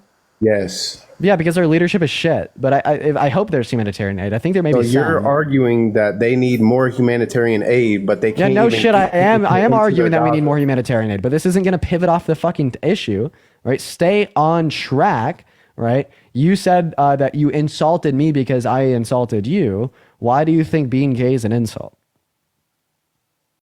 Fuck, bro. Holy shit. I went on this trip with a couple of influencers last weekend, right? The two steeziest fucking people there were two gay men. If anything, that's a compliment. You know what I mean?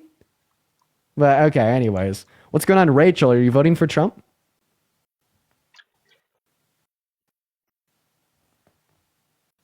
All right, Rachel's not there. Guys, go back to spamming Trump. Go back to spamming MAGA down below in that comment section. We're going to go to move on to our next guest here, y'all.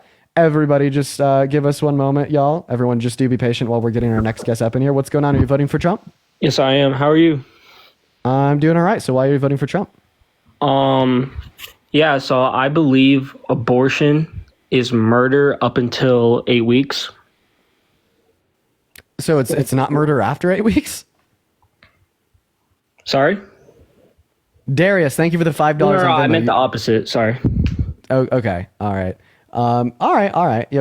So it's a murder after 8 weeks. Okay. So Yeah. so do you think that human rights should be left up to the states? I don't know. That's a good question. That's a fucking really. It's a no-brainer. Steph, thank you for the $5. I would like that. You would like human rights to be left up to the states. Yeah. Okay, bye. You could leave. I mean, like I'm here to talk to like at least like mostly sane humans. Like, see ya. Wait, what's wrong with that? You know, like go back. So like lynching black people was something that was done in America and like the 19th, 20th century, earlier as well, of course. And that's an example of human rights being left up to the states because it was ordained by the state government. All right, but that's a little extremist. That will never happen. No, that's not extreme. That's an example of human rights being left up to the states. You think that would happen if you were to do that? It doesn't matter if it will happen. What matters is that it could happen, right? And that it has already, right? It's like, oh, you think that that'll happen? It did for like 200 fucking years. Okay, well, for women rights, I would like let it up to the states then. I guess. Okay. So you think that murder should be left up to the states? Sure. Oh, and wait, you also specified women's rights specifically. So do you think like a woman's right to vote should be left up to the states? Nah, that should be protected. Okay, just real quick, how many continents on a scale of 1 to 10 are there? 7. Okay, what's your favorite? North America. Katie, thank you so much for the $3 on PayPal. What are the names of the other 6? North America, South America, Antarctica, Europe, Asia, Africa. Okay, you missed Australia. Appreciate you for coming up. We're going to get our next guest up in here. Guys, spam MAGA down below in that chat. Okay, spam MAGA. We're going to get our next guest up in the box literally right now, y'all. Let's get in and see what our next guest has to say, ladies and gentlemen. Also, Michelle, thank you so much for the $10 on Venmo. I really appreciate you so much for the love. Let's get some W's for Michelle in the chat. What's up, your mom? Are you voting for Trump? Hello. Hey, are you voting for Trump? Yes. Okay, you're on pause. Can't hear you when you're on pause. Please come back. Come back so we can continue our debates. Also, guys, Wait, if you're can you hear watching me? the stream and you do want to support me, my Venmo as well as my PayPal are in my bio. I give 100% of the proceeds on those platforms. I could hear you. Yeah, so this is gonna be my first year voting, and both of my parents are like hardcore Trump supporters. Sam. And so I was like, starting to do research and stuff. So I'm still unsure. Like, what's a big point that my dad makes is groceries have gone up during Kamala's Kamala. position. Her name's Kamala. Okay. Yeah. Kamala or Harris's position in office. Like K-12. Sorry, I just got text. For example, groceries have gone up 22%. K-12 food has gone up 70%. Like even eggs have gone up like 60%. So like, what would you say against that? Yeah, Joseph, what's going on, man? Are you voting for Trump? Yeah. That's a child. Yeah, so inflation has occurred. It wasn't caused by our current administration. It was caused by the pandemic. Our current administration actually mitigated it more than any other leadership in the G7. And the inflation that we saw caused by the pandemic didn't just happen in our country, but in every other country in the world. So you think it was like inflation and not actual policy? Yeah, no, there was no inflation that was caused by policy passed by the admin. Okay. I also am like wondering about the tax cuts. I hear someone argued that it'll be better for the small businesses. Amelia, thank you for the $7 on Venmo. I appreciate you for the love, Amelia. Everyone in the comment section, please show Amelia some love. Go for it. Yeah, I was talking to someone and I asked them why they're voting for Trump, and they said it will help small businesses. He'll help small businesses, and they have a small business because Trump will give them tax breaks. And my mom also has a restaurant, so she has a small business. So I was wondering what the tax policies will be under each. I actually think that his tax policy hurt small businesses because we had a staggered corporate tax rate. and dependent upon like the overall income of a corporation, it's like it started at like 15% for corporations making under 50K in revenue per year, and it went up to 35% as like that total cap. But you know what I'd like to add on here is that he replaced that with a flat 21% corporate tax rate that actually increased the corporate tax rate on small businesses making under 50K in revenue. So you think it'll hurt more? Yeah, yeah, and then like Kamala Harris, for instance, wants to give small businesses $50,000 off their taxes in their first year of business. I mean, and then upon other things, her tax plan is just built for the owners of small businesses, the 100 million American workers in the low and the middle class, and the other individuals that may own them. I wonder like how I can like bring this up to my parents because they've been Trump supporters forever. And tell them to come in. Tell them, watch my videos. Tell them to come in. But I guess my main prerogative is just to have a conversation with you about these things. Is there anything else that you wanna ask? Feel free. Do you think it's like okay for a woman to abort a child at 22 weeks? Because 22, I think it's iffy right about 22. I'd say that after the point of viability, we shouldn't have elective lethal abortions. And then at about that 18, 20 through 24 week part, that's where we should just like say that like elective lethal abortions are bad. But I mean, we don't really see anyone getting like elective lethal abortions after viability, which is about 20 through 23 weeks. Oh, so you don't see a lot of people even getting abortions after like around 18 weeks? Not for elective lethal ones. What are elective lethal ones? Like where they kill it. Naomi, thank you so much for the $5.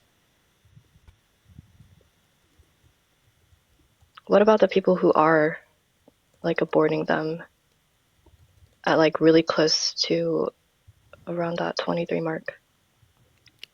I don't think that I think that like, can you give me a case? Can you give me like one case of one woman getting an elective lethal abortion at 23 weeks? Yeah, I can't. Like just like one? You know what I mean? But like, I mean, yeah, after like the point of viability and sentience, it's bad. Okay. Yeah, those were just, I'm sure once I research more, I'll like have more questions. So, Well, I appreciate you for coming up. Yeah. Is it all right if I like come back to the lives and stuff and ask questions? Yeah, for sure. Also, feel free to join my Discord. I'll be hanging out in there a lot. All right. Okay, cool. Yeah. Nice to meet you. Nice to meet you as well. Have a good one. WU. That's the type of people that I want to talk to. Hey, what's up, Cran Eater? Are you voting for Trump? Yeah, I'm voting for Trump. All right, and why is that? So I'm a U.S. Marine vet, and I kind of put in the veteran aspect of this, and I look at our withdrawal from Afghanistan, and she got over 20 U.S. members killed in Afghanistan. It's actually like 13, but I don't think she got them killed. Could you tell me how she got them killed? Yes, due to a failed withdrawal. Okay, and how did the withdrawal fail? Well, obviously it failed because many people got killed. Yeah, but how do they cause it to fail? By turning over millions of weapons, if not thousands of weapons, over to the Taliban, plus vehicles and helicopters and uniforms. They turned no weapons, no vehicles, no uniforms to the Taliban. That's not true. There's actually a photo of a Taliban in they have our regular IAR weapon systems plus our quad nods. You're correct, right? But those weren't turned over to the Taliban by the U.S. Those were given to the Afghani government as a part of a deal we had with them, in which they were then taken by the Taliban. So no, right? The Taliban stole Afghani military supplies that were produced by the U.S. No, that is actually not true. They had many weapons that they left, plus Humvees, helicopters, and the Taliban took it over in Kabul. Okay, yeah, and the weapons that were left there were either disabled or destroyed. That's not true. Why are they flying them and driving our vehicles and using that to attack? Because the ones that weren't disabled or destroyed were stolen from the Afghani government that were given to them prior, not the ones left by us due to our pullout. I mean, again, I'm agree to disagree, I guess, for that topic. Okay, then give me a source that the U.S. gave Taliban government equipment. You give me a source. You made the claim, bro. You're not going to get out of providing me evidence, bro. I have evidence from when I was in. Okay, no, you have to stop being intellectually fucking lazy. Second to pull it up. If you want to take me out of the live to look it up and come back in, I'll do that. Yeah, you have an echo anyways. Feel free to just go get your source and come back. We're going to move on to our next guest literally right now.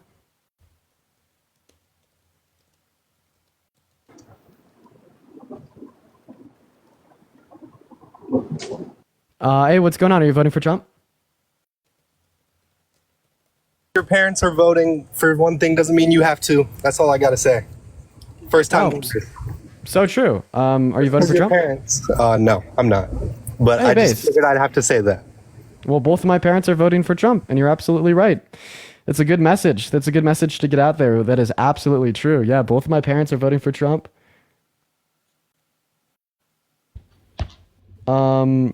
Hey, what's going on? Are you voting for Trump? Okay, Outlaw left. All right, ladies and gentlemen, we're still trying to get our next guest up in here, y'all.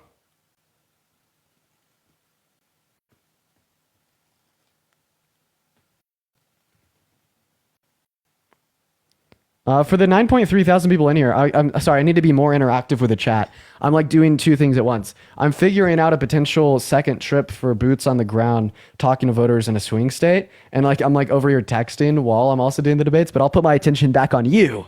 You deserve attention. Ladies and gentlemen, you deserve my undivided attention. So let's get back into it. We're going to get our next guest up in here, y'all. So everybody just do be patient, y'all. Let's go and see what our next guest of the night here has to say, guys. So everyone just do be patient here for one moment. What is up, Cole? Are you voting for Trump? I love you, Dean. Hey, love you too, Cole. You're awesome. Thank you so much for popping up. And by the way, guys, this is my second account. I just use this for live streams when I'm banned on my main. And guess what? I'm banned on my main. So we're hanging out over here. If you do want to support me, y'all, my Venmo as well as my PayPal are in my bio. You guys, that goes 110% straight to me. And it's a really good way to support me if you want to. What's up, Schmitty? Are you voting for Trump? Schmitty, hello? Okay, Schmitty's not here. We're going to move on to our next guest, guys. Everyone just do be patient. Please spam Trump. Please spam MAGA in the comment section. We're still looking for our next debate of the night. And right now, we are having a little bit of a hard time finding it. What's up, ODST? Are you voting for Trump? I'm a kid. How do I leave? Skedaddle. Hello, Dino. Are you voting for Trump? I feel bad. Yeah, I'm voting for Trump. No, that's fun. That's too funny. That was too funny. That was funny. That was really funny. All right, Dino, what's up? Why are you voting for Trump? Well, I think his policies are a little better than Kamala Harris. Like which ones? Well, he keeps saying that he's going to make people a lot of money, like in crypto, and I have a lot of assets in crypto. And I think okay, yeah, so he can't. So let's do a little bit of like a lesson real quick. What is crypto? Like crypto is a decentralized, unregulated currency that only exists right on the blockchain. Of course, we'll see some types of regulations like KYC, but that's different, whatever. There is no way that a centralized government body can have an impact on cryptocurrency because cryptocurrency is kind of antithetical to any control or influence from centralized government bodies. Mm-hmm. But isn't the dollar declining, and don't we have to move away from the dollar to make sure? Yeah, I don't care about the crypto bro talk. All that I'm saying is that a centralized government body, like the federal government of our country, won't have any impact on crypto. Okay, I got it. Yeah. All right, so is there anything you could say for Kamala Harris? Like, why should I vote for her instead of Trump? Yeah, sure. First of all, it's Kamala. Second of all, you should vote for Kamala Harris over Trump for two main categorical reasons: policy and character. When we're talking about character, she's not a 34-count felon. She's been held civilly liable for the violent sexual abuse of a woman. She hasn't called for a total and complete shutdown of all new Muslims coming into our country. She hasn't called all black people lazy or denied housing applications to black people because of the color of their skin. She hasn't agreed with an older gentleman hitting on her younger daughter, calling her a piece of ass. And she definitely hasn't defrauded young adults at Trump University, right? And it's all also the case that she didn't try to call for Barack Obama not to have the chance to run for president because of his race, instantiating the idea that he was born in Kenya, even though he has a birth certificate from Hawaii, right? Alongside like a multiplicity of other things, like Trump tried to coup the country and rig the outcome of the 2020 election, the biggest internal attack on our democracy since the Civil War, somehow just goes right over people's heads. But when we're talking about policy, or economic policies built for you and other working class average Americans, that's who it's made for. It's designed for you. It's significantly better for American citizens, significantly better for income inequity, significantly better for our economy as a whole and our GDP. And then about immigration, she has proactive, real stances on immigration that are effective, that will work. She's not just shouting talking points that every Republican has, calling for the mass deportation of millions of undocumented people, like Trump is and has been in the last 8 years. About healthcare, she has actual plans for healthcare. We could go over them if you'd like. Trump just has concepts of a plan. About women's rights, she wants to reinstitute and guarantee federal protections for every single woman and girl's right to choose, right, including the 65,000 rape victims that have gotten pregnant and been denied access to service in the last 3 years. The 1 out of every 3 women in our country that no longer have elective access. She's kind of cooking Trump on all fronts, man. Yeah, but what is she gonna do about the illegal immigrants that are like dangerous to the country, like the criminals? Well, I mean, like first, I know that's not what you asked, but it's still relevant to point out that they're not generally dangerous. In fact, natural-born U.S. citizens are much more likely to commit violent crimes. Yeah, but I mean, like they'll go through similar processes as they've always had. Like ICE can't exist for a reason. I think that the deportation of violent undocumented migrants is more than fair, and I think that we need to make our legal processes better so we can verify that the individuals that are coming into our country aren't violent. But like once again, like this rhetoric, it's just all like been used by Republicans to like demonize undocumented migrants to get the vote of prejudiced people. But I mean, like I guess if you want an answer, like that's the answer. But just keep in mind that rhetoric is very iffy. All right. Okay, Dean. Thank you so much. I appreciate your time. Thank you. Yeah. Well, have a good one, man. We're gonna move on to our next guest, y'all. Yo, Christian, I really appreciate you for the $20 on Venmo. You're phenomenal. Thank you so much. Show some love to Christian in the chat. You were great. What's up, Sienna? Are you voting for Trump? Yeah, hell yeah, I am. You're trolling. Goodbye. Say goodbye. We're gonna move on to our next guest. All right. She's drawing. Fetus. All the fetuses are hanging out today. They're all coming up in the live and hanging out. All the fetuses, they're all here on display. Hello, USA Recruiter Barry. Are you the person that asked me to do pull-ups at my high school when I was 17? Probably. Are you driving? Yeah. All right, you can't be driving on TikTok Live. Thanks for coming up.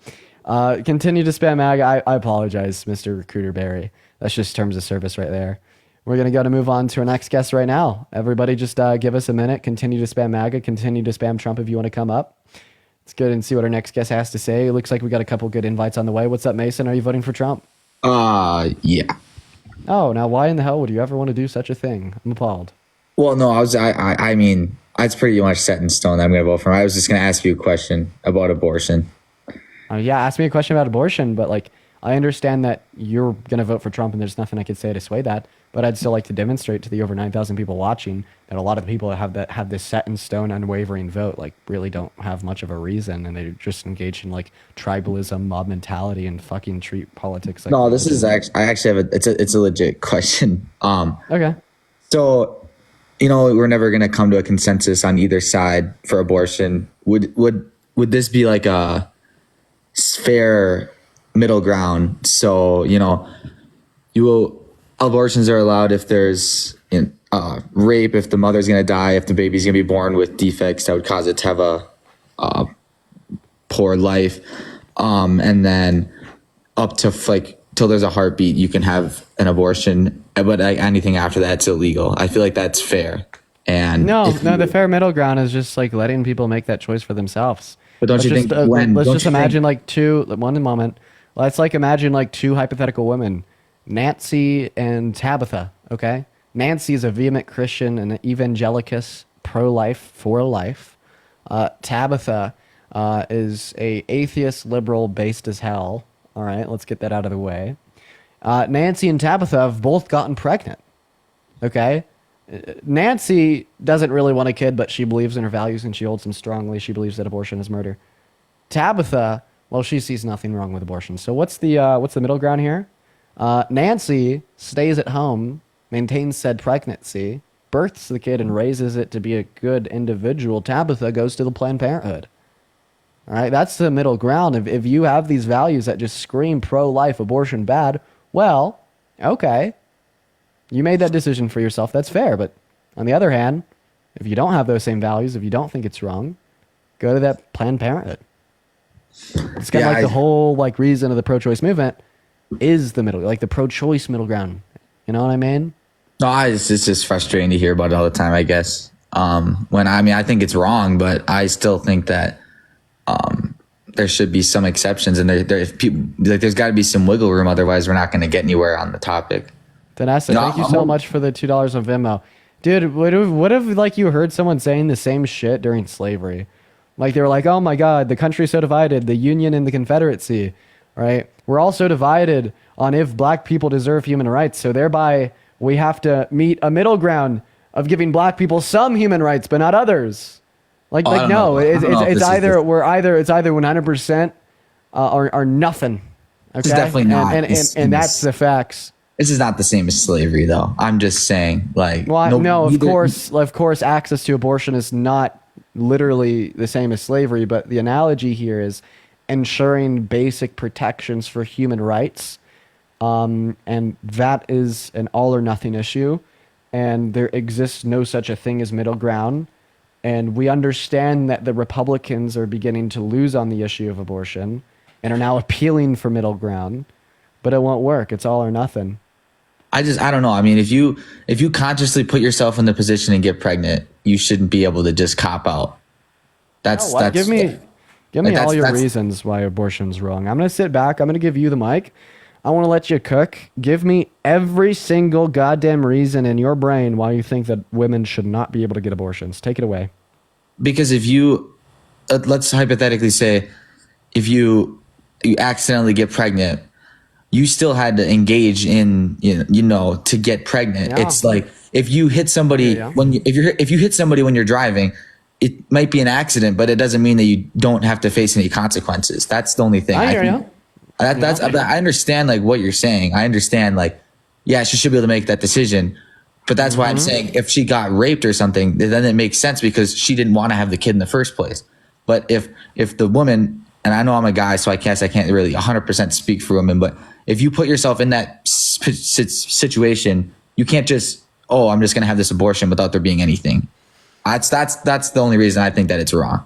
Any other reasons at all? Well, why? What other reasons would I need besides that? I think it's immoral.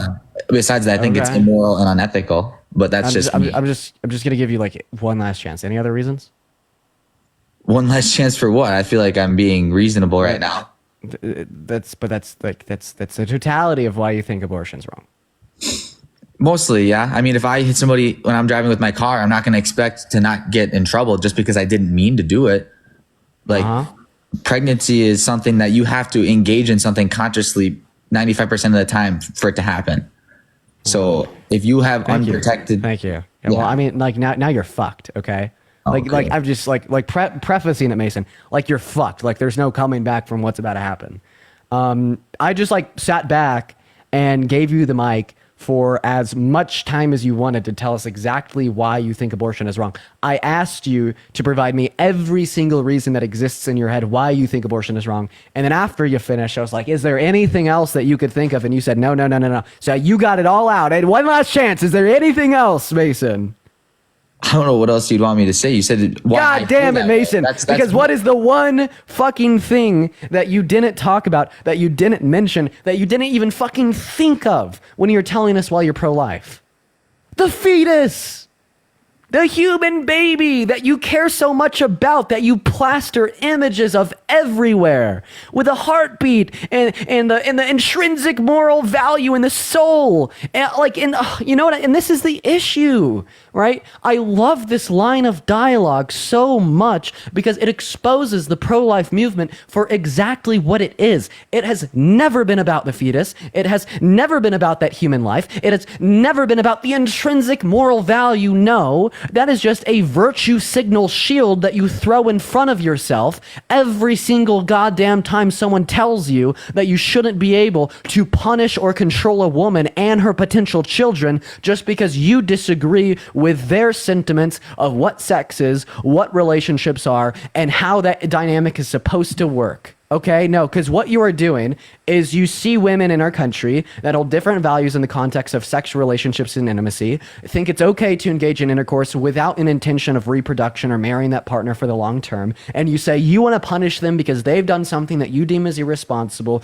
thereby they shouldn't be able to access healthcare and they should be forced to provide their bodily resources to another individual for 9 months without their consent, and then even tangential of that, you implicitly punish the fucking kid because you're forcing the family dynamic to be shifted away from financially well-off adults that desire to raise children, that consent to starting a family, into making these 18, 19, 20-year-old boys and girls to be parents because, they slept with one another on a Friday night after 3 beers at the frat party. It's gross. It's deplorable. Like, you're pro-life because you're pro-controlling women.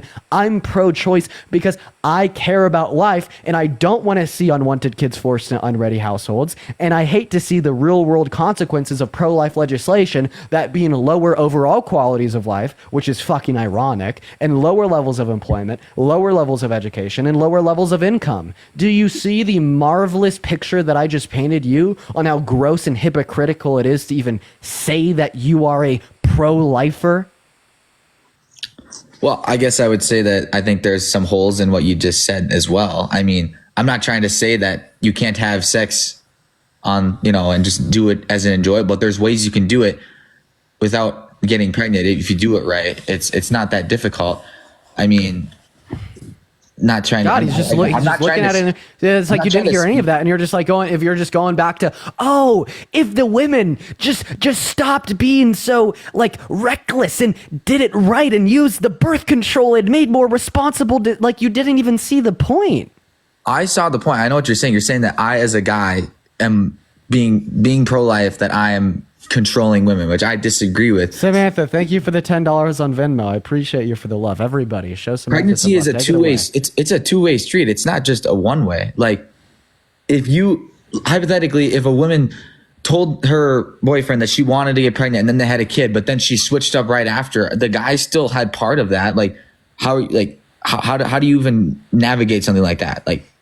I don't know. I think that there's ways to go about it, but if you just say, it should be legal, or no, it should be illegal, there's no middle ground. You have to find a middle ground. Otherwise nothing's going to happen. All right, phenomenal. So we're just going to go. I have a question. I have a question. I have a question. Go for it. Yeah, people smoke cigarettes. Do people know that smoking cigarettes runs the risk of lung cancer? I'm sure that they do.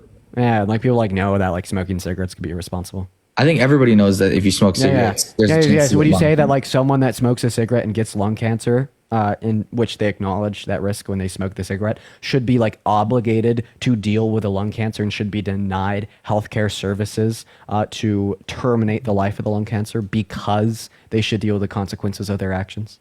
But when you smoke a cigarette, you don't have to ask somebody if you can smoke a cigarette. But if you're going to have an abortion, the male still has part of that because it's his kid as well. It's not just the female's kid. I understand. So I mean, we're gonna address that as an issue on its own, but we're just for 5 seconds gonna accept your framework. If a man agrees to a woman getting an abortion, it's fine then. I think that if.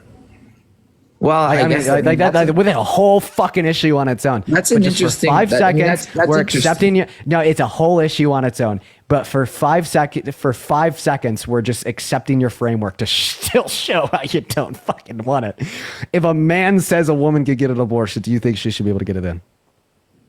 If a man says that she should, if they both are in on it, and they didn't, like, I don't know. It's tough because like I still don't think You don't think? Yeah, it's like a conjunct of like not only are you misogynist, you think but about you still think that we should okay, just hold on. Okay. So then answer my, because you said that the difference between my analogy there to cigarette smoking was that, well, the man's a second. But okay, well, you don't, even if you think the man agrees, she should still be denied the service. So please tell me. You gave me this whole like rant about like these obligations that we morally have to uphold because of the irresponsible actions engaged in by the woman. Oh, okay. So you know what? Let's. If I spread my lips and I start huffing and puffing on that damn cigarette, knowing that that will run me the risk of lung cancer that will absolutely destroy my livelihood, but there exists a hospital that I can go in and get that damn treatment and terminate the damn life of that lung cancer. Should I be obligated to deal with the outcomes of my actions? Should I be forced to be valiant, mature, and responsible and let the life of that lung cancer grow within my lungs? Or should I be able to be a weak cop-out excuse for a man, go to that hospital and get some fucking chemotherapy? Which one? I mean, I like I said, I just had a question, and I didn't mean for it to turn into this. But I know, but I'm having fun. Answer my question. It's a great question. It's a needed question. It's a necessary question. You're acting like these conversations don't result in like tens of thousands of rape victims that got pregnant being denied healthcare. That's what's happened in the last 3 years by Roe v. Wade being overturned by people thinking just like you, by the way. Like, no, these conversations are important. You could answer the question, engage with a point, because there is real world ramifications. You just can't see it because of what's between your legs and empathy, IQ, and a handful of other things, but the point still stands, right? If someone smokes a cigarette acknowledging the risk of lung cancer, should they be obligated to deal with the outcome of their actions, or should they be able to terminate the life of their lung cancer? Well, I mean, the thing is, when you exactly like you said, when you smoke the cigarette, you run the risk of getting lung cancer, and you can try to get it, but you already like are in that position. But again, we're comparing, a life of a baby to lung cancer. I feel like those two things. Those things are not even close to related. I understand the logic. I get it. Now the life of the baby. Now the life of the baby's like important. But remember, I said no, you should let an abortion up until the baby's alive. Remember how I sat back and I told you to name every single reason that exists in your head why you're pro-life, and I even asked you if you had anything more, and you never mentioned the life of the baby once. But now that you've seen your life is faulty, the life of the baby matters. I was talking this just justifies my point further. Remember when I was responding to you and I was like, they just stand in front of the virtue shield that they don't give a shit about, that being the life of the baby? You're doing that right now. You're like, oh, Dean has a really good, constructive, logical point that absolutely debunks and disproves my logic insofar as why I think we should force women that engage in sex to maintain pregnancy as they're dealing with the consequences of their actions. You see how that point has failed given the lieu of this analogy, and then you go right back to the life of the baby shit that you never talked about ever. I specifically said that it would be okay up till I don't know if it's 4 weeks or whatever, how many weeks when there's a heartbeat. That's when I said you should allow it until then. But once there is a heartbeat and it's formed in there, I feel like it's wrong. But that's just me. I feel like it's wrong. Now it's all about the life of the baby. Now I hear you. You're trying to paint the narrative that it's always been about the life of the baby for you. It hasn't, and that's my point. Ashley, thank you for the $25 on PayPal saying Amber Thurman, speak their name. Absolutely, Ashley. I appreciate you for the love. Everyone show love to Ashley in that comment section. I really appreciate you for that. Thank you, Ashley. So phenomenal. Let's go and talk about the life of that damn baby. I had a really good question come to mind, but then I thanked Ashley. Give me 3 seconds to think. What was I going to say? I completely forgot my point. How about you just go and continue speaking while I try to remember? I feel like there's like some ploy to this or something, like I'm going to fall. I said, it's just an opinion. It's just how I feel about it. And I don't know. I don't like it either way, but I just don't think there was a girl that I went to school with that Oh, I remember my point. Thank you. Yeah. So like when you were first talking about how like women shouldn't be able to get abortions because they should deal with the consequences of their actions. And now in lieu of my analogy to like display to you that like the whole logical idea of like you're obligated to the consequences of your action because you knew that that risk exists in the first place is faulty. Now you're saying, well, we also have to consider the value of the life of the baby. But my issue with that is, well, now you're just making a completely separate and entirely different argument. Right? So you have one argument that would instantiate women shouldn't be able to access abortion because they have to deal with the consequences. And then now the new argument that you're making is women shouldn't be able to get an abortion because the life of the baby is morally valuable. So which one is it? Should women not be able to get an abortion because they have to deal with the consequences of their actions? Or should women not be able to get an abortion because the life of the baby is morally valuable? Why? I mean, does it have to be either way, or why can't they both be reasons? Are you saying that a woman should be obligated to deal with the consequences of their actions and maintain the life of the baby because it's valuable? I think that, see, well, I don't know why they both matter. I think that they're both good reasons for why you shouldn't. The life of the baby does matter, but it also does matter that if you make a mistake, you should have to deal with the ramifications of it. It's like anything. Okay, well then let's just stay on that one first base. We'll dispute both of the arguments, but we're going to do one at a time. You know, like the whole argument of they have to deal with the consequences of their actions. They made a mistake, they have to suck it up. Well, I mean, that my analogy about the cigarette smoker would apply there. Okay, because you never really you never really disputed my analogy to the cigarette smoker. You just responded Because to it. there's well, the nothing life to of the baby's dispute valuable. because it's a fair point. So then we'd also say that, well, the first argument isn't fair then. Like the idea that they're obligated to deal with the consequences of their actions is not a good argument for the pro-life worldview. And in all reality, you think that women should be forced to maintain pregnancy because of the value of the fetus. And Sarah, thank you for the $5 on PayPal. I really appreciate you for the love. You're awesome. I guess I don't know. It's, again, like I said, this is something that we already differ on. I was asking if my proposal would have made sense and if it would have had a chance. I thought it made sense when I was thinking about it and talking to one of my buddies about it yesterday. But we're just, let's talk about what you actually think about why you're pro-life. I'm having fun, okay? We're getting somewhere. I'm pro-life just because the way I was raised, my parents told me that I shouldn't have sex because if I had a kid, there would not be a chance that they would let me abort it. Alma, thank you so much for the free Not that like I would have been the one to. Okay, yeah, you're not getting a damn abortion. I don't think it's your parents that are stopping you from getting. No, it's obviously not. But they told me that, and that's. I don't think it's your parents that's stopping that. It's probably like the lack of a uterus. That's just how I grew up. They said that if you make a mistake, I mean, you're not going to be allowed to just get it corrected like that. That's why I had those exceptions in place because. Okay, so it is all about making a mistake and bad correction. So you say that the cigarette smoker analogy is fair.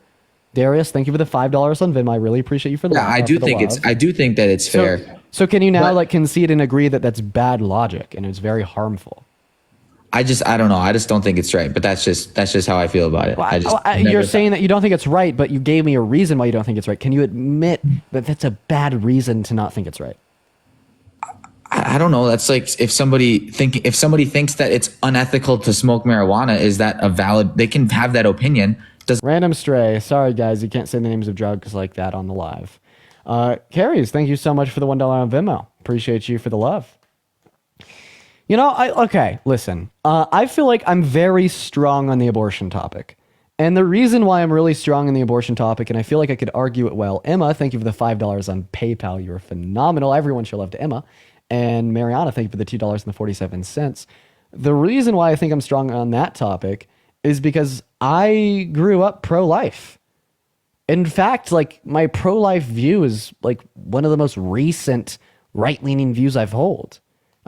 In fact, the only reason why I'm pro-choice now is because like 3 years ago, I stumbled upon one of these TikTok lives where pro-choicers were debating, right? I still had like the same umph and character then as I do now.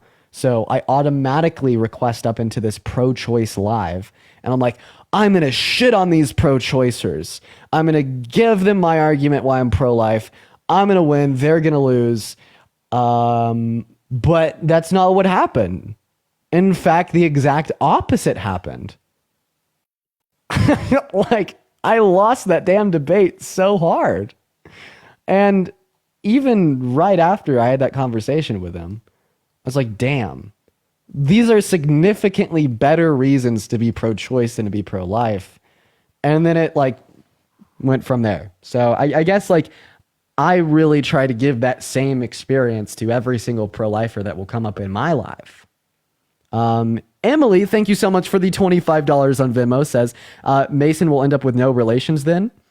Yeah, remember, women, don't sleep with pro-life men. Fuck them. Leah, thank you for the $5 on Venmo. And massive W's for Emily once again in the chat for the $25. That's very kind of you. T, what's going on? Are you voting for Trump? Okay, T's not even here. I thought he was just being like, I thought they were just being like super duper like fucking respectful, letting me talk until I was ready to ask them who they were voting for. But they're just not even here. Andy, thank you for the boo. Hey, what's going on? Are you voting for Trump? Can you hear me? How old are you? I'm 18. Phenomenal. I promise. Phenomenal. Are you voting for Trump?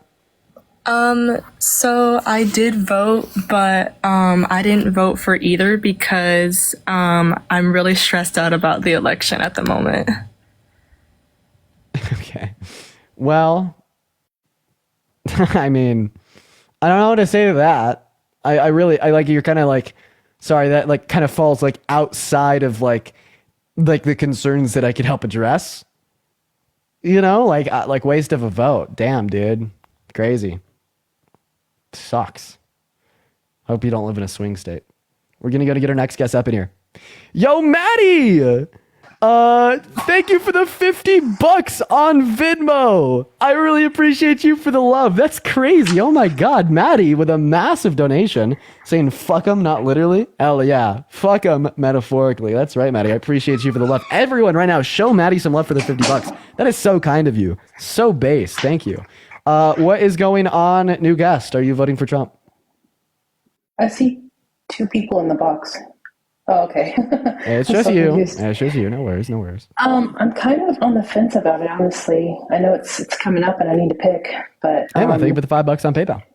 I wanted to talk to you a bit. Sorry, I'm a little nervous being up here. 10,000 people in here. No, you're good. I usually like don't do like the undecided voter debates, but no, we're so close to the election. Every single vote counts. Let's talk about it. So my biggest reason that I would choose is because of the abortion. I know you just spoke on abortion. I had a few things I wanted to ask you, kind of a moral thing about abortion. I was wondering if you think that, sorry, I'm really nervous. If you think, I watch you every day. If you think that, that humans have inherent, like, not value, but the word I'm trying to think of is, worth? Not worth. Kennedy, thank you for the $1 meaning. Are we, and do you think that we're inherently, have capacity for higher rationale? Inherently. Do we have this like inherent capacity for a higher level of rationale? Yeah. It really depends on how you define all those silly little terms. Okay. Because I heard an argument the other day in another live. It was a somebody you probably know, honestly, on here. It's a lot of the same spaces talking about like that sounds like a TikTok pro-life argument. Yeah. No, it's actually not. It wasn't a pro-life. It was a Jovan. Oh, okay, nice. Yeah, he was bringing it up. He said something about, you know, if humans do not have this capacity for higher rationale intrinsically or inherently, then when can you then decide if it's all about like socialization, like social spheres and, you know, being raised around people and learning those things, like learning how to be intelligent, I guess. Oh, no, I think that's, I think that humans have big brain that allows for like this inherent level of higher rationale. Yeah. But yeah, just out of curiosity, I want to talk to you about who you're voting for and why. So you said you're undecided. Yeah, I get that. Why are you undecided? Like, can I just ask you a question? Would you ever vote for someone that's been held civilly liable for violent sexual abuse? Well, no, I wouldn't want to. I've heard this argument so many times. I don't really want to. Yeah. So seemingly, like, you're not going to vote for Trump then. Well, that's what it would seem. So then why don't you want to vote for Harris? I don't really have a lot of arguments as far as all that goes. I've been looking and listening to both sides constantly for months now. And I hear a lot of good things about Kamala. And is there anything that you just want to, like, any qualms or concerns you want? Like, this is a debate live. Is there any like concerns that you want to run by me? Well, so my biggest thing is that my husband is a big Trump supporter. And anytime I bring up talking points about Kamala, because I am undecided, he comes back with me and tells me all these reasons why Trump would be better for the economy and everything. And I don't really know how to like come back or how to, sorry, I'm Your sorry. ability to debate doesn't impede upon like reasons to vote or not. We're just gonna move on. I appreciate you for coming up. Vote blue and lie to your husband. Hello. Hey, what's going on? Are you voting for Trump? I am probably voting for Trump, but I am rather undecided. Awesome. Real quick, I'd like to thank Jenny for the $50 donation on Venmo. That's insane. Oh my God, Jenny, thank you so much for the love. Seriously, I mean it. Jenny says, just had a late miscarriage in Texas. It's scary here, and I'm fortunate to have the resources to leave the state. So many cannot. Please vote blue. Jenny, we all feel for you. That is fucking terrifying. Please show some love to Jenny in the chat. I really appreciate you. That is Jeni. And then also, Aaron, thank you so much for the $15 on Venmo, saying thanks for being live past 5. I get off of work and usually miss you. Aaron, that is so incredibly kind. Thank you so much for the $15. And another one from Julie. Julie with a $50 donation on PayPal. You guys are going off right now. What the fuck is going on? You guys are awesome. Oh my God. Everybody, please, Jenny and Julie, thank you both for the $50. Dude, hell yeah, you guys are sick. That is so incredibly kind of y'all. Everyone, please, right now, show some love to Jenny and Julie and Aaron. Thank you so much. Please show them some love. You guys are phenomenal. Anyways, Oliver, I apologize for keeping you waiting there. Why are you voting for Trump? Like I said, I'm mostly undecided. I think that Trump is the better option, but I was just kind of going to ask you, as a young person, as an 18-year-old, as a young voter, why would you say that I should vote for Kamala Harris? Perfect. So, I mean, like, first, like, the conversation about undecided voters, with all the information that I have, it's just a bit scary. You know, it's like, God, what are you going to eat for breakfast? Like the Fruity Pebbles or like the Clorox bleach, you know, just, right. I don't really know, you know, Fruity Pebbles, they could be about stale. So like maybe the bleach, or I don't know, like, I don't really like this flavor of Fruity Pebbles. So of course, maybe the bleach. And I guess, like, you know, the point is, it's like, I just, you know, it seems so difficult and hard for me to rationalize, like, the idea that Kamala Harris and Trump are closer than they are when we consider things like the idea that Trump is a 34-count felon that has been held civilly liable for raping a woman, has sexualized little girls, saying he dated a 10-year-old girl in 10 years, called for a total and complete shutdown of all new Muslims coming into our country. Right, and I do launched not the biggest agree with internal that. attack on our democracy with his attempted coup to steal the election from Biden in 2020. You know, it's like, how do you, like, when I speak about these facts, how do those play into your vote? There's a lot of stuff there, and I understand, like, he is a felon. I agree with that. I do not think that the 2020 election was rigged. I am a pro-lifer, but okay, I guess I'll get into more of a specific topic. I am a pro-lifer, but with how new Roe v. Wade was overturned, I don't see how is Kamala planning to return Roe v. Wade around? Yeah, sure. Well, through codification of those federal protections, but this time through like congressional policy. So, I mean, the Supreme Court just ruled that the Constitution didn't cover abortion, but like that doesn't mean that we can't get federal law to cover abortion.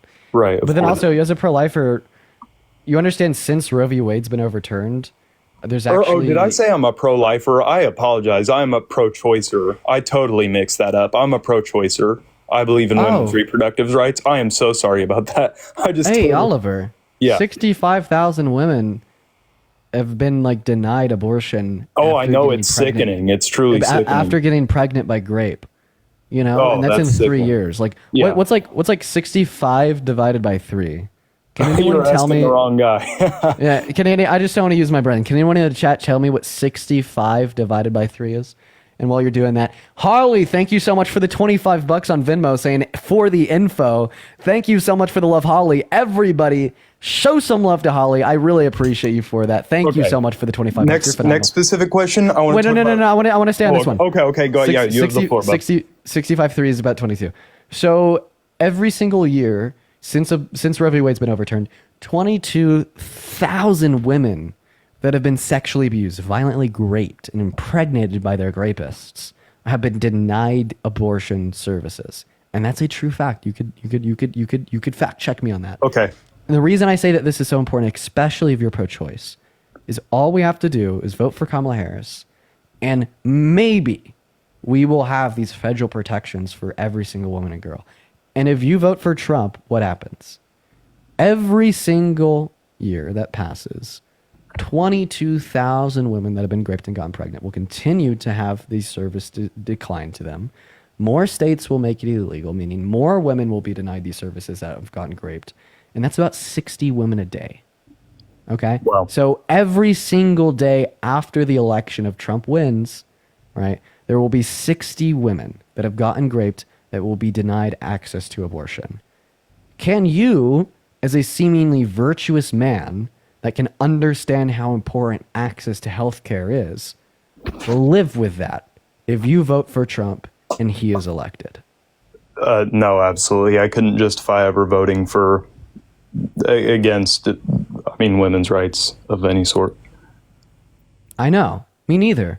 And economic policy aside, which hers is better, immigration policy aside, which hers is better, if we just hone in on this one fucking fact, that's all you need to know to cast your vote. Okay, let's talk about Trump's tax plan. I know he set one into motion. I'm really unaware of the details of that. What did the actual tax cut? I know a lot of right wingers talk about the tax cuts for everybody, but how did the tax cuts really affect each person by each class? For sure, right? So let's talk about the TCJA. That was his tax cuts. This was implemented in 2017 and cost a total of $1.9 trillion.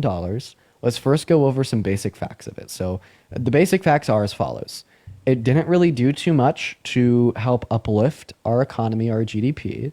We'd have a study from 2 Harvard professors, one right-leaning, one left. You can find it online if you type in macroeconomic effects of 2017 tax reform bill. Okay. And it would tell us that it only added $10 billion to our GDP per year. And just, using basic financial principles, spending nearly $2 trillion for a $10 billion per year return is a really bad deal.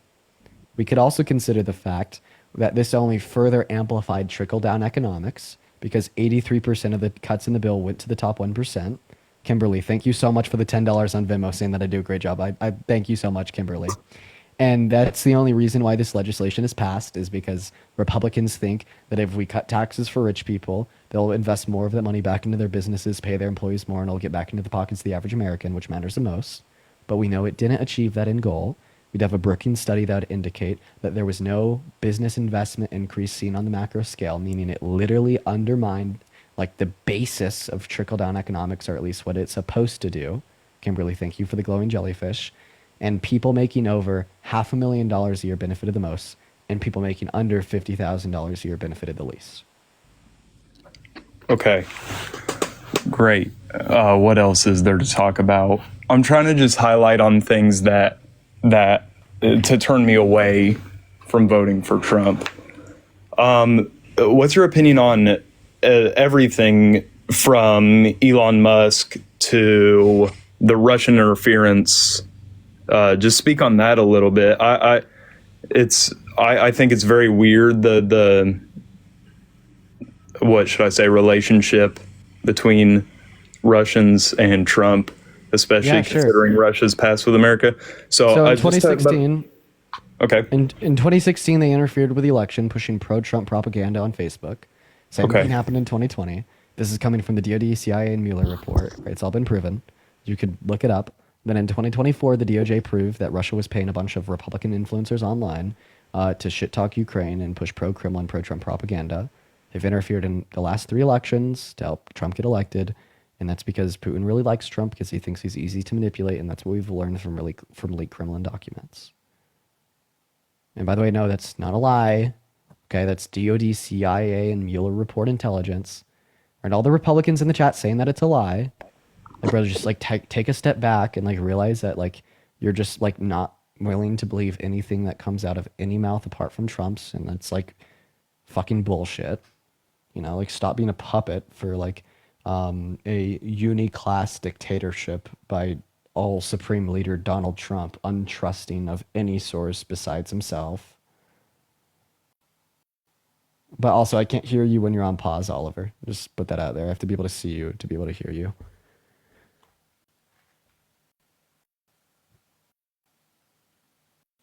All right. I don't know if Oliver's leaving. I don't know. Helene, thank you so much for the $1. Eeks, thank you for the relaxed duck. Justin, thank you so much for the $5 on Venmo. Saying women's rights isn't enough. Unfortunately, for some, it's still important to talk about the other issues when we can. All right. Right. Well, my laptop just died. Unfortunate. Well, I don't know where Oliver went. Maybe he just doesn't know that I can't hear him. I don't know. Kellen, thank you for the blooming. You're phenomenal. I appreciate you for the love. By the way, guys, is there Araceli? Thank you for the $10 on Venmo. I really appreciate you for the love. Thank you for helping me decide to vote. You're phenomenal, Araceli. Fuck yes, that's what I want. Great, Araceli. Thank you for the $10. You are so great. I'm living my fucking best life right now. If you told me like 3 years ago that I'd be like influencing like millions of people to like get out there and do something good, and that I could like actually help direct the world in a slightly better direction, I would have called you crazy. Anyway, sorry. Noob, what's going on? Are you voting for Trump? I'd actually like to talk about abortion if that's all right with you. If it wraps into your reasons why you're voting for Trump, sure. But after the election, we'll be hosting lives dedicated to abortion in and of itself. But I mean, if that's all that you want to go over, apart from politics, I'll probably just move on to the next guest. But feel free to come back after the election when I'm doing like debate lives on abortion specifically. A little on the fence because politically, Amanda, thank you for the $10 on Venmo. I really appreciate you. Thank you so much, Amanda. Let's get some W's in the chat for Amanda. All right. Let's go and see what our next guest here has to say. He just wanted to debate abortion, which is fun. I like convincing other men that they shouldn't control women's bodies. But, right now we are just looking to debate people on the upcoming election. Holy shit, Sydney with a $75 on Venmo. Oh my God, dude. Yo, thank you so much, Sydney. You are great. Yo. Oh my God. Yo, everyone, show Sydney some love down below for the $75. God damn, that is so kind of you. Thank you. I mean it from the bottom of my heart. Thank you so much for the $75. That's insanity. Thank you, Sydney. That's so kind of you. Thank you so much, Sydney. You're great. Thank you. What's going on? Are you voting for Trump? Hello? Is anyone home? No? Okay, we're going to move on to our next guest. W's for Sydney. And Megan! Oh my God! With another $75. Holy fucking shit. Everybody, continue to show love to Sydney and show some love to Megan. Megan says, about to vote against Trump for the third time.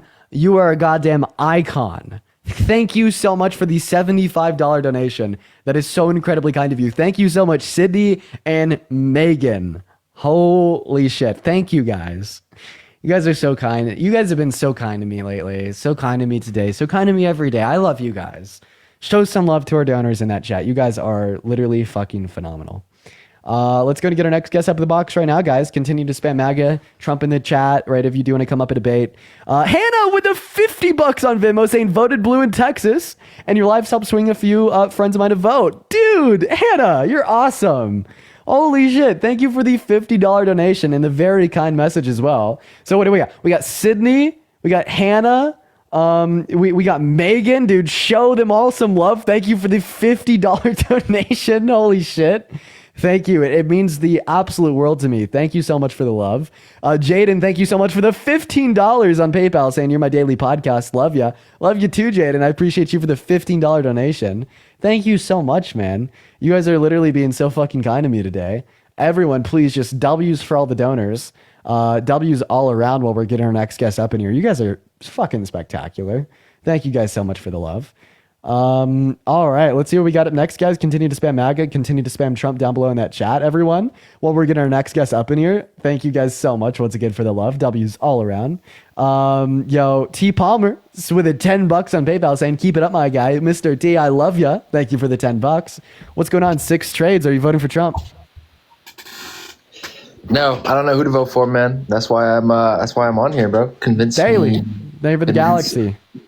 Let's do it. Would you ever vote for someone that has been held civilly liable for rape? No, sir. All right. Well, Trump's been held civilly liable for that, man. I guess one of my main problems is just not problems in terms of why I would vote for Trump. I would not vote for Trump, but in terms of voting for Kamala, voting in general this election, Kamala, I apologize. Thank you for the correction.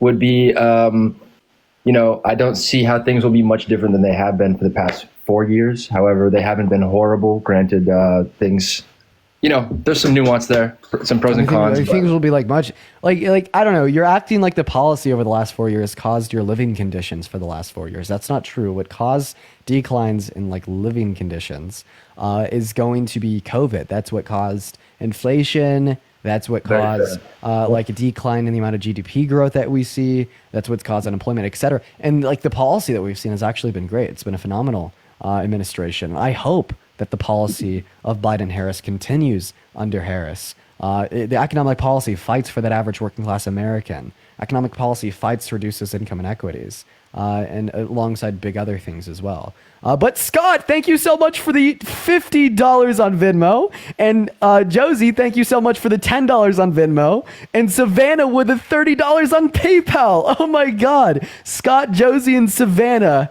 thank you so much. Scott actually says voting Republican, but I appreciate the opposition. Scott, dude, Scott, okay, if you're willing to donate to someone that disagrees with you because you enjoy the discourse, you will be a liberal in no time. But regardless of that, please show some love to Scott. Please show some love to Anna. Please show some love to Savannah. I really appreciate you guys. Thank you guys so much. You guys are incredible. But sorry for talking, man. I just want to thank them. Go ahead.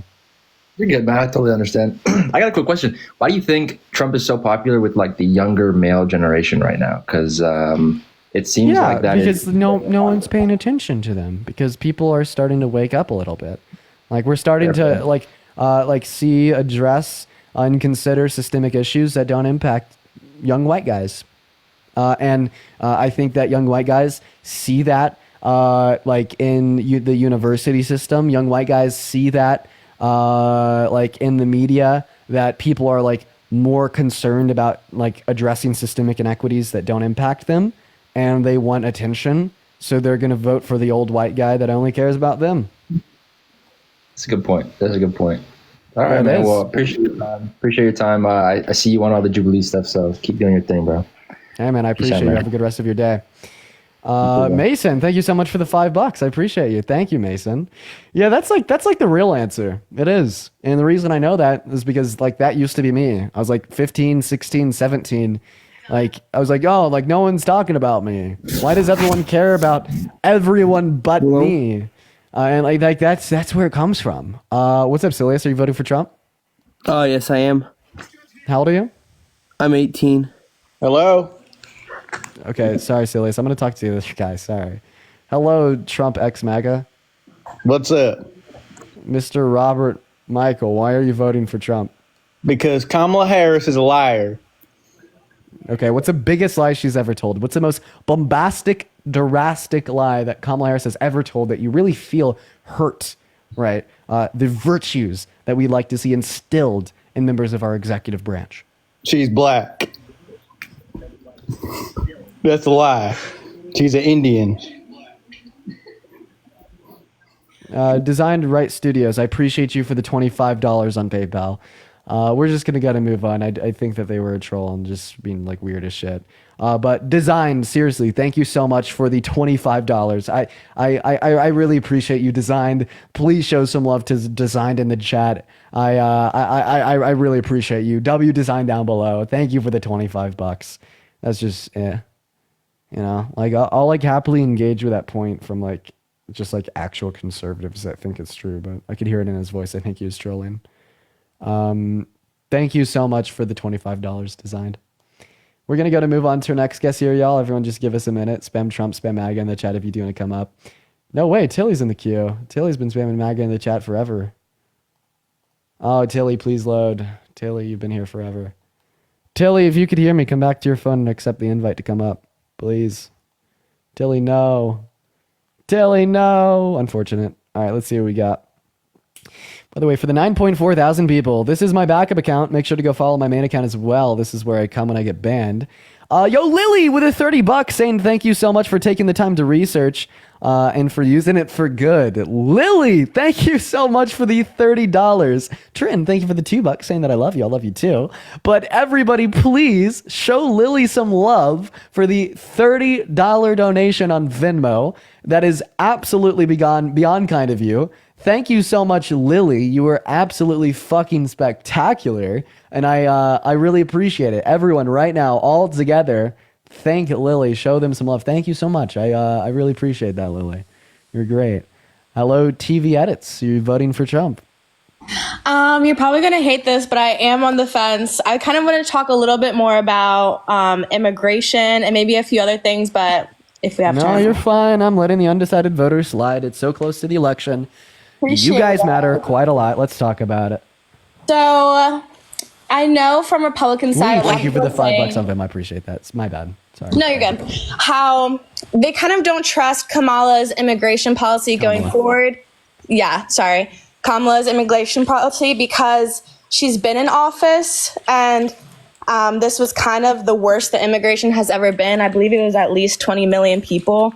And I feel like that does have a big impact on our economy. So I was wondering, how can you trust that doesn't affect her future, like coming up, how that's going to affect the immigration? Yeah, first about your second point about it having an impact on the economy. It has a good impact. It grows the economy. It adds to the GDP. That's a fact. Regina, thank you for the $15 on Venmo, saying thank you for all the educational information. I really appreciate you for the $15. Everyone show Regina some love. Thank you, thank you, thank you. And then secondarily here, well, I mean, you're confusing like the crisis that we've had in our country at the southern border with being caused by her policy, which is false. The crisis that we've had at the southern border and the increasing numbers of people coming over was caused by COVID and the expiration of Title 42. Sadie, thank you for the $8 on Venmo. That's very kind of you. W's for Sadie. So, I mean, let's first consider why people are coming into America from other countries. That's because of like the quality of the life in the other countries. I'd love to ask you a important question. Do you think that the quality of life in other countries, like Southern Latin American countries, got better or like drastically worse with COVID?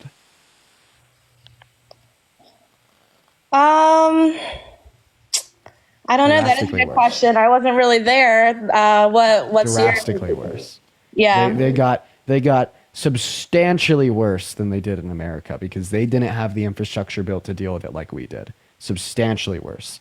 And when COVID hit, we implemented Title 42. Now, Title 42 was an order that essentially shut down all crossings across our southern border. Okay, and when we take those two things and we add them together, right, the substantially worse standard of living in Southern Latin American countries, and this thing that stopped anyone from entering into our country once they got here. Well, what happens when that expires? An upsurge of people coming in because we have more people migrating from Southern Latin American countries, and we have more people at the border that have been waiting because Title 42 is in effect. So the crisis was natural, normal, and expected. And we should evaluate the responsibility and efficacy of our current administration based upon the response to this crisis. And how do they respond? They first tried to influence bipartisan border legislation through Congress. They got pretty far. They got a Trump-endorsed Republican to draft a bipartisan bill and signed all Democrats but 4 onto it. in which Trump then called the Republicans and told them to vote against it because he didn't want to see Kamala Harris and Joe Biden get that win because he knew that that would ensure re-election this year. I did hear about that. How are we so sure? Like, what kind of proof is there for that? Because I did hear. Yeah, Trump's loud mouth. He said at a rally in Nevada to blame it on him if it fails. And then also put it out there, Langford, the Trump-endorsed Republican that wrote it, spoke out against him on Fox alongside Mitch McConnell and Ted Cruz, all Republicans. Okay. How do you feel about Kamala's presence in the media? Sorry, Kamala's presence in the media as far as kind of being a little wishy-washy with questions. And I know that they both do it, but I just feel like it's really hard to get straight answers. And do you think that depicts how she would be as president as far as not being straightforward? That's like one of my maybe not to the same extent that you're putting it out to be, but one of my only critiques of Kamala Harris, I was she does deflect questions sometimes. Okay, but they both do it. But it's I'm not gonna lie. I am unapologetically, completely, and totally 110% fine with taking Kamala Harris, who can deflect questions like all politicians do, with the great policy over the grapist, felon, fraudster, racist, misogynist, sexist that tried to overturn the results of the election in 2020. This is like taking Jeffrey Dahmer and putting him up against I don't know, someone that stole a candy bar from a grocery store. It's really when we have that contrast, doesn't matter too much. No, it's inconsequential, and that shouldn't change your sway of vote whatsoever. And not to mention, even in that very specific context of being a little bit wishy-washy, not answering questions, because I agree. I watched your interview with Fox. I was sitting there why aren't you answering these questions? It's still better than Trump. I mean, goddamn, how many times have him or JD Vance told you they won or lost 2020? They refused to answer every goddamn time. I do have a couple donors to shout out here. Holy shit, you guys are going insane. Sadie, thank you for the $8 on Venmo. I really appreciate that. Elizabeth, thank you for the $5. Jack, thank you for the $8 so much. It's phenomenal. Justin, thank you for the $5. Susan, thank you so much for the $10. W. Susan's in the chat. And Scott, thank you so much for the $50 on Venmo again. Thank you so much. I really appreciate you for that. Everyone, please show some more love to Scott with a $50 donation. That's insane. And Candy with another $50 donation. Holy fuck. You guys are going off today. Everyone, please. I want to see at least 500 W Scotts and 500 W Candies. And by the way, that is Candy with a K. Thank you guys so much. Kimberly, thank you for the $20 donation on Venmo. Holy shit. I love how you turn this into a discussion, help undecided voters in debates. Yeah, that's where we're at, dude. Election's coming up. It's all or nothing right now, baby. Every vote matters. Jamie, thank you so much for the $10 donation on Venmo. I really appreciate that. Kendra, thank you for the $5 donation. And Michael with a $15 donation. I apologize for interrupting the debates there and thanking the donors, but I want to make sure that we show each and every single person that donates to the stream the love that they deserve. Thank you guys so much. Y'all are incredible. W donors, I mean, that is just phenomenal. But please take it away. I apologize for my interjection there. No problem at all. I guess another question would be, there's a lot of confusion about each person having similar policies, almost exactly the same. For example, no taxes on overtime hours. I guess when it comes to them sharing these same policies, should I be worried about maybe lack of originality? Is that common in these things? Should I be, how do I figure out who came with that idea and who's kind of mimicking the other or following? Okay, yeah. So, I mean, first of all, whatever the hell, I don't care. Kamala Harris totally just took that because, Donald Trump had announced it. But it's not like that was Donald Trump's idea either. Bernie Sanders came up with it first, all right? Let's be real. Okay. But, second of all, I think that's a good thing. The fact that Kamala Harris was able to see a policy that Trump had announced that was good for the American people, and then she wanted to implement it herself so we could ensure that regardless of who wins in November, we won't see tips being taxed is great. Like bipartisanship should be the goal. We shouldn't be criticizing like the Democrat candidate for president, like only doing like taking a policy from the Republican candidate or the inverse, because at the end of the day, that is a policy that's beneficial for the American people. And I'm just damn fucking happy that now, like it's ensured regardless of the outcome. You know what I mean? Like, Yeah, that God, makes we me shouldn't be happy. we shouldn't be really like worrying about like originality. Like, you know, it's like, you know, like your third grade art class, fucking, you know, like winner gets a pizza lunch for their classroom. Like, no, like, holy shit, we're talking about what is going to benefit American citizens, and bipartisanship is phenomenal to see. And I mean, I just really want to drill the point home here. If like Donald Trump stole all of Kamala Harris's policy tomorrow, you know what I mean? I would be the happiest man alive. I'd be ecstatic. Right. I'd be so ecstatic because like, what would that mean? Like, all of a sudden, regardless of who wins, women will be able to get health care. Regardless of who wins, income inequities will slim. Regardless of who wins, the average American will be better off. Like, please, Donald Trump, steal every single thing on her agenda. You know what I mean? Yeah. So right before I go, I just want to say I got maybe a miscommunication before, but when you were saying that a lot of the immigration was due to COVID, and COVID was during Donald Trump's election, but then according to like the data that I saw, it skyrocketed during Kamala's and Joe Biden's time. So I guess I was having a little confusion with the correlation there. Repeat your question. You said that immigration went up because of the COVID, which was in Yeah, like the expiration of Title 42, which expired under Biden and Harris, right when the public health emergency was declared as being over. Okay. Thanks for clarifying. Yeah. Anything else? Nope. Cool. I hope you have a good rest of your day. We're You going to move on to our next guest. Let's go to see what our next guest has to say. Honestly, I like talking to the undecided voters because they're not as like fucking insane. You know what I mean? Like, that's a great thing. We're going to move on to our next guest here. Everyone, just do give us a minute to get them loaded up in here. Did she call Biden no Biden? That's really funny. All right, let's see what we got. By the way, guys, I'm probably going to do another weekend of no lives. It is like more important now than ever for me to be boots on the ground, talking to people and making videos. So I'm probably going to take another weekend off of the lives to be able to go out to another swing state and do the same thing I did in Michigan last week. And, you know, Dean's on his world tour, right? By the way, holy shit. I just want to say, like, I didn't know like how many people on the internet like watch the content. Like dude, you know how like people could have like eyebrow blindness? Like, I just have like influence blindness. Dude, so many people were coming up to me. It was awesome. It was insane. It was so fun, guys. And I'm so happy to be able to do that again. What's up, Ransom? Are you voting for Trump? Oh shit, am I on you? Hello? Yeah, you are. Are you voting for Trump? Oh, it's crazy. I don't know. Are you looking for like Sid, I appreciate you for the $6 on Venmo. We actually have a couple donations to thank out here. Yo, Jesse, first of all, it's good to see you, man. You've been watching forever. Jesse, thank you so much for the $56 donation on Venmo. Holy fucking shit, dude. Thank you so much. I really appreciate you for the love, Jesse. Everybody, please show Jesse some love in the chat while we're getting our next guest up in here. Spam MAGA, spam Trump in the chat if you do want to come up and debate. Thank you so much, Jesse. And Scott, another $50 donation from Scott.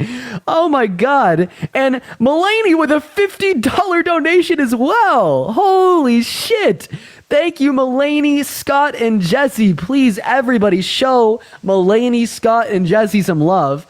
Sid, also thank you for the $6. Kia with a $10. Bethany with a $5. Trey with a $1. Jeannie with a $1. And Jamie with a $10. I really appreciate everyone so much. But W Scotts, W Jessies, and W Mulaney's, you guys are phenomenal. And Sydney, thank you so much for the $5 on Venmo as well. What's going on? Tyler, are you voting for Trump, my good sir? I will be voting for Trump. Oh, God, why the hell would you ever make such a pitiful shit decision? Let's hear it. Well, first, can I ask why you are voting for Kamala? Of course. Two main reasons: character and policy. Her character is just like exponentially better. She's not a rapist. She's not a felon. She's not a fraudster. She's not a racist that's denied housing applications to black people because of their race. She hasn't called all black people lazy. She's not a misogynist. She hasn't like sexualized and hit on 10-year-old girls or said that she likes to grab women by the P word without consent or boasted about walking into the changing rooms of half-naked teenage girls. Policy, it's better for the economy, better for GDP, better for the average American, better for the 170 million American women and girls that need it the most, upon like many other things. So, her policies. What do you like? Everyone knows inflation has been off the charts. It sucks to live right now. Almost everyone's living paycheck to paycheck. With her. She was vice president the last 4 years. She has said that I'm not 100% positive on this. I'm 90% positive. She said that she was the final decision in every major decision. And the last 4 years, I don't know about you, but the last 4 years have not gone very good. Yeah, first of all, Caroline, thank you so much for the $10 on PayPal. I really appreciate that. And Tracy with the $54 on Venmo. A 54-year-old woman, a woman who's had an abortion. I would like to speak. You feel free to request up, Tracy. If I see you in the queue, I'd love to bring you up. Thank you for the $54 donation. And Allie, thank you for the $10 as well. So yeah, let's talk about it. How did the Biden-Harris administration cause inflation in our country? Let's see. Allowing, I'm not educated on that. I can look some stuff up. But I mean, if you're just gonna do it on the go, like you could just be honest, say you don't know, and we could talk about it. But I mean, if you want to play the game where you look something up and I dispute it, and we can. If you think that they have no part in the inflation, raising taxes. Let's talk about taxes. Do you think that our current tax policy is communist dog shit that you'd never want again? Sorry, can you repeat that? Do you think that our current tax policy is communist dog shit that you'd never want to see ever again? I think that the amount of taxes that we pay is a little outlandish. And you'd never want to see it ever again, right? I would prefer not to. All right. Well, you just voted blue because we're under Trump's tax plan. And if he's reelected, he wants to do it again for another 10 years in 2025. He just said that he wants to remove all income taxes and do tariffs. Oh, wow. You believe that shit? Okay. Yeah, that's an astronomically bad idea. Why so? Tariffs destroy American consumers and companies. What evidence do you have to back that? Well, every single time we've historically raised tariffs on China, U.S. agricultural exports have plummeted. When Trump did it, it bankrupted American farmers and he had to bail them out with $27 billion. And they destroy the low and the middle class because they're inflationary and regressively impact them the most. Santana, I appreciate you for the $5 on Venmo, man. Good to see you. And I'm going to be hopping off here soon. And Naomi, thank you so much for the $20 on PayPal saying, please let me debate. Naomi Wells, all right. If I see you in the box, I'll happily let you up. You can let someone else debate. I am not. Oh, no. Okay. All right. See you, Tyler.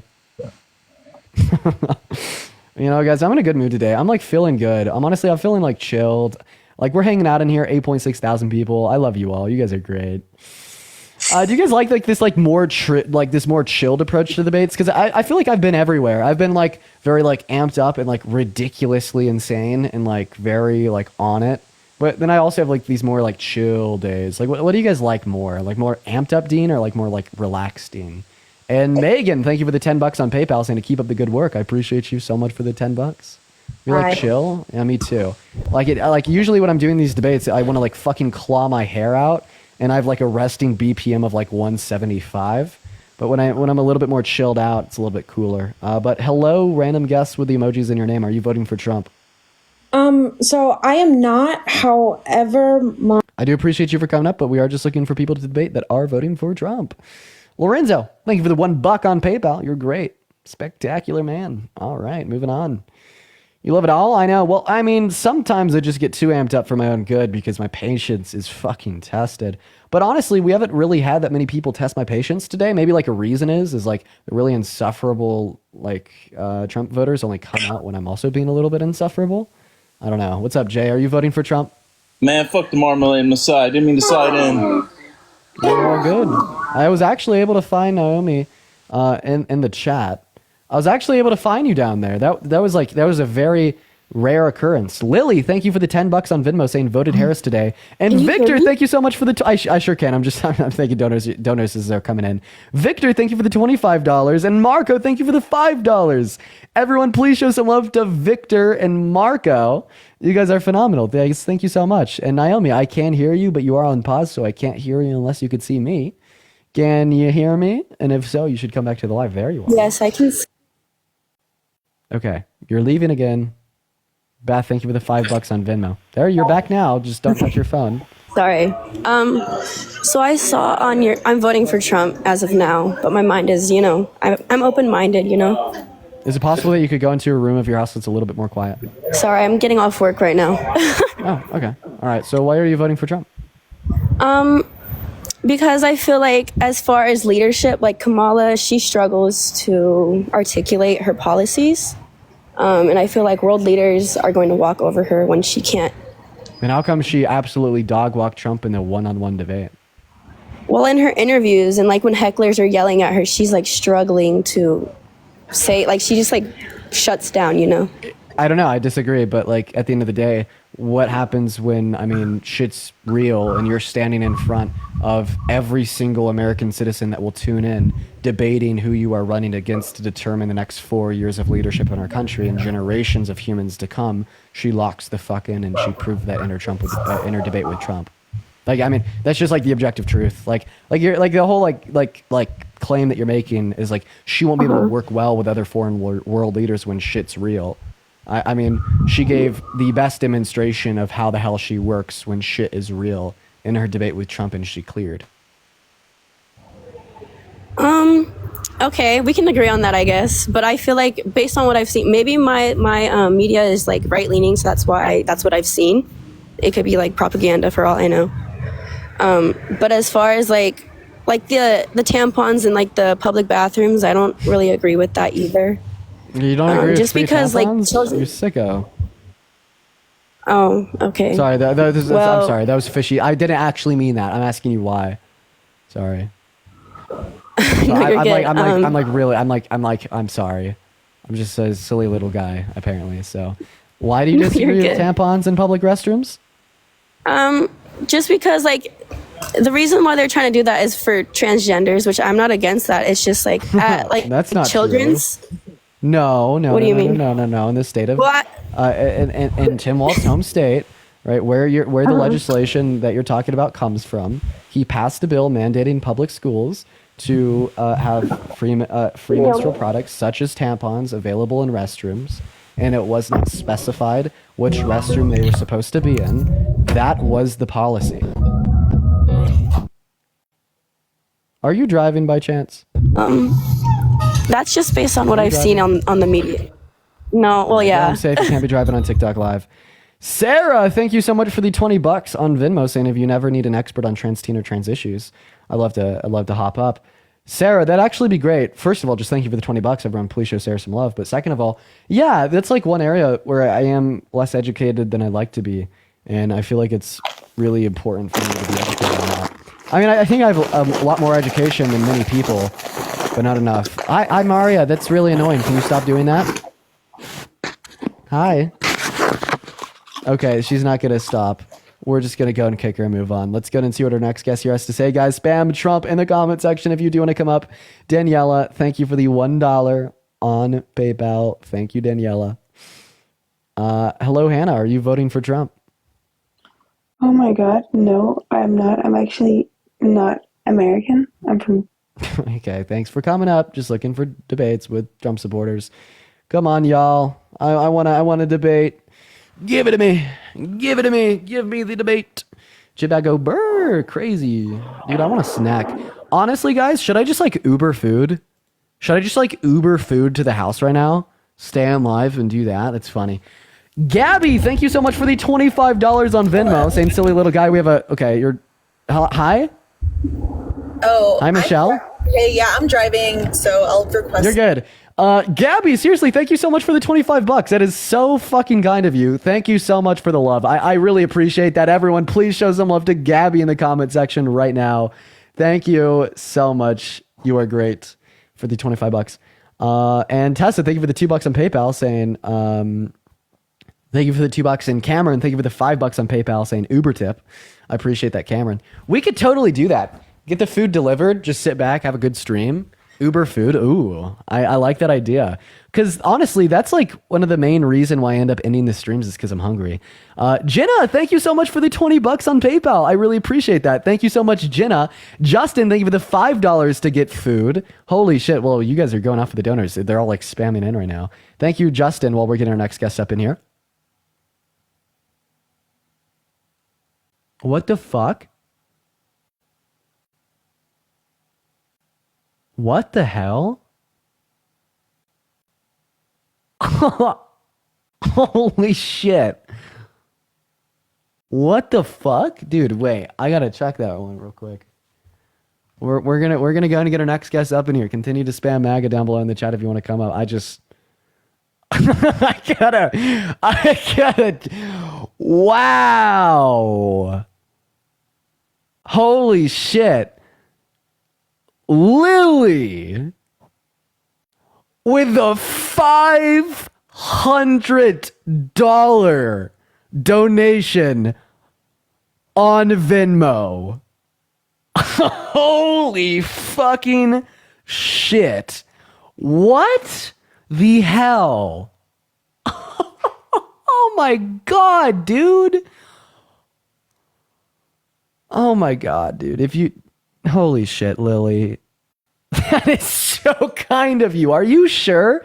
Whenever I get a donation of that size, the first thought that comes to my head is like, are you sure? Like, did you mean to send less than $500? Lily, do not be embarrassed or anything to respond to that donation on Venmo if you didn't mean to send $500. But goddamn, if you did, thank you so much for the love. Like, that's insanity.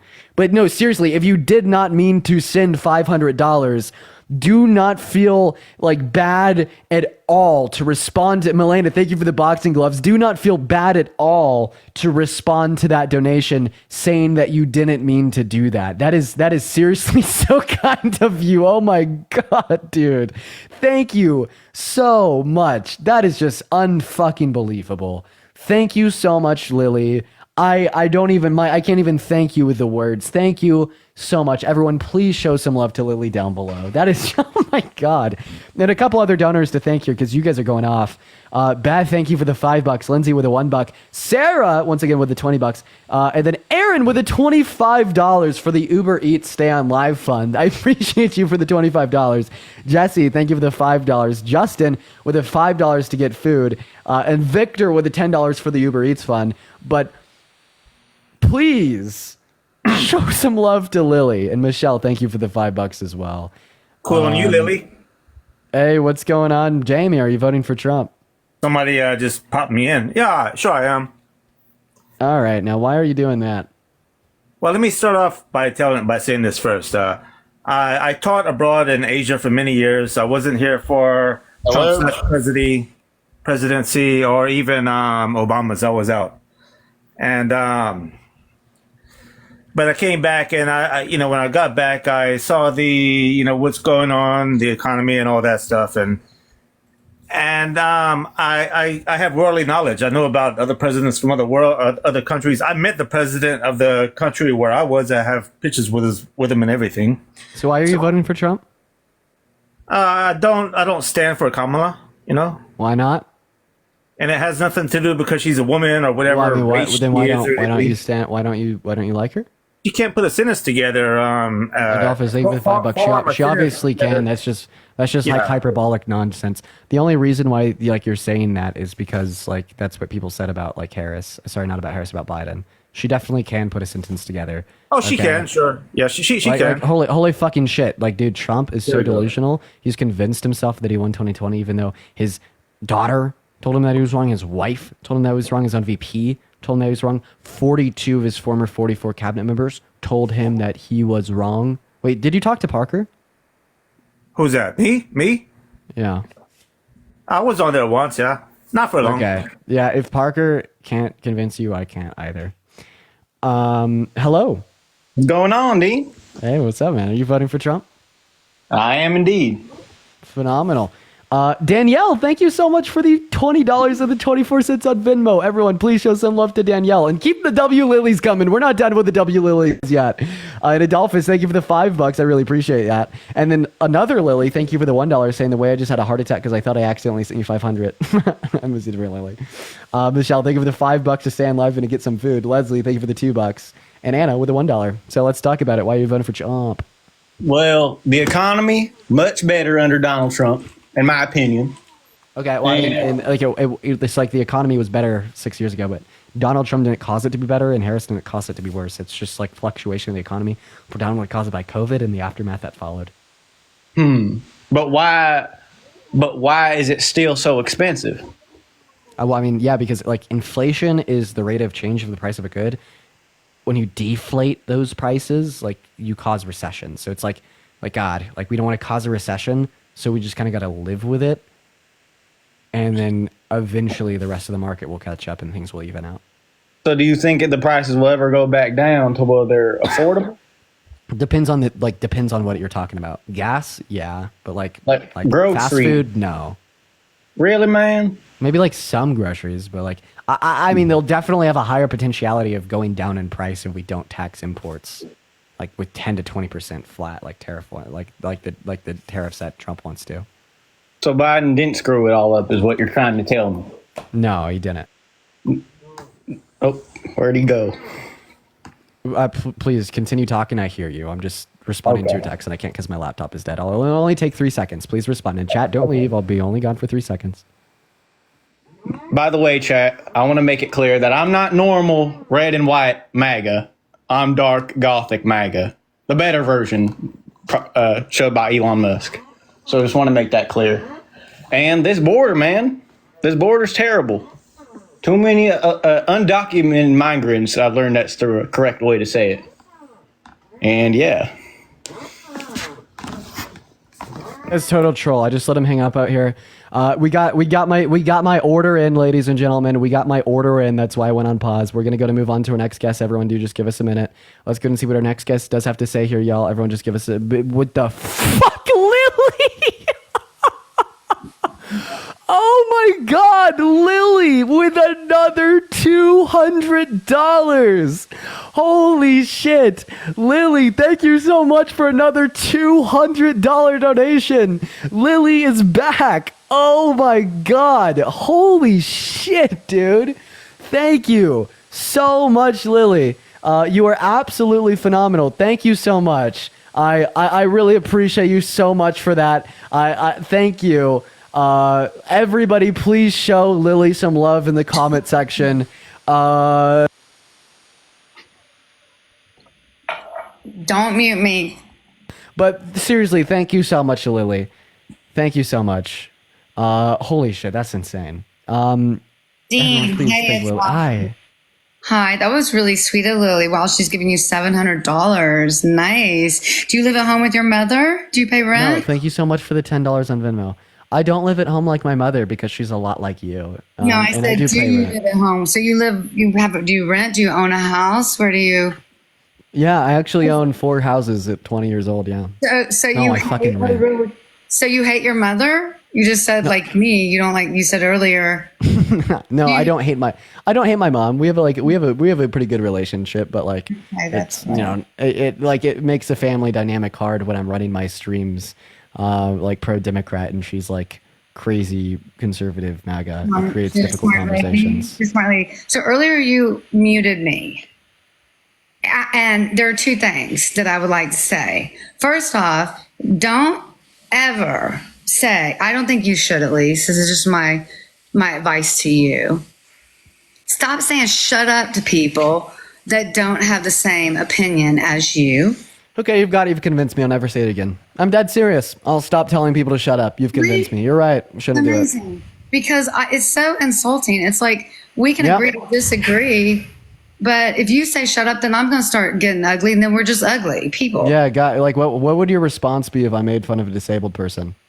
Horrible. I would be upset. I would. Like, remember when Trump made fun of the disabled reporter just because the disabled reporter disagreed with him? Okay, hold on a second. If you are asking me, what would I say if you were making fun of a disabled person? If I was in, like, we were. Kid, thank you for the galaxy. I appreciate you for the love. If I was now it depends. Now it depends. No, let me finish. Gabby, thank you for the $5 on Venmo to tell her to shut up. Elena, thank you so much for the $20 on Venmo. I appreciate you for the love. Everyone, please show Elena some love. I'd yank you off the child. Okay, I would yank you physically off the child. I think you need to tone down the rhetoric, really man. Like the Kamala Harris fan who was yelling obscenities to that little child in the stroller. Okay, I think you need to tone down the rhetoric. Kamala. Okay, You didn't see that? you need to tone down the rhetoric. Did you see that? Did you? No, see I did. Jordan? You didn't see that? You didn't see the No, I did see it. Okay, so do you agree with that type of behavior from the left? No, I don't. Okay, so Hey, but can I just ask you? case, Can I ask you a question? Can you please tone down the rhetoric? Like, I think that Republicans have been getting away. Let me. This is why I muted you. Just let me speak. We could both speak. Okay, two-way conversation. See, thank you for the $1, and Jocelyn, thank you for the $1. Right? Like this. Like Republicans. Like their rhetoric has just gotten insane. Like honestly, I'm just over here talking about actual solutions, and you're just talking about hate. So I need you to tone down the rhetoric when you say things like you're gonna yank me by the chain out of the chair. Okay, we don't stand for political persecution. We don't stand for violence. We don't do it. Disabled child, I would. I'd stop you. If you were abusing a dog on the street, I'd stop you. If you were abusing a senior citizen, I'd stop you. And you should do the same thing for your community. We stand up for each other. That's the difference between the Trump administration and our family and our people and your people. Your point doesn't land because your point doesn't land because Trump did make fun of a disabled reporter. No, he didn't. No, he didn't. Okay. I know exactly what you're talking about in 2016, by the way. Margaret, thank you so much for the $20 on Venmo to say, shut up, go Kamala Harris. Absolutely, Margaret. I appreciate you for the $20. So I thought Let's get some W's in the chat for Margaret. And Justin, thank you for the $5 on Venmo saying W's for Lily. Dude, let's keep them rolling. I mean, technically, I didn't tell you to shut up. Margaret. Listen, I want to ask you a question. So you said you own Ava, thank you so much for the $2. You own 4 homes. Where? Victor with the $35 on Venmo saying to tell her to shut up and cut her off. I appreciate you for the love, Victor. Everyone's W Victor's in the chat. Give him all the money he can because you won't have TikTok, baby. You won't have TikTok. Trump's going to save TikTok. You understand this is freedom of speech, right? And you know they're trying to take it away, right? You do. I know, yeah, bad. I know, boo. So don't you want to keep this jobby job where you make what you make? How much are you going to make today? I mean, be honest. Let's be honest. How much money? And I'm all for it. I really am. Warren, thank you for the $10 donation on Venmo for shutting up MAGA. So if you're curious about how much money I make on my daily live stream, feel free to sit back and count up all my donations and you will discover. But in the same way I wouldn't tell my income to like a small, like a room of like 4 friends, I definitely wouldn't say it in front of 9.4 thousand people on a TikTok live because it's none of your damn business.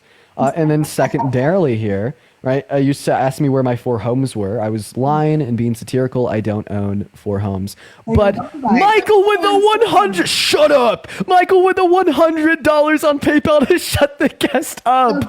Oh my God, shut up! Thank you for the $100 to shut up the guest. I appreciate you, Michael. Holy shit, everybody, please spam W Michaels in the chat for the $100 donation to tell a guest to shut up. Thank you so much. And Lauren, thank you for the $10. And Aaron, thank you for the $15 on Venmo to tell the guest to shut up. Thank you so much. Maureen, thank you for the $5 on Venmo to tell the guest to shut up. Maddie, thank you so much for the $5 on Venmo to tell the guest to shut up. I appreciate you guys, truly. And I'm so sorry for their hateful speech. Me. I'm the one helping you make money, boo. Bethany, I'm thank the you. one that came up with that marketing. Me. Really, go live and see how much money you make. Yeah, I And did. yeah, go live and see how much you make. Me? I'm actually, I'm a fashion designer. Look me up, kid. I do own 7 homes. I don't lie like you. Yeah, That's right. different. I don't have to lie. I'm so sorry you're voting for Trump. There's no way that you have a sense of fashion Honey, voting I for a knew him Republican. before. I knew him in Hollywood. I knew him before he even was running for president. I told you earlier today that Taylor, thank you for the $5 on Venmo to tell her to zip it. I have a question. You said 7 homes. Don't you think that's a bit fucking yes, it's a like fucking excessive? nightmare. Yes, it's a like that. Lindsay, thank you for the $10 on Venmo to tell the guest to shut up. I appreciate you know for the why love. I And own E, that thank you so much for home? the $10 on Venmo to tell her to shut up as well. Thank you. Go for it. Yeah, keep me on. Oh, let me give you a whole bunch more content so you can make a whole bunch more money. Because if Kamala, I don't want Kamala to win because you really. Her name's Kamala. Whatever. The bitch is. I don't care. Oh, so she's a bitch now. Well, I shouldn't have said that. I take that back. Oh, so like the prosecutor that wants to fight for the American people's a bitch, but the 34-count felon, rapist, religious prosecutor guy that tried to coup the country and overthrow an election that also called all black people lazy. Isn't. Please. Because you're like, blah, blah, blah, blah, blah, blah, like you're on speed. Okay, can you stop for 1 second? With all due And respect, let's talk about the 300,000 something children missing from. with all due respect, I'm not talking fast. You're listening slow. Good. Last time you did that, then it started an echo. Good. Okay, there you go. You did it deliberately.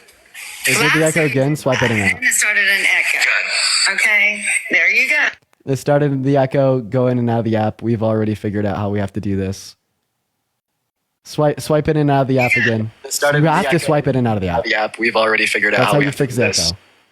You already fixed it once. Why is it taking you so long to do it Swipe in again? and out of the app. We've already figured out. Okay, you have okay, dude, your problem solving skills are so subpar. Dude, come on, please. We've already went through this process and you did it right the first time. All you have to do is swipe out of the app like you're responding to a text and then go back into the TikTok app and it will be fixed. As soon as you could do that, I will unmute you and we could go back to our conversation.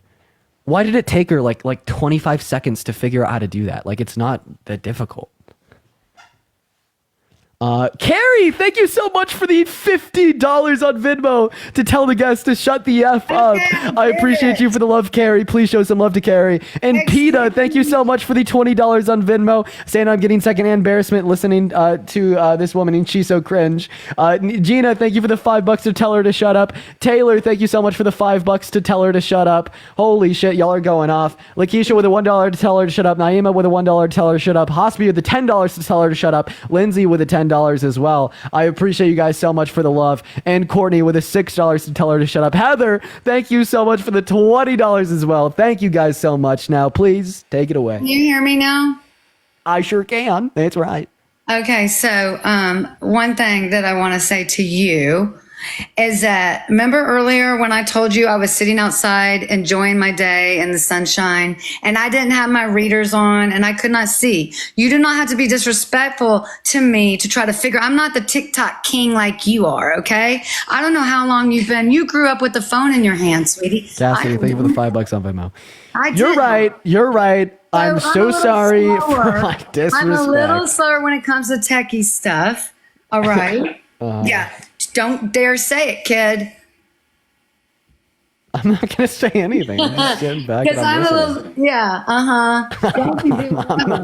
Guess what? I traveled the world. I'm married a Muslim. What do you want to talk about? Give me a topic. Give me a topic. Weird tokenization of your husband.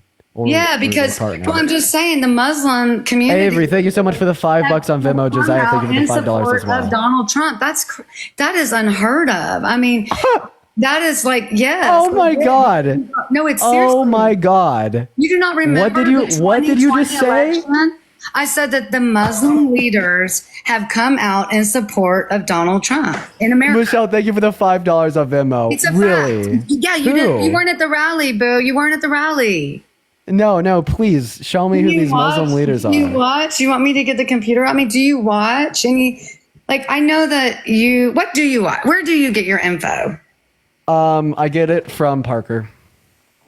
Wait, I'm sorry. You actually believe that they're supporting Donald Trump when it is the case he called for a complete and total shutdown of Muslims entering the country and what he's advocating for in Gaza?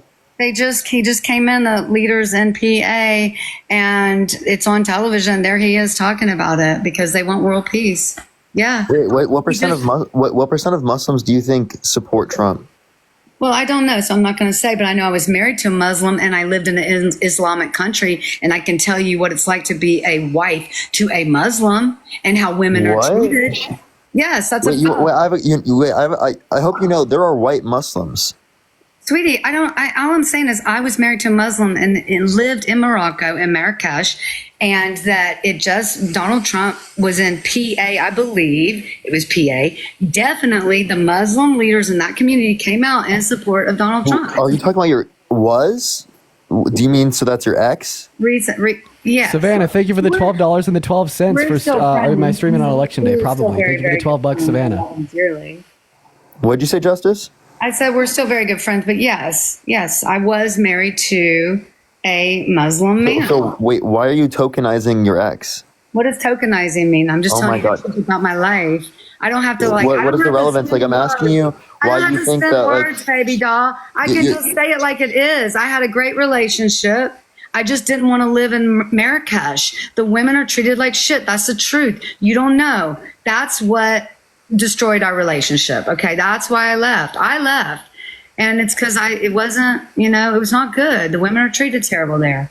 I could not get health care there, for one thing. I was sick and the doctor would not treat me, and that's a fact, and that's wrong. But, okay. So I don't understand how any of this is relevant. Can you tell me why? Well, you're the one why you think most Muslims? You're the one who said tokenizing. I mean, you were. I'm just telling you about my life. I'm just telling you about my life as a woman. When it was irrelevant, though. Look. Wait, can I just make my point? Well, I think you tried, and it didn't work.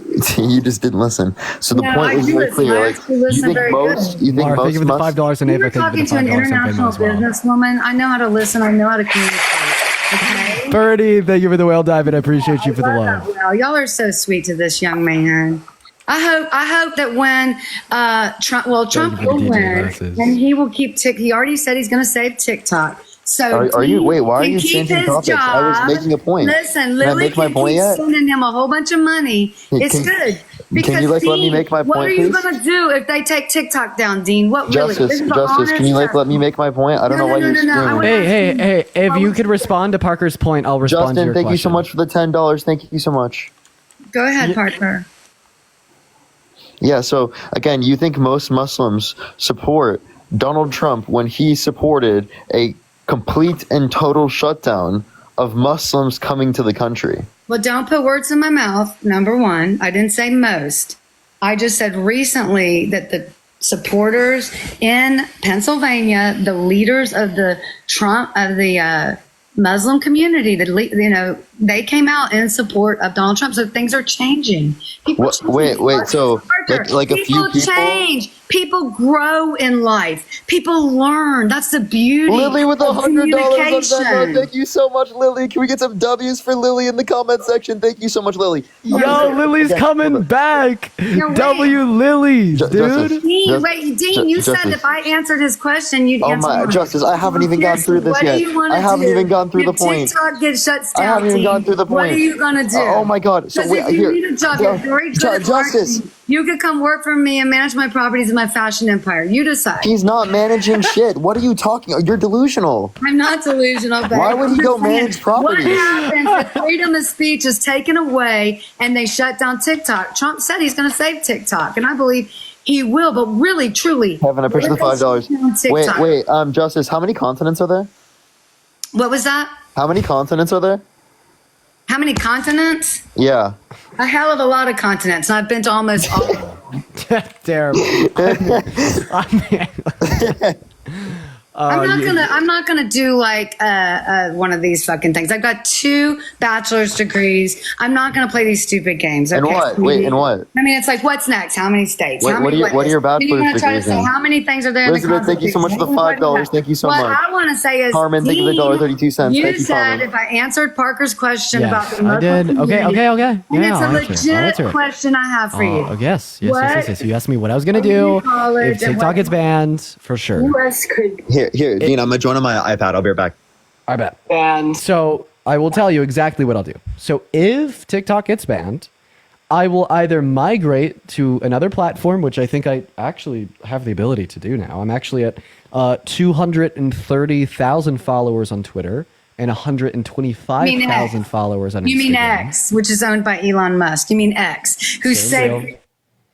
But I mean, if all that falls through, I'll just go back to what I was doing prior to content creation, and I will make software and websites and digital marketing and build people's online brands. Malia, thank you so much for the galaxy. So before I did these, I was an internationally acclaimed website developer. In fact, I have 2 international awards for web design. Antonio, thank you so much for the $5 on PayPal. So I'd collaborate with e-commerce companies. They'd hire me, then I'd go in there and build out their online revenue funnels. No. Dean and I would just go to a different platform. That's what we do, and we'd have to build from the ground up. I mean, one of the two. We have Twitter, and then we also can like build up a YouTube or like a Twitch. We have Twitter, and then we also can like Echo, do the same thing in and out of the app. In and out of the app, you have the echo. Do it in and out of the app. She knows how to do it. Jeez. How's Also, your day I just- been, man? That was crazy. Dude, I've been enjoying it. I've actually Look how really been fast I enjoying this did thing that, today. Dean. Because of you, sweetie. Look how fast I did that. You're doing good. You know You're what? doing great. And I You're doing think so that good. I believe completely that you are an awesome. I mean, I can see it. I mean, you got what, 10,000 people? It's incredible. You grew up in the techie time. We didn't even have cell phones. I remember when I was 20. When I was 20, we didn't have cell phones. We didn't have flip phones. We didn't have shit. You know. But and I think that I can say this. I'm proud of you. I believe you will survive if TikTok were to get shut down. But you need to thank Elon Musk because he bought X to save freedom of speech. Can I ask you a real question? Girl. If I wasn't a white guy, would you be saying like the same shit? So you want to No, now she definitely wouldn't. Now you want to go into a RA conversation? Because I have RA. Listen, I have relatives. I'm from originally New Orleans and Florida area. Okay, right there, the last Caribbean city. That's where I'm from. I have black relatives that are literally blood relatives. So why do you want to bring that into this conversation? I'm married a Muslim. Clearly, I'm not a racist. Justice, are you saying that you're black? I have black blood in me. Yes. What does that mean? Black is a race. Y'all brought it up. Y'all brought it up. How do you What have? does it matter? What does it mean to? What do you mean by black blood? What are you talking No, about? in my family. Yeah, in my family. Relatives. What does that mean? We're related. What does it matter? Why do you guys? That's why not an do you ethnicity. Always Did you want to did you know bring black is not an ethnicity? I also have Native American Indian. Do you think race is genetic? Why do you want to keep bringing that into? Wait, do you think race is You know genetic? what? I'll tell you something. I'm not Is going to. she arguing that race is genetic right now? No, you are, boo. No, You are. why? Can I ask a question about the last thing you said there? You said that you have Native American blood in you. What's your tribe? I said I have some. Yes, I do. What are your tribal associations? My great grandfather was Cherokee Indian from California. Okay. I'm 64 years so old. do you have any tribal associations? No, because I don't have that much of that in me. That you know. It's always the Cherokee princess. The great grandfather married the Cherokee princess. Oh shit! I said shut up. I'm so sorry. Are you registered with a tribe? Do you have a tribal ID? I told you. No, Very you don't even. simply. But you don't even like. Okay, Cherokee. You don't even like know like. No, I do. I have photographs of my great grandfather. Do you know do you know like the name of like the Cherokee community that you come from? Can I just Jesus? Cricket, Lord. thank you so much for the $20. It Thank you so much. matter to me. I don't judge people like that. I worked in the fashion industry. It's a melting pot, baby. You know that. Dude, you just like Like you are the reason. My why friends are LGBTQ. Hey. Just like people like you are like. Oh my God. What was I? I'm just talking. She's making every meme argument in the book. I feel like, dude. No, I have not. I have not. I'm just trying to tell you, I worked and lived my whole life from 20, about your age, when I first moved to San Diego, with a melting pot of people in San Diego, Los Angeles, Hollywood, in the industry, and I loved it. Okay, thank you for the $1 on Venmo. And so, do you know how hard it was for me to come out a Trump supporter and lose a lot of people that stepped on my back to get to their career? But guess where they came back? To me and said, you were right. Question. We thought you were crazy. Can I ask an honest question? I don't know. Can you? Are you honest? that was a good response. That's funny. Yeah. How many glasses of wine have you had to drink? 2. But I haven't eaten. Sorry, I didn't hear anything. I just got back. What did she say? What did she say? What did you say? I said I had 2 glasses of wine. What'd you say? I asked her how But I many also glasses of slurred my wine words. she's had to drink. And she said how many? She says 2. Okay. Yeah, That's but I valid. haven't eaten. That's valid. I mean, I could tell, to be honest with you.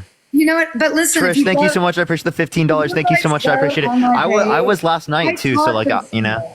I just talk this way though. I've always had a voice like this. Even if I don't have wine, which by the way, it's red wine, and I'm a foodie. So F you. I love food. I'm about to cook a big meal for my mom. You know, I'm with my mother right now because my sister was unalived under the Biden administration. So you guys don't really know like what I'm sorry to hear that happened to you. What did the Biden administration do that caused that? Well, V Hunter, thank you for the boxing gloves. I appreciate you for the love. I believe that it was underfunding the police and law enforcement. They didn't investigate. What? Wait, underfunding the police? They don't deal with the police funds. That's local.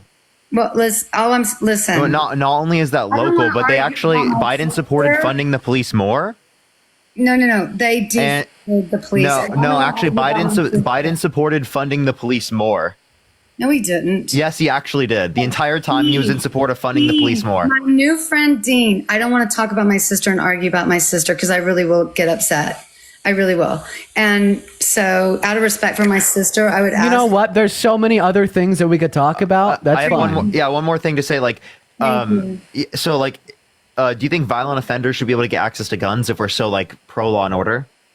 Violent offenders should not have guns. I don't believe they should. Yeah. So why should they be able to run for president and gain access to the nuclear codes? You don't trust them with guns. Why do you trust them with fucking nukes?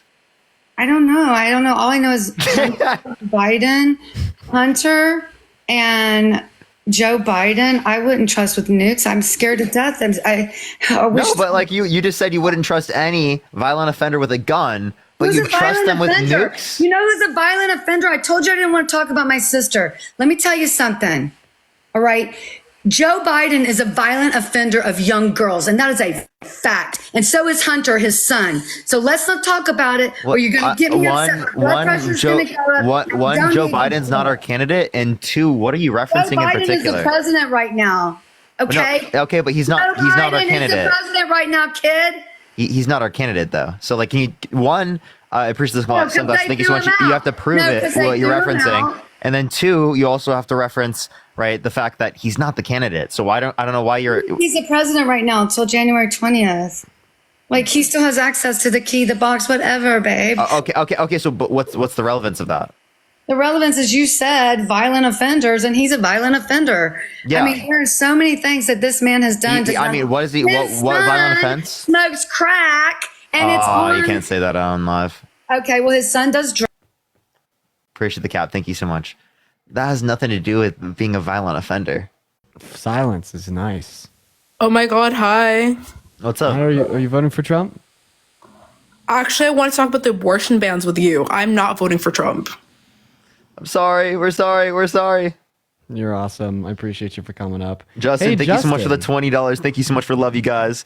Sarah, thank you so much for the $5. Thank you so much. I appreciate it. Chloe, thank you so much for the $2. Thank you.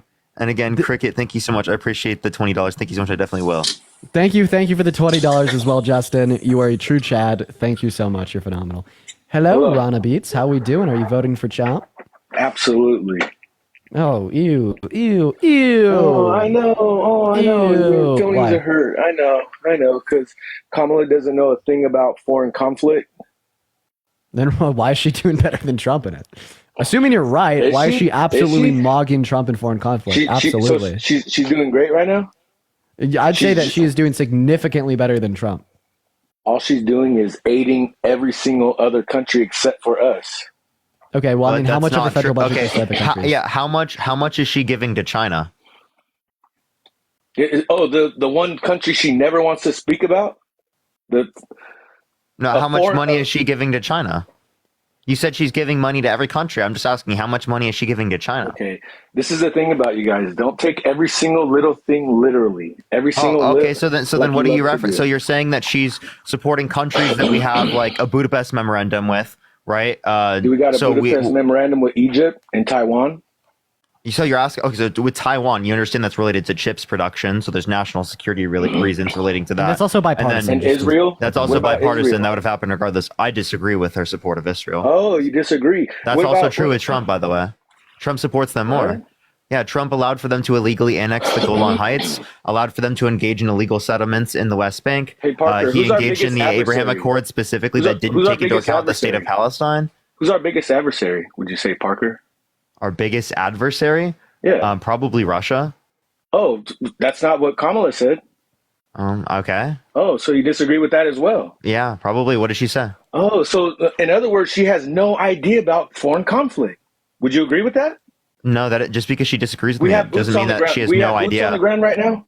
She didn't say that either. Wait, who did she say? Did she say China? No, thank you for the $5 on Vim. I appreciate it. No, she never speaks about China. That's a problem, don't you think? No. Who did she say was like the biggest adversary of the United States? You don't watch her every single interview? No, I haven't seen every single interview. No, why wouldn't you watch her every interview? That's who you're advocating for. That's who you come on here for. Have you watched every Trump interview? Yeah, damn near every single one. Yeah. Really. And he speaks on foreign conflict. If I ask you about, and you know the deposition that he had about E. Jean Carroll? When he mistook E. Jean. Wait, I'm giving you an example because you've watched every single one. You've watched every single one. I just want to reference this. This is your thing. I'm just testing your consistency. You're pivoting, though. We're not. No, I'm not. I'm not pivoting. I'm not pivoting. E. Jean Carroll. How are we going for? How? Listen. Can I explain? Can I finish, please? Foreign conflict to E. Jean Carroll. Hey, you were making a claim. Right, you were saying you watched every single one of the interviews, every single thing that they've engaged with, right? And I don't believe you, so I'm asking you if you'd be able to answer a question about a deposition. Go ahead, speak about that he was involved in. E. Jean Carroll. Go ahead. Who did he mistake E. Jean Carroll with? Right, when it was in the deposition. I have no Catherine, idea. thank you for the $5. You have no clue. I thought you watched everything. I thought you were so informed. He doesn't speak about E. Jean Carroll. Actually, in this deposition, he mistook E. Jean Carroll with Marla. He said, that's Marla. When was that? That was in 2018. Or no, not 2018. It was 20 sorry, ago. Not 20. Well, we're not talking about that. I apologize. It was not 2018. It was not 2018 because that was recently. It was filed in 2019. Please. It wasn't recently. Can I please finish? Yeah, go ahead with I'm pretty sure it was 2022. Go ahead. Okay, 2022? Yes. Okay, well, why are you bringing up years ago, like a few years ago? We're not, how did we even get on this topic, Parker? Wait, you brought up that you watched every single one of her interviews because you won't tell me what she said the U.S.'s biggest foreign adversary is for some reason. Yeah, she did. So I was just asking. She said Iran? Iran? I mean, I would disagree with that, but... Oh, so you would disagree. Why would you disagree with that? Why? Because I don't think that Iran's fight is against the United States. I think Iran's fight is against the conditions she said in they're Gaza. the only They've country that has blood on our hands, so therefore they're our biggest adversary. What you understand? Wait, you understand that? That was recently. That was recently. Wait. So can I have disagreements with her? Because I disagree with her and I disagree with Donald Trump. Well, what about? Do you have disagreements with Donald Trump would say it's China. Donald Trump would conflict? say our biggest adversary is China. He wouldn't say Russia because he like literally loves Putin. Is it that, or is he just trying to keep us out of war? No, he just loves Putin. he has an affinity towards dictators. Wait, but according to your who said that he was a joke though? Weren't you saying somebody said Trump was a joke? Was that? I think he is. Or that was John Bolton specifically, his third national security advisor that said he was a laughing fool to four. Can I push the money? Push the money again. Can you let me speak? Do I need to mute you? Sure, go ahead. I can. Like you're just not even Sure, letting go me ahead. engage in Go ahead with conversation. your threats of mute. Go ahead. Yeah, Speak. well, I mean, I want to be able to engage in a productive dialogue, but you're seemingly not trying to do that. No, you don't. No, you don't. That's false. Because if you did, you would actually debate people who know actual policy, like Unlike a Ben you? Shapiro, like a Ben Shapiro. I did like a debate Charlie Ben Kirk. Shapiro. I No, you debated didn't. Charlie No, Kirk you too. didn't. I mean a one-on-one. How about a one-on-one? I did debate them one-on-one. How about a one-on? When? Where? Appreciate the Leon. Where? Thank you so much. I appreciate the Leon. Thank you so much. Where's On, the one-on-one? on Just Jubilee. you two. On Jubilee. Just you Link two. tree in my No, bio. no. Yes. That- Can you that stop was talking? you. Stop talking. Be quiet. Jesus Christ. Please be quiet. Right, ahead. you child. Right? In my bio, in my link tree in my bio, Ben Shapiro and Charlie Kirk debates are the top 2 links in my link tree. I said a one-on-one, Parker. That is a one-on-one. You understand No, that's it's a not one-on-one, right? one-on-one. Yes, it is. You're talking about the Jubilee video with you and 25 other people Yeah, versus that's Ben a one. Shapiro. Yeah, but it's not 25 at one time. It's one-on-one. Okay, Push that mustache. forget the 25 people. How about You said, just why did you debate them? I did, and I've asked both of them to debate me, and both of them have ignored me. Ben ignored me Let after me I see- tried let me to see get in the proof. contact Show with the their proof. interview. Show the I'm not proof going right to show now. you the proof online. Yeah, But thank you can you look very at my much. Twitter to see Thank you very much. about the Charlie Show Kirk. the proof. But You Ben show your speci- phone with everything Can else. you be Show the quiet? proof. Can you be quiet? Can you I'm show not the going to proof? show you, and I'm not going to dox the person's. Exactly. I'm not going Exactly. to. Can you please stop talking? Dean, Go can you ahead. mute this guy? This guy is insufferable No, go as ahead. fuck. Go ahead. Go ahead. Go He's ahead. Go ahead. unbelievable. Shut up. Jesus fuck, dude. These people, like, why are they so annoying near the election? Like, what the hell is wrong with these people?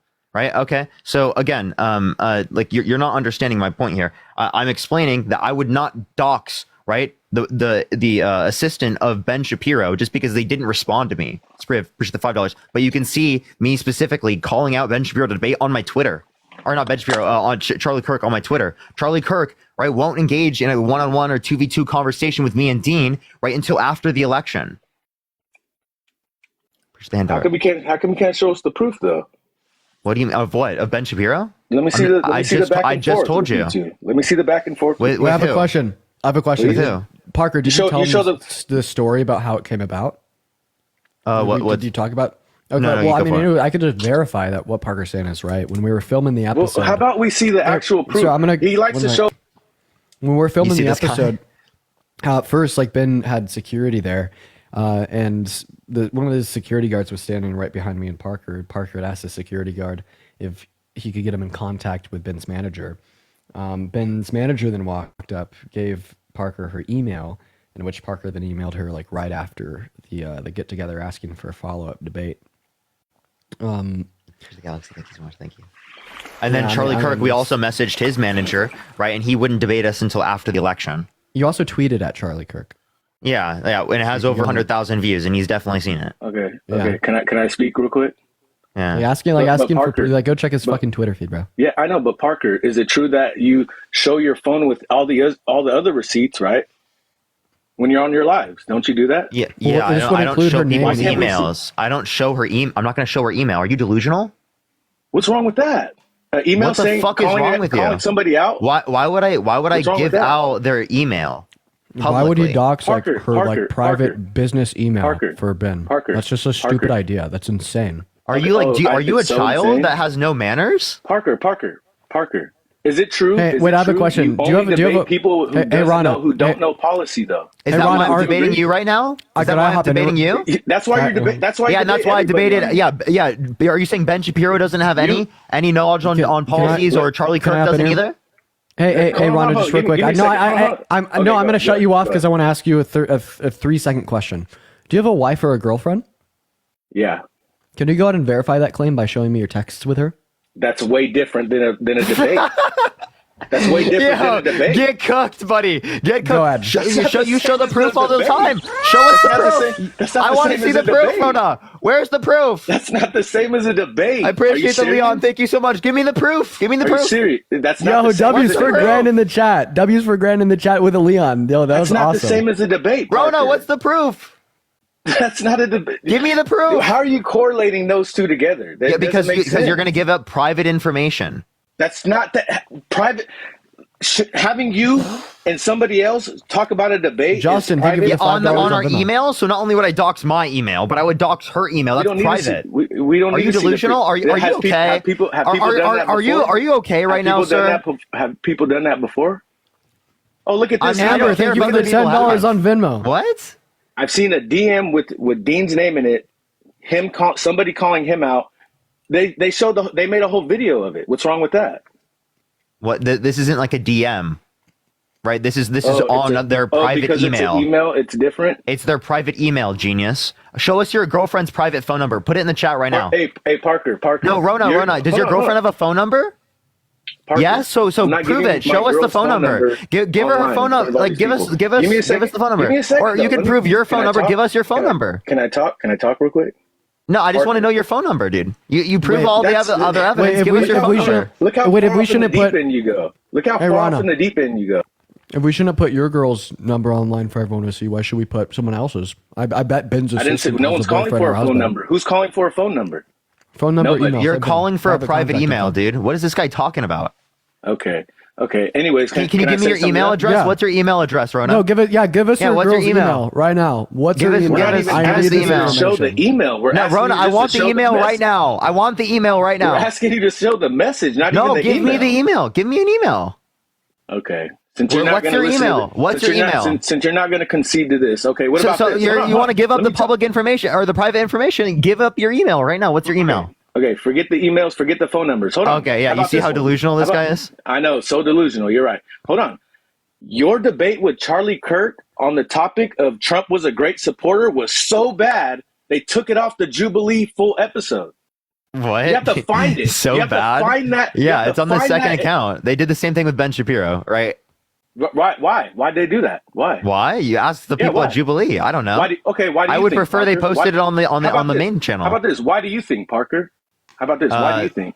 Yeah, I don't know. It was an important topic. Maybe here, since we're just coming up with things, Ben Shapiro. It was an important topic, though. And Charlie, listen. Ben Shapiro and Charlie Kirk both had them take it off because they didn't want their political careers to be affected. Do you want to take that definition? Or I mean, not definition, that explanation. Jesus Christ! Good evening. Since we're just making things up every time, we're making things up. He can't answer the question. I know why. I know why they did it. If you actually want to know why they did it, I could tell you.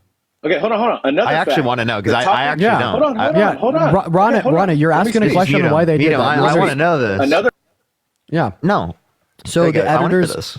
So it was like on all the surrounded episodes, they determined that like for the full length on their main channel that they only wanted it to be like an hour and a half, an hour and 40 minutes, and that was 4 prompts. What they did in all the episodes is they just took the one prompt that they believed was the least entertaining and then uploaded it as a solo video on their second account. So like your idea here that, his performance was so bad and that's why they did that. First of all, W. Parker fan for centering Parker in that video. He wasn't the only debater there, but he's the only one you remember. So, let's go. Yeah, I listen to Parker. Parker's a good debater. I give him that. I'll concede to that. That's a contradiction of itself. But I will say this. Justin, thank you so much for the $5. Thank you so much. They asked, what did Dean get to eat? And Melanie, Justin. Thank you so much for the $50 for voted in Georgia. Okay. Can we get some W's for Melanie in the chat? Get your guys Thank you so much, Melanie. I got Panda Express. It is so fucking good. Spriv, thank you for the $5. Thank you so much. And Michael, thank you so much for the $10. Thank you so much. You know, the first time I ever had Panda Express was with you, Parker. Really? Yeah, I've been eating it like every other day since then. I feel like whenever I show this one's for you, Dean. Like I feel like you love all the places I show you. Is the topic? No, I do. I need to get out more. So I'm just so uninterested in running. Keep muting me. I was talking to my buddy about Panda Express. Come on. Okay, cool. I love Panda Express too. It's great. But listen, the debate with Charlie Kirk, the topic of Trump was a great supporter. You didn't even attempt to get up, Dean. I wasn't allowed to. He actually wasn't allowed. Oh, you weren't allowed? What an argument from this guy. Why? No, they only allowed him to go once because he got his own episode. Courtney, thank you for the $4.26. That's your own episode with people who don't know policy? No, it's just like actually what happened. Like, I mean, that was the smartest thing for him to ever do. None of us would have ever expected it was going to be that big. Yeah, so first of all, I literally called Charlie Kirk out to a debate one-on-one myself. Go check my Twitter feed. It has like 20,000 likes. Second of all, I was only allowed to go up once by the producer because it filmed directly after I filmed my 1 on 25 episode. I mean, like Parker as well as other cast members can confirm that was the case. And I was also like bitching about it the whole time, saying that I wanted to be able to go up and speak to Charlie more. So I was upset, right? But yeah, that's why. You'll see that I actually only went up that one time on abortion, and I never even attempted to any point besides that. Sarah, thank you so much for the Anybody $5. besides that? Rachel, thank you so I much would for the say that $10. that's an important Santana, thank you topic so that we much. I wanna see appreciate the you $5. and Charlie Thank you so Kirk much. talk about. Santana, I Dean? appreciate it. Kaylee, thank you so much for the Would you agree? $20 voted here in MD. Thank you so much. I appreciate that, Kaylee. Thank you so much. I'm glad to hear that. Rachel, thank you for the agree? $10 on Venmo for the Panda Express. I appreciate that. Would you agree, Dean? Agree to what? That the people want to see you and Charlie Kirk on the topic of Trump was a great president. Yeah, How about I'd that? love to debate him on that. That'd be Yeah, great. like why You'd won't he love debate to. us? You'd Why won't love he debate to. us? You'd love to. Wait, You'd love to so much Rona, that the, yes. the room was empty on one of the time when the African American guy got up to sit down. Nobody else got up. No, that's because they picked Parker people didn't even to get go. up. Hey, Rona, listen. That's because they picked. You can't go more than once on a topic, and they also picked people to go up, right? And then no one else went up, or tried to, because they already picked the person to go up before, and everyone was just lazy, Wow. including me. You got an excuse Right. for every little thing. That's so so cringe. yeah. bro. Like I'm not gonna just get That's up so for no fucking reason. Cringe, bro. Or stand up. What? That's I'm so telling you what cringe, bro. happened. How is it cringe? Lori, thank you so much for the $5. Thank you so much, Lori. You sound The jealous honest and truth- the mad honest and truth, like Parker, it's is honestly that you embarrassing what you're only doing. debate people who don't really know policy, but when it And comes that's to why I'm people talking to that you. really do, you're right. Who on You're the right. right knows I don't know, I policy? don't know more policy than Ben Rona, Shapiro. who- You're who? right. Who has I good don't know. policy? Hold on. Who knows Let me good- who knows speak. good policy on the Can I right? speak? Can I speak? You're right. Hey, Parker, you're right. You are debating somebody who doesn't know as much policy as Charlie Kirk or Ben Shapiro. I'll give you that. You're absolutely right. You think But Charlie can we Kirk see- knows can we policy? see you? Can we see you and them too? I would love to debate them. I'll No, 1-on-2 you them. wouldn't. No, the Yes, I will. fuck I you would wouldn't, 1v. bro. I would 1v2 No, Ben the Shapiro fuck and you Charlie Kirk. wouldn't. Yes, No, I will. the fuck you Yes, I wouldn't. will. Any platform, Jesus anytime, Christ. any place. What happened to that dude Andrew? What I'm was his serious. name? I will Andrew? debate. I will debate any of those with Andrew. What about Andrew? What happened with that? This is stuff with Andrew. So actually, right? I told whatever podcast, Brian specifically, I'll debate anyone on this podcast. I'll debate Andrew. I'll debate any of them. But I just want to debate Brian too.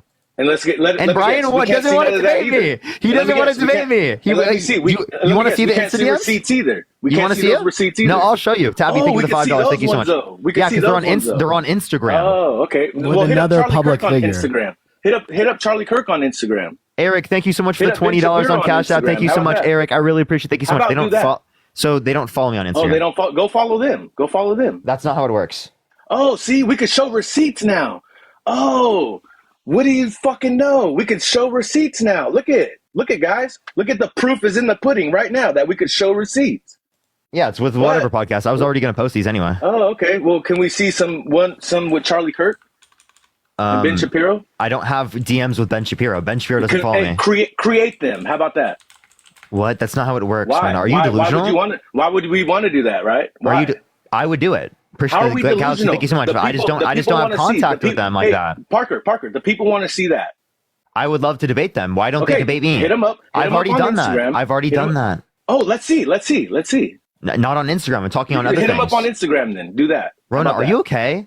No. Like I feel like you're like going through a breakdown right now. Okay, Parker.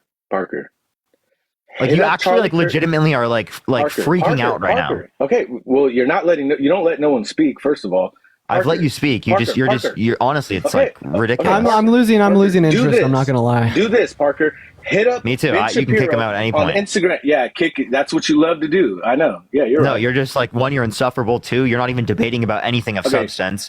And three, this is a ridiculous conversation. Like Hayden, thank you for the $5, and Justin, thank you for so the much. I appreciate the $5. $5. Thank you so much. Hayden, thank you for the $5 as well. Thank you.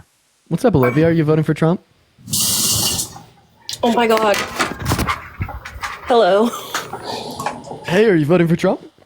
Absolutely not. Base. Bro, I've been on live for 6 hours. Should I go live? If you want to, I will raid you. Yeah. I could get off whenever. Truly. You're gonna co-host for a bit if I do go live? Probably like if it could help get more people over there, yeah. If it'll help this stream out. But if it won't help this stream out, then I'll probably get off for the night. Bro thinks his presence won't help the stream. That's crazy. But I mean, if it will, I'll happily. Yeah, you want to do? Wait, you just want to do that right now? Go start your stream, coast with you for a little bit? We can't. I wish it could just like transfer, man. Like this I fucking know. TikTok sucks. Juliana, thank you so much. I appreciate the $5. Thank you so much. Stay. Well, they just want you to. They want you to be on. Samantha, thank you for the $2. Thank you so much. All right, I'll go and then I'll start it. All right, I'll see you soon, man. See ya. Peace. Also, try to start it quick, so then I could just like automatically send people over, and I could just kind of hang out with chat until I do. Hey, so for the 11.5 thousand people in here, first and foremost, thank you all for joining me today. I had a good stream. We're gonna go like co-host with Parker for a little bit. It's gonna be a lot of fun. I know these debates. I never want to bring them to an end, but in all reality, I haven't been getting off my lives early enough to go out and do anything. Like, I need to go to Target. And I've needed to go to Target and like get just basic shit like deodorant or new toothpaste for like 2 weeks. But I've been streaming all goddamn day, so I can't do those like remedial like day-to-day tasks. You know what I mean? So, I know. So I gotta like go to Target and like get some like deodorant and some tooth. I actually think those are the two things that I need to do. I also think I need to wash my car, and I technically can do that when it gets dark out, but it just, gets cold when it gets dark out. I'm in Colorado. But anyways, for the 10,000 people in here, I just wanted to say thank you for being here. I'm sure that a lot of you guys, this is one of your first times seeing me around. It's probably because I've been popping off. Victor, thank you for the $20 on Venmo. I appreciate that. From the Jubilee videos, from a couple of the collaborative posts I did at this last week, and I honestly never expected myself to gain this level of influence, and I am just completely and totally satisfied that I, as well as every single one of you, may be helping the world become a better place and even influencing the outcome of an election. And on a real note, person to person, it means the world, Like, it just doesn't even feel real to me. I'm just so grateful for you all. See, because I'm just like every single one of y'all. I started streaming on TikTok about 1.5 years ago, maybe a little bit more at this point, just to talk shit and debate people and try to get people to be better. Morgan, thank you for the $5 on Venmo. Like, any single one of y'all could stop watching this live stream, go start your own, talk shit, do debates, advocate for people to be better. That was me. And here we are, craziness. Let me know as soon as Parker's live. We're going to go and send y'all on a raid if you will just spam comment as that. I'm just so thankful for all of y'all. You know what I mean? And I love those heart to hearts because, they're important. They're really important. I think with what I do as well, it's just very important to me for you all to know that I'm just like, I'm just as human as all of y'all, and this is so crazy. Like, imagine if you were sitting on the other side of this phone speaking to 9,000 people. That's how I feel. You know what I mean? Imagine you were me right now. Imagine how you'd feel. That's how I feel. Yeah. Anyways, phenomenal. Okay, let's see if Parker is live. I'm going to go ahead and search him up on my computer. Hopefully he goes live right away so we could get as many people as possible over there. I will be co-hosting with him for a little bit. But by the way, I'm going to be on here for like the next week. So everyone make sure to hit that follow button if you haven't already. It's not up yet. He needs to go live, dude. Make sure to hit that follow button if you haven't already. Right there, guys. I'm going to be on here for the next week. And something that you could do in the meantime between ping pong and between my live and his. If you click on my account, I think it'll just automatically go to the reposts. I made a video like right before I went live discussing some of my thoughts on the Ben Shapiro episode that I went on with Jubilee and whatnot. And it was a lot of fun. Feel free to honestly ask questions in the chat. We'll treat this as a Q&A until Parker goes live. I also kind of want to tweet something out. What do we want to... We need to hit a banger on Twitter.